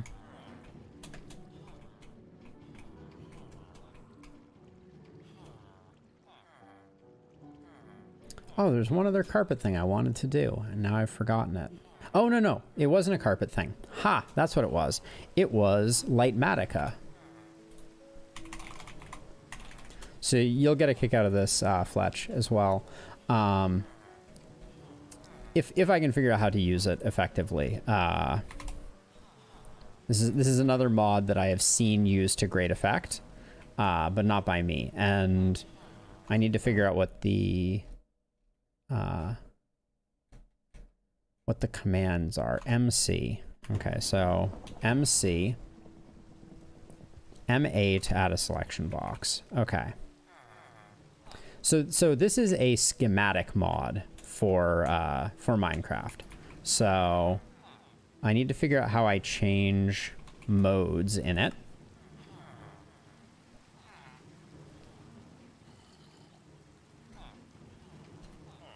Okay, that's the tool item. Info, overlays, visuals, colors, hotkeys. Here we go. MA is add selection box. Main GUI is M. Oh my gosh, it's like I am living in a rainstorm at all times. Okay.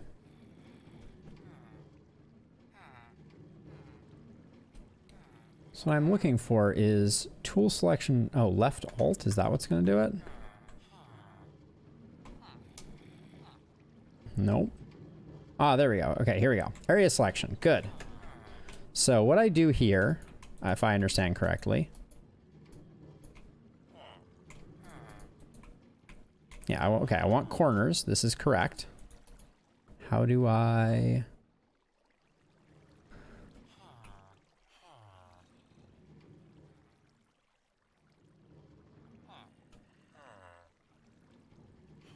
Oh, I may have a shaders issues here?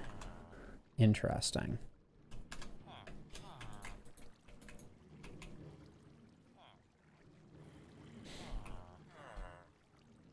It's okay, so glitchy or weird triangles, render regions probably needs to be disabled, prevent weird rendering issues. Fast render might also need to be disabled. HUD and GUI. Okay, so that's fine.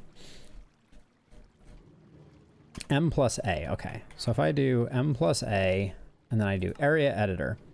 Currently in selection mode normal, but no areas have currently been... Oh, that... Okay, so I do have a key conflict there. But what we want to do is we want to replace blocks, paste blocks, grid, move, delete, rebuild, area selection. This is what we want.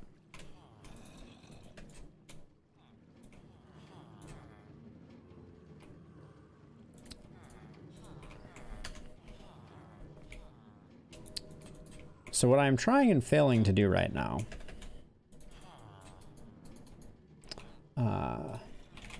Can't select area. Lightmatica.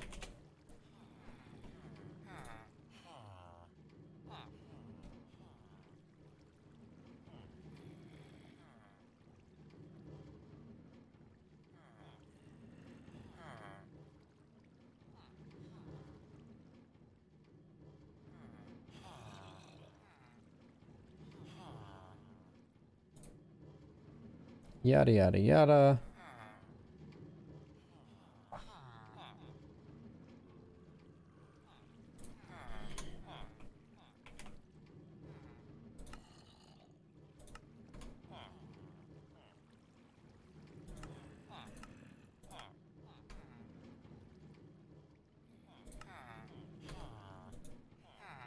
There we go. Now we're cooking with gas. Okay.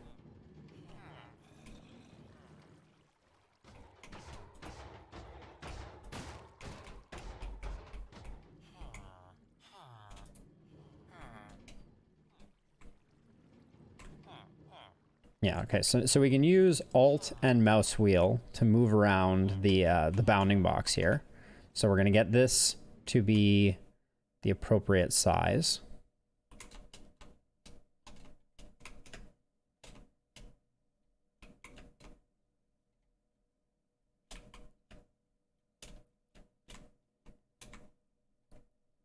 Okay, we're changing. Oh, that's moving the wrong. Why is that moving the wrong side?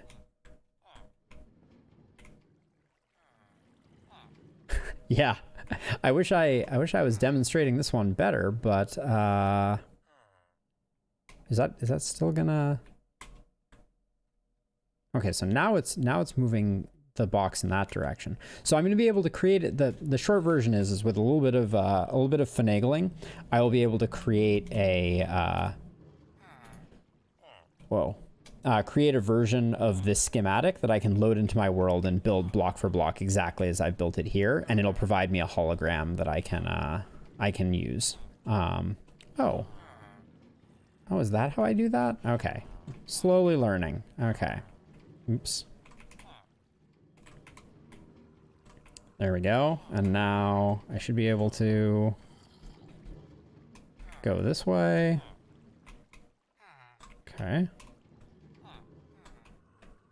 Okay, have we gotten this almost right? Yeah, almost right. Oh, I need to middle click this. There we go. Okay, now we've got our box. We need to go... Oh, weather clear, please.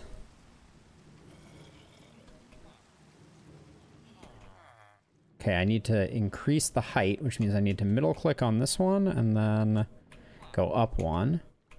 Got it. I'm sure there's a much more efficient way to do this, but... Okay, I didn't want to... Wanted to stay underneath this sucker. Okay, I did mess up my bounding box.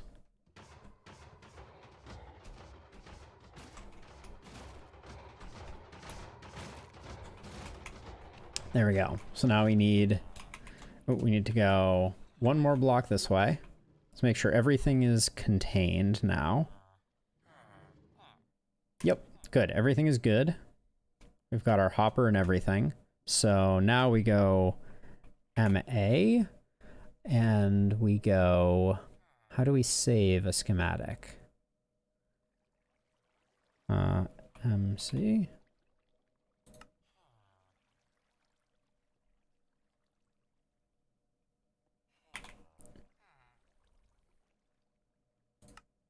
This is loaded schematics. Schematic placements. This already says iron farm. I think I used this once before to create an iron farm, which is its own hilarious thing. But create new directory.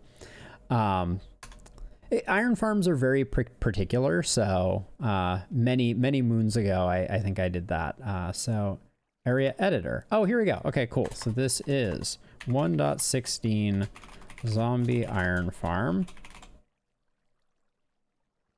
Save schematic. 1.16 1.61 16 zombie iron farm. Save schematic. Beautiful. So now, if we go and we save and quit to title and we go into our single player world, if things have gone correctly, I should be able to bust out a stick, do a schematic placement, and we'll just do it over here for giggles, and then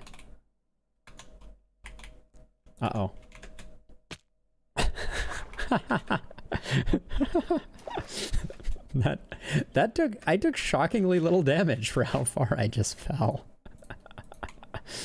I think I got a little bit of elytra off on me, but that was pretty funny. All right, let's try this again. So go to the stick, MA. Oh yeah, holding A or pressing A moves me. That's why I fell. I understand now. Loaded schematics, none. Lightmatica menu. Placements, loaded schematics, load schematics, 1.16, load schematic. Placement created for unnamed. Why is it unnamed? Oh, you also get a material list. This is super cool. It automatically generates a material list of all of the things that you need to build it, which for very complicated things is super great.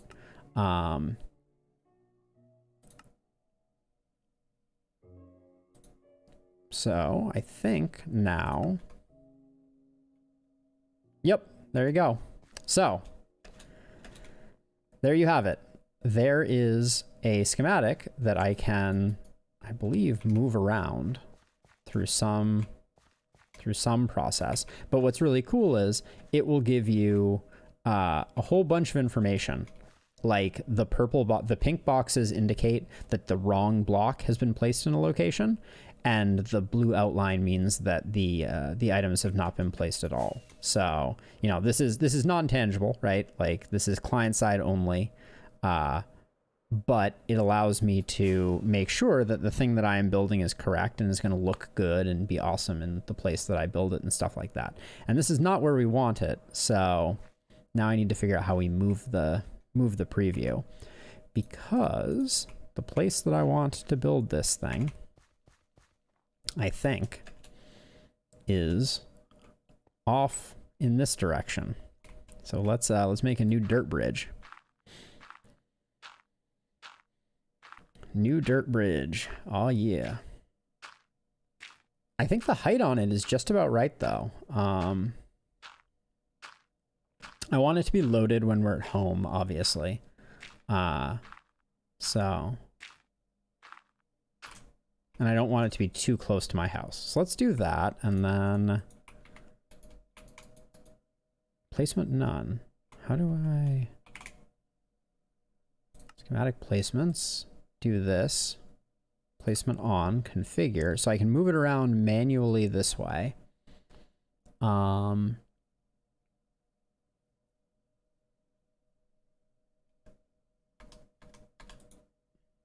there we go. Now we're cooking with gas.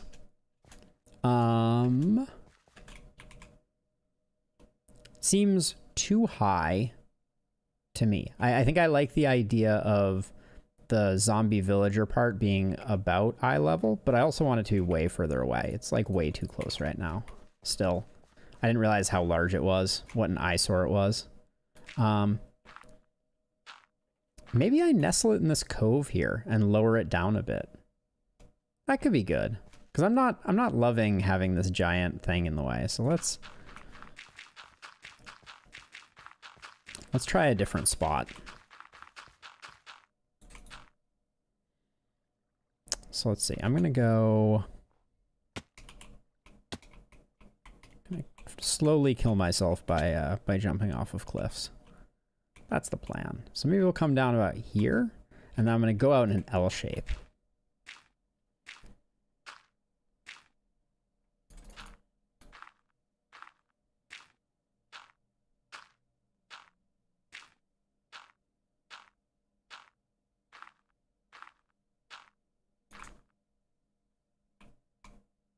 Yes, like this bay will be Iron Golem Murder Bay.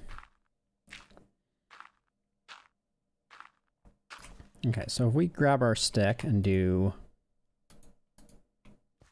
Okay, so that worked out well, except I want a different anchor point because it's too close still. Okay, let's just build out more. That's okay. There's probably a key that I can use to rotate the schematic also. But this'll do.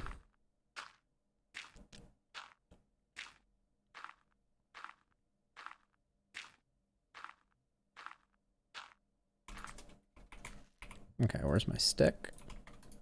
Boop. So okay, so let's see what that looks like from up high. So I'm at home and I look out my window. Yeah, and there's a hint of some weird stuff going on over there, but nothing too crazy. And if I wander out this way, yeah, I think that's a great little spot to put that actually. Nice. So what I'm going to do is I'm going to take and put a different block on the location that I have selected for where I want the reference point to be, just so that I don't lose it. Since I'm not sure if when I log out, if Lightmatica will remember the location, but these are the corners of the build now. And just as a demonstration of the coolness of Lightmatica, let's say I were actually building this thing right now, right? And I went like this, right? It's like those are wrong, but then I place this block, and they fill in, and right, it removes the blue outline. But if I say put, that, it would red it out and let me know that I had built the thing wrong. And what's cool is Lightmatica has the capability to not only detect block entities and their proper configuration, but also the contents of hoppers, the state of repeaters, how many tick delays they have, and things like that. So yeah, so we will build this next time, which will be pretty cool. I'm gonna fly around and kill some drowned for a minute here. Before knocking off for the night, because it is almost knocking off o'clock. Yeah, Lightmatica is amazing. Carpet is amazing. Some of the stuff that you can do with Carpet mod, Carpet mod is basically like MATLAB for Minecraft, for lack of a better analogy. I feel like. It's completely bananas.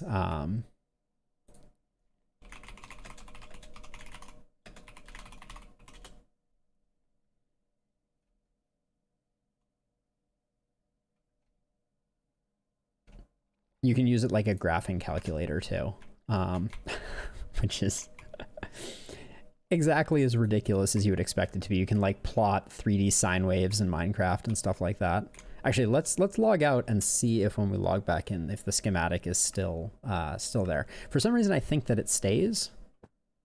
Yeah, it does. Cool. So that will be in our world until we build it, which we will build it next time. And that's going to involve getting 12 villagers over there, capturing a zombie, and putting it into place. We have, we're going to be busy. We're going to be busy.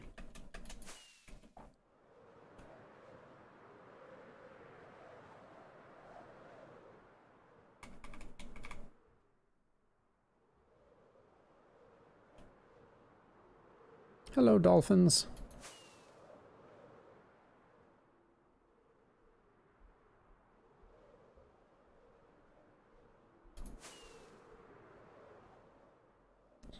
But yeah, especially I need to get better at using Lightmatica, because I really like mapping things out in creative first, and it's so hard to translate things from creative back over without it. I feel like these cities should always just have drowned hanging around in them. You know, like as a feature, but they don't. And I still don't know how to take off and fly after after being in water. Someday I will learn.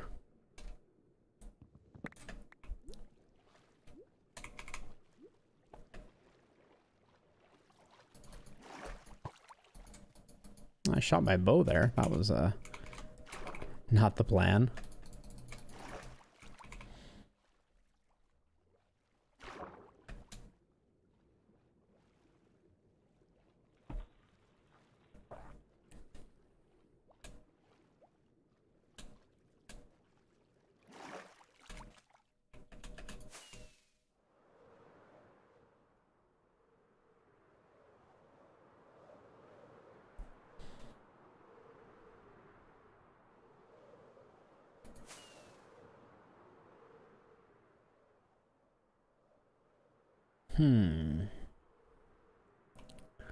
Where, oh where? I guess I really shouldn't be doing this during the day. I should be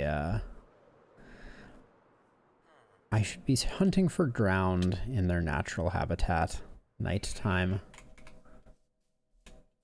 I don't really know how drowned spawning works, to be honest. That is a mystery to me. I don't think we've seen a witch hut yet. No, I think we have. I think I wrote down the location of a witch hut. I think we found one early on in this playthrough. A lot of sand here. Can never have enough sand. Oh, that was the top of a tree. I saw some little floating bits. Oh man, I'm just bumping into everything.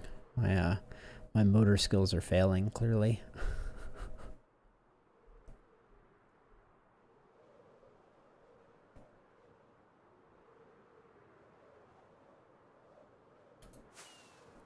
This is our big desert over here, kinda. Oh, we need to make an ice farm at some point too. Oh, we need a slime farm. Oh my gosh. The to-do list is endless. This much is for sure. Oh,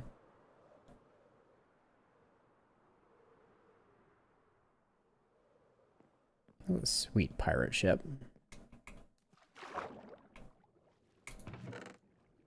Ooh.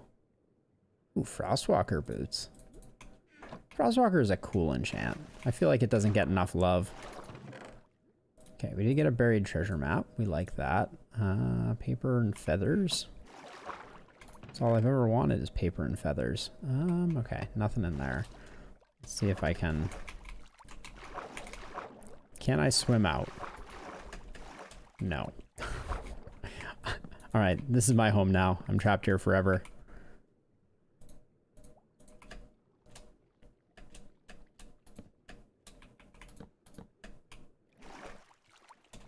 Let's go find some buried treasure. That's always enjoyable. Oh, that's why I remade the boat wrong. I was supposed to use a... Oh. Wow, I have never had a treasure map this this immediately right here. So the trick with treasure maps is if you... Okay, so if we look at the shape, we are a like chevron type of thing, right? Square back, pointy front. The pointy front is your actual location. So what you really want to do is you want to come in, from the top and then get your pointy. So it's probably like right around here.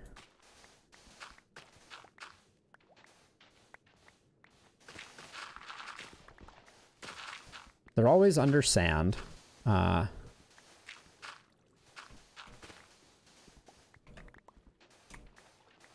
I really...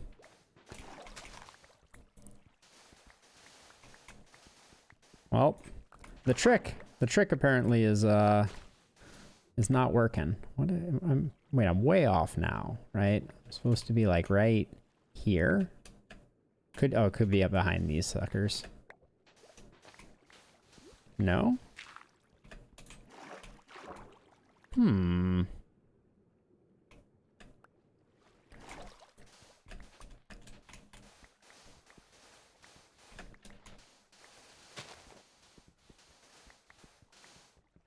Now I'm just like tearing up every last inch of things. I believe so, yeah. It's definitely under like diggable blocks, not like it wouldn't be under sandstone, is my experience. I don't think I've ever seen it under dirt, but maybe it could be under dirt under sandstone. Well, we're gonna find it. Faux show. Oh, maybe you're supposed to... Maybe I got it backwards and you're supposed to come at it from the south? Let's try that. Let's see, like, if we do this, get aligned, and then go, like, to here? Okay, maybe it's here.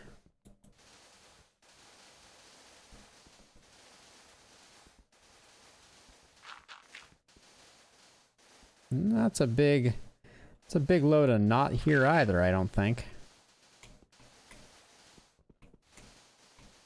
There it is.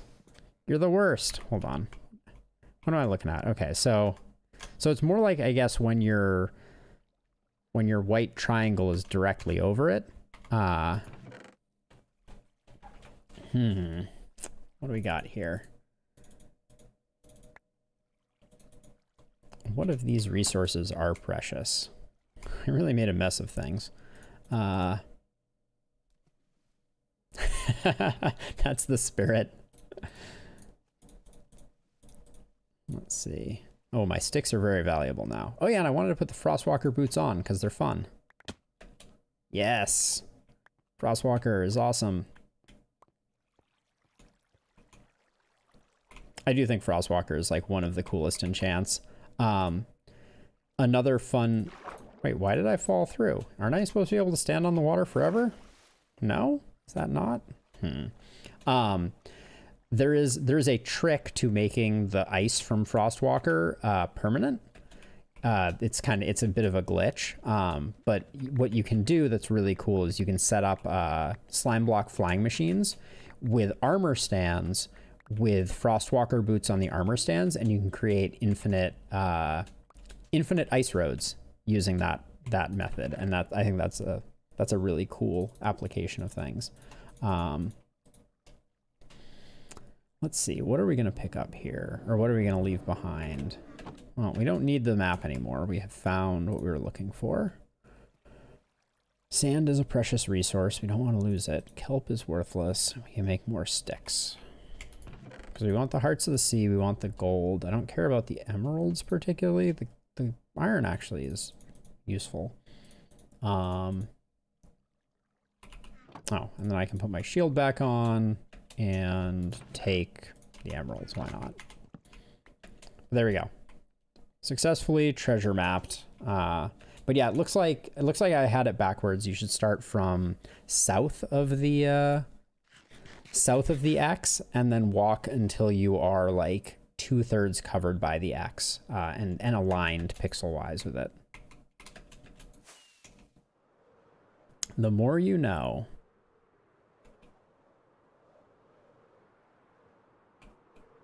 Okay, it's definitely nighttime now. We're gonna get some drowned spawning.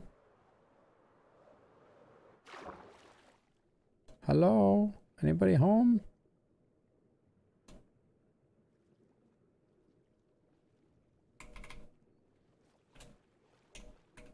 There's a drowned. Oh, he's got a trident too. Give me your rich, tasty trident.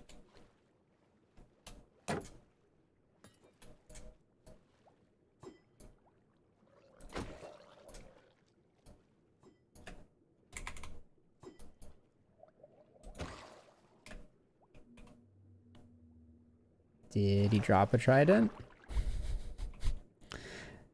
Would I even know if he did? I don't think he did. I don't think he did. All right, let's get a little bit of air and then continue swimming around the haunted ruins.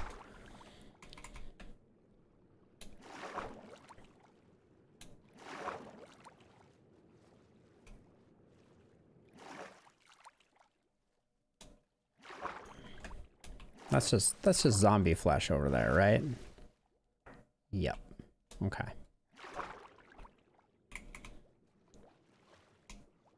I'm doing my best impression of just like the lady from Jaws, just kind of like, you know, totally oblivious to what lurks beneath the water, just kind of swimming around. But so far, I am desiring of being besieged by drowned, and it's not happening for me. There's one. Looks squid-like. But he is not holding a trident, so I'm not going to swim over there, I don't think. I guess maybe where there's one, there might be more. So I will, I'll go poke the bear. Okay, I see two now. Ooh, and a trident, dude.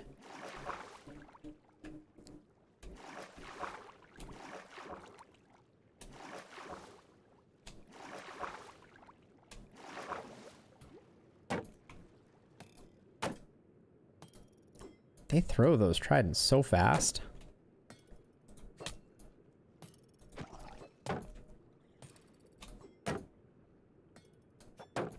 Getting the rhythm down now. Zombie flesh. I don't know what I expected.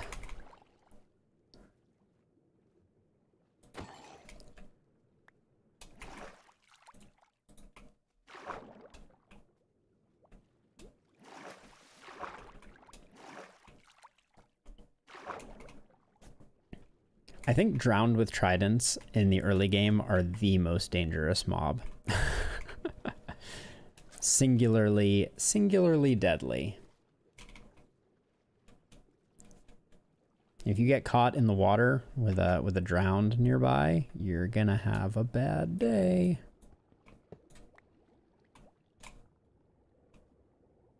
Ooh.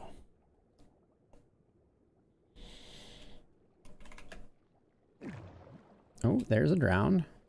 There's two drowned.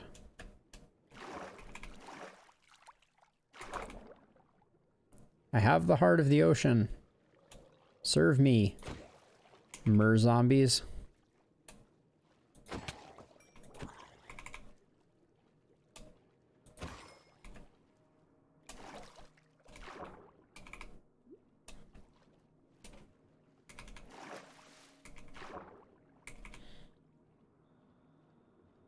It's not called the heart of the ocean, is it? Heart of the sea. That makes more sense. That's far more poetic. Well, we're getting good drip of non-trident wielding drowned. Grumble, grumble, grumble.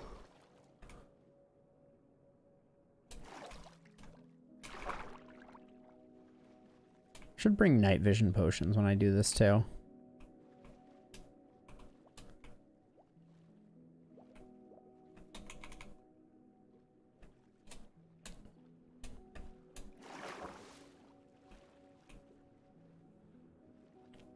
I feel like Minecraft could really do with a some type of large roaming sea creature. Doesn't necessarily have to be deadly, like a whale shark or something like that, that only shows up in like the deep oceans and just like lumbers. Could be fun.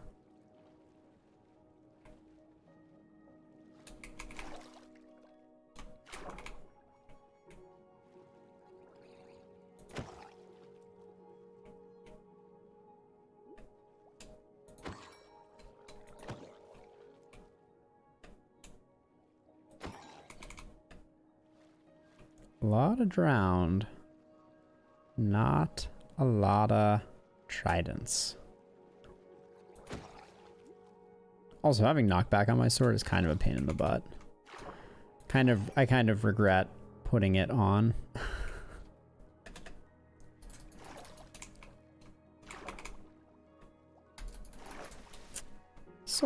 Still don't know. This is something I should look up, is how to launch out of the water with rockets.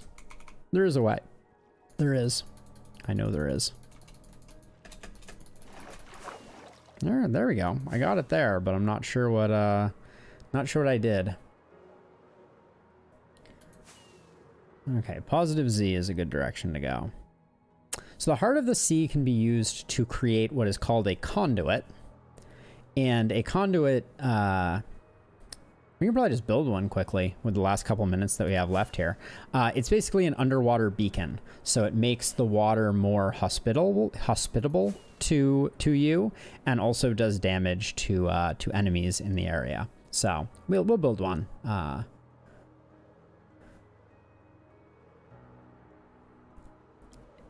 Oh wait, actually no, we can't. So the heart of the sea gets combined. You have to combine it with nautilus shells. I forgot, and we don't have enough nautilus shells yet, I don't think.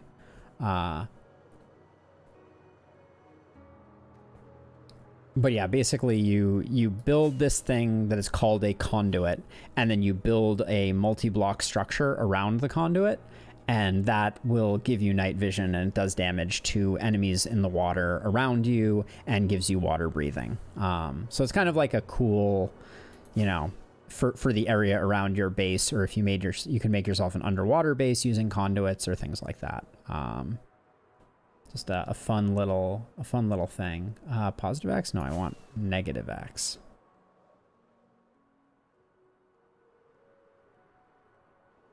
Yeah, I think you combine, I think you wrap the heart of the sea in 8 nautilus shells, and then you're good to go. If I recall correctly. I've never really used it to any particular effect. Oh, I wonder if that's our base. I guess the render distance on the bounding boxes for Lightmatica are slightly longer than the other render distance in the game.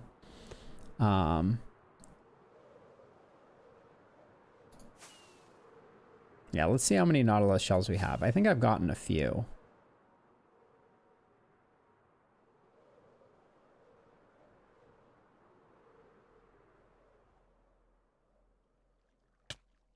Oof.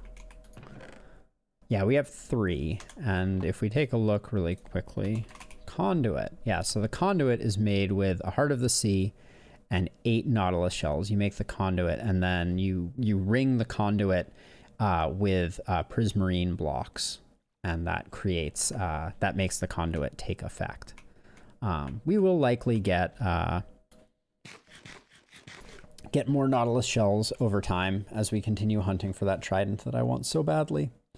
But yeah, I think I'm gonna call it here. This was a very productive stream. We will definitely be building the Iron Golem farm next Thursday. But Fletch, thank you for hanging around and educating me on boar laming, so that my bow has more meaning moving forward for me. Yeah, and hope you have a good one, and I will catch you next time. Bye, everybody. Peace out. Yeah, oh yeah, definitely. Not tonight probably, but I'll shoot you a message on Discord about it. I would love to see. I'd love to see your whole world, honestly. Love to get the grand tour. So yeah. Anyways, have a good one, dude. Later.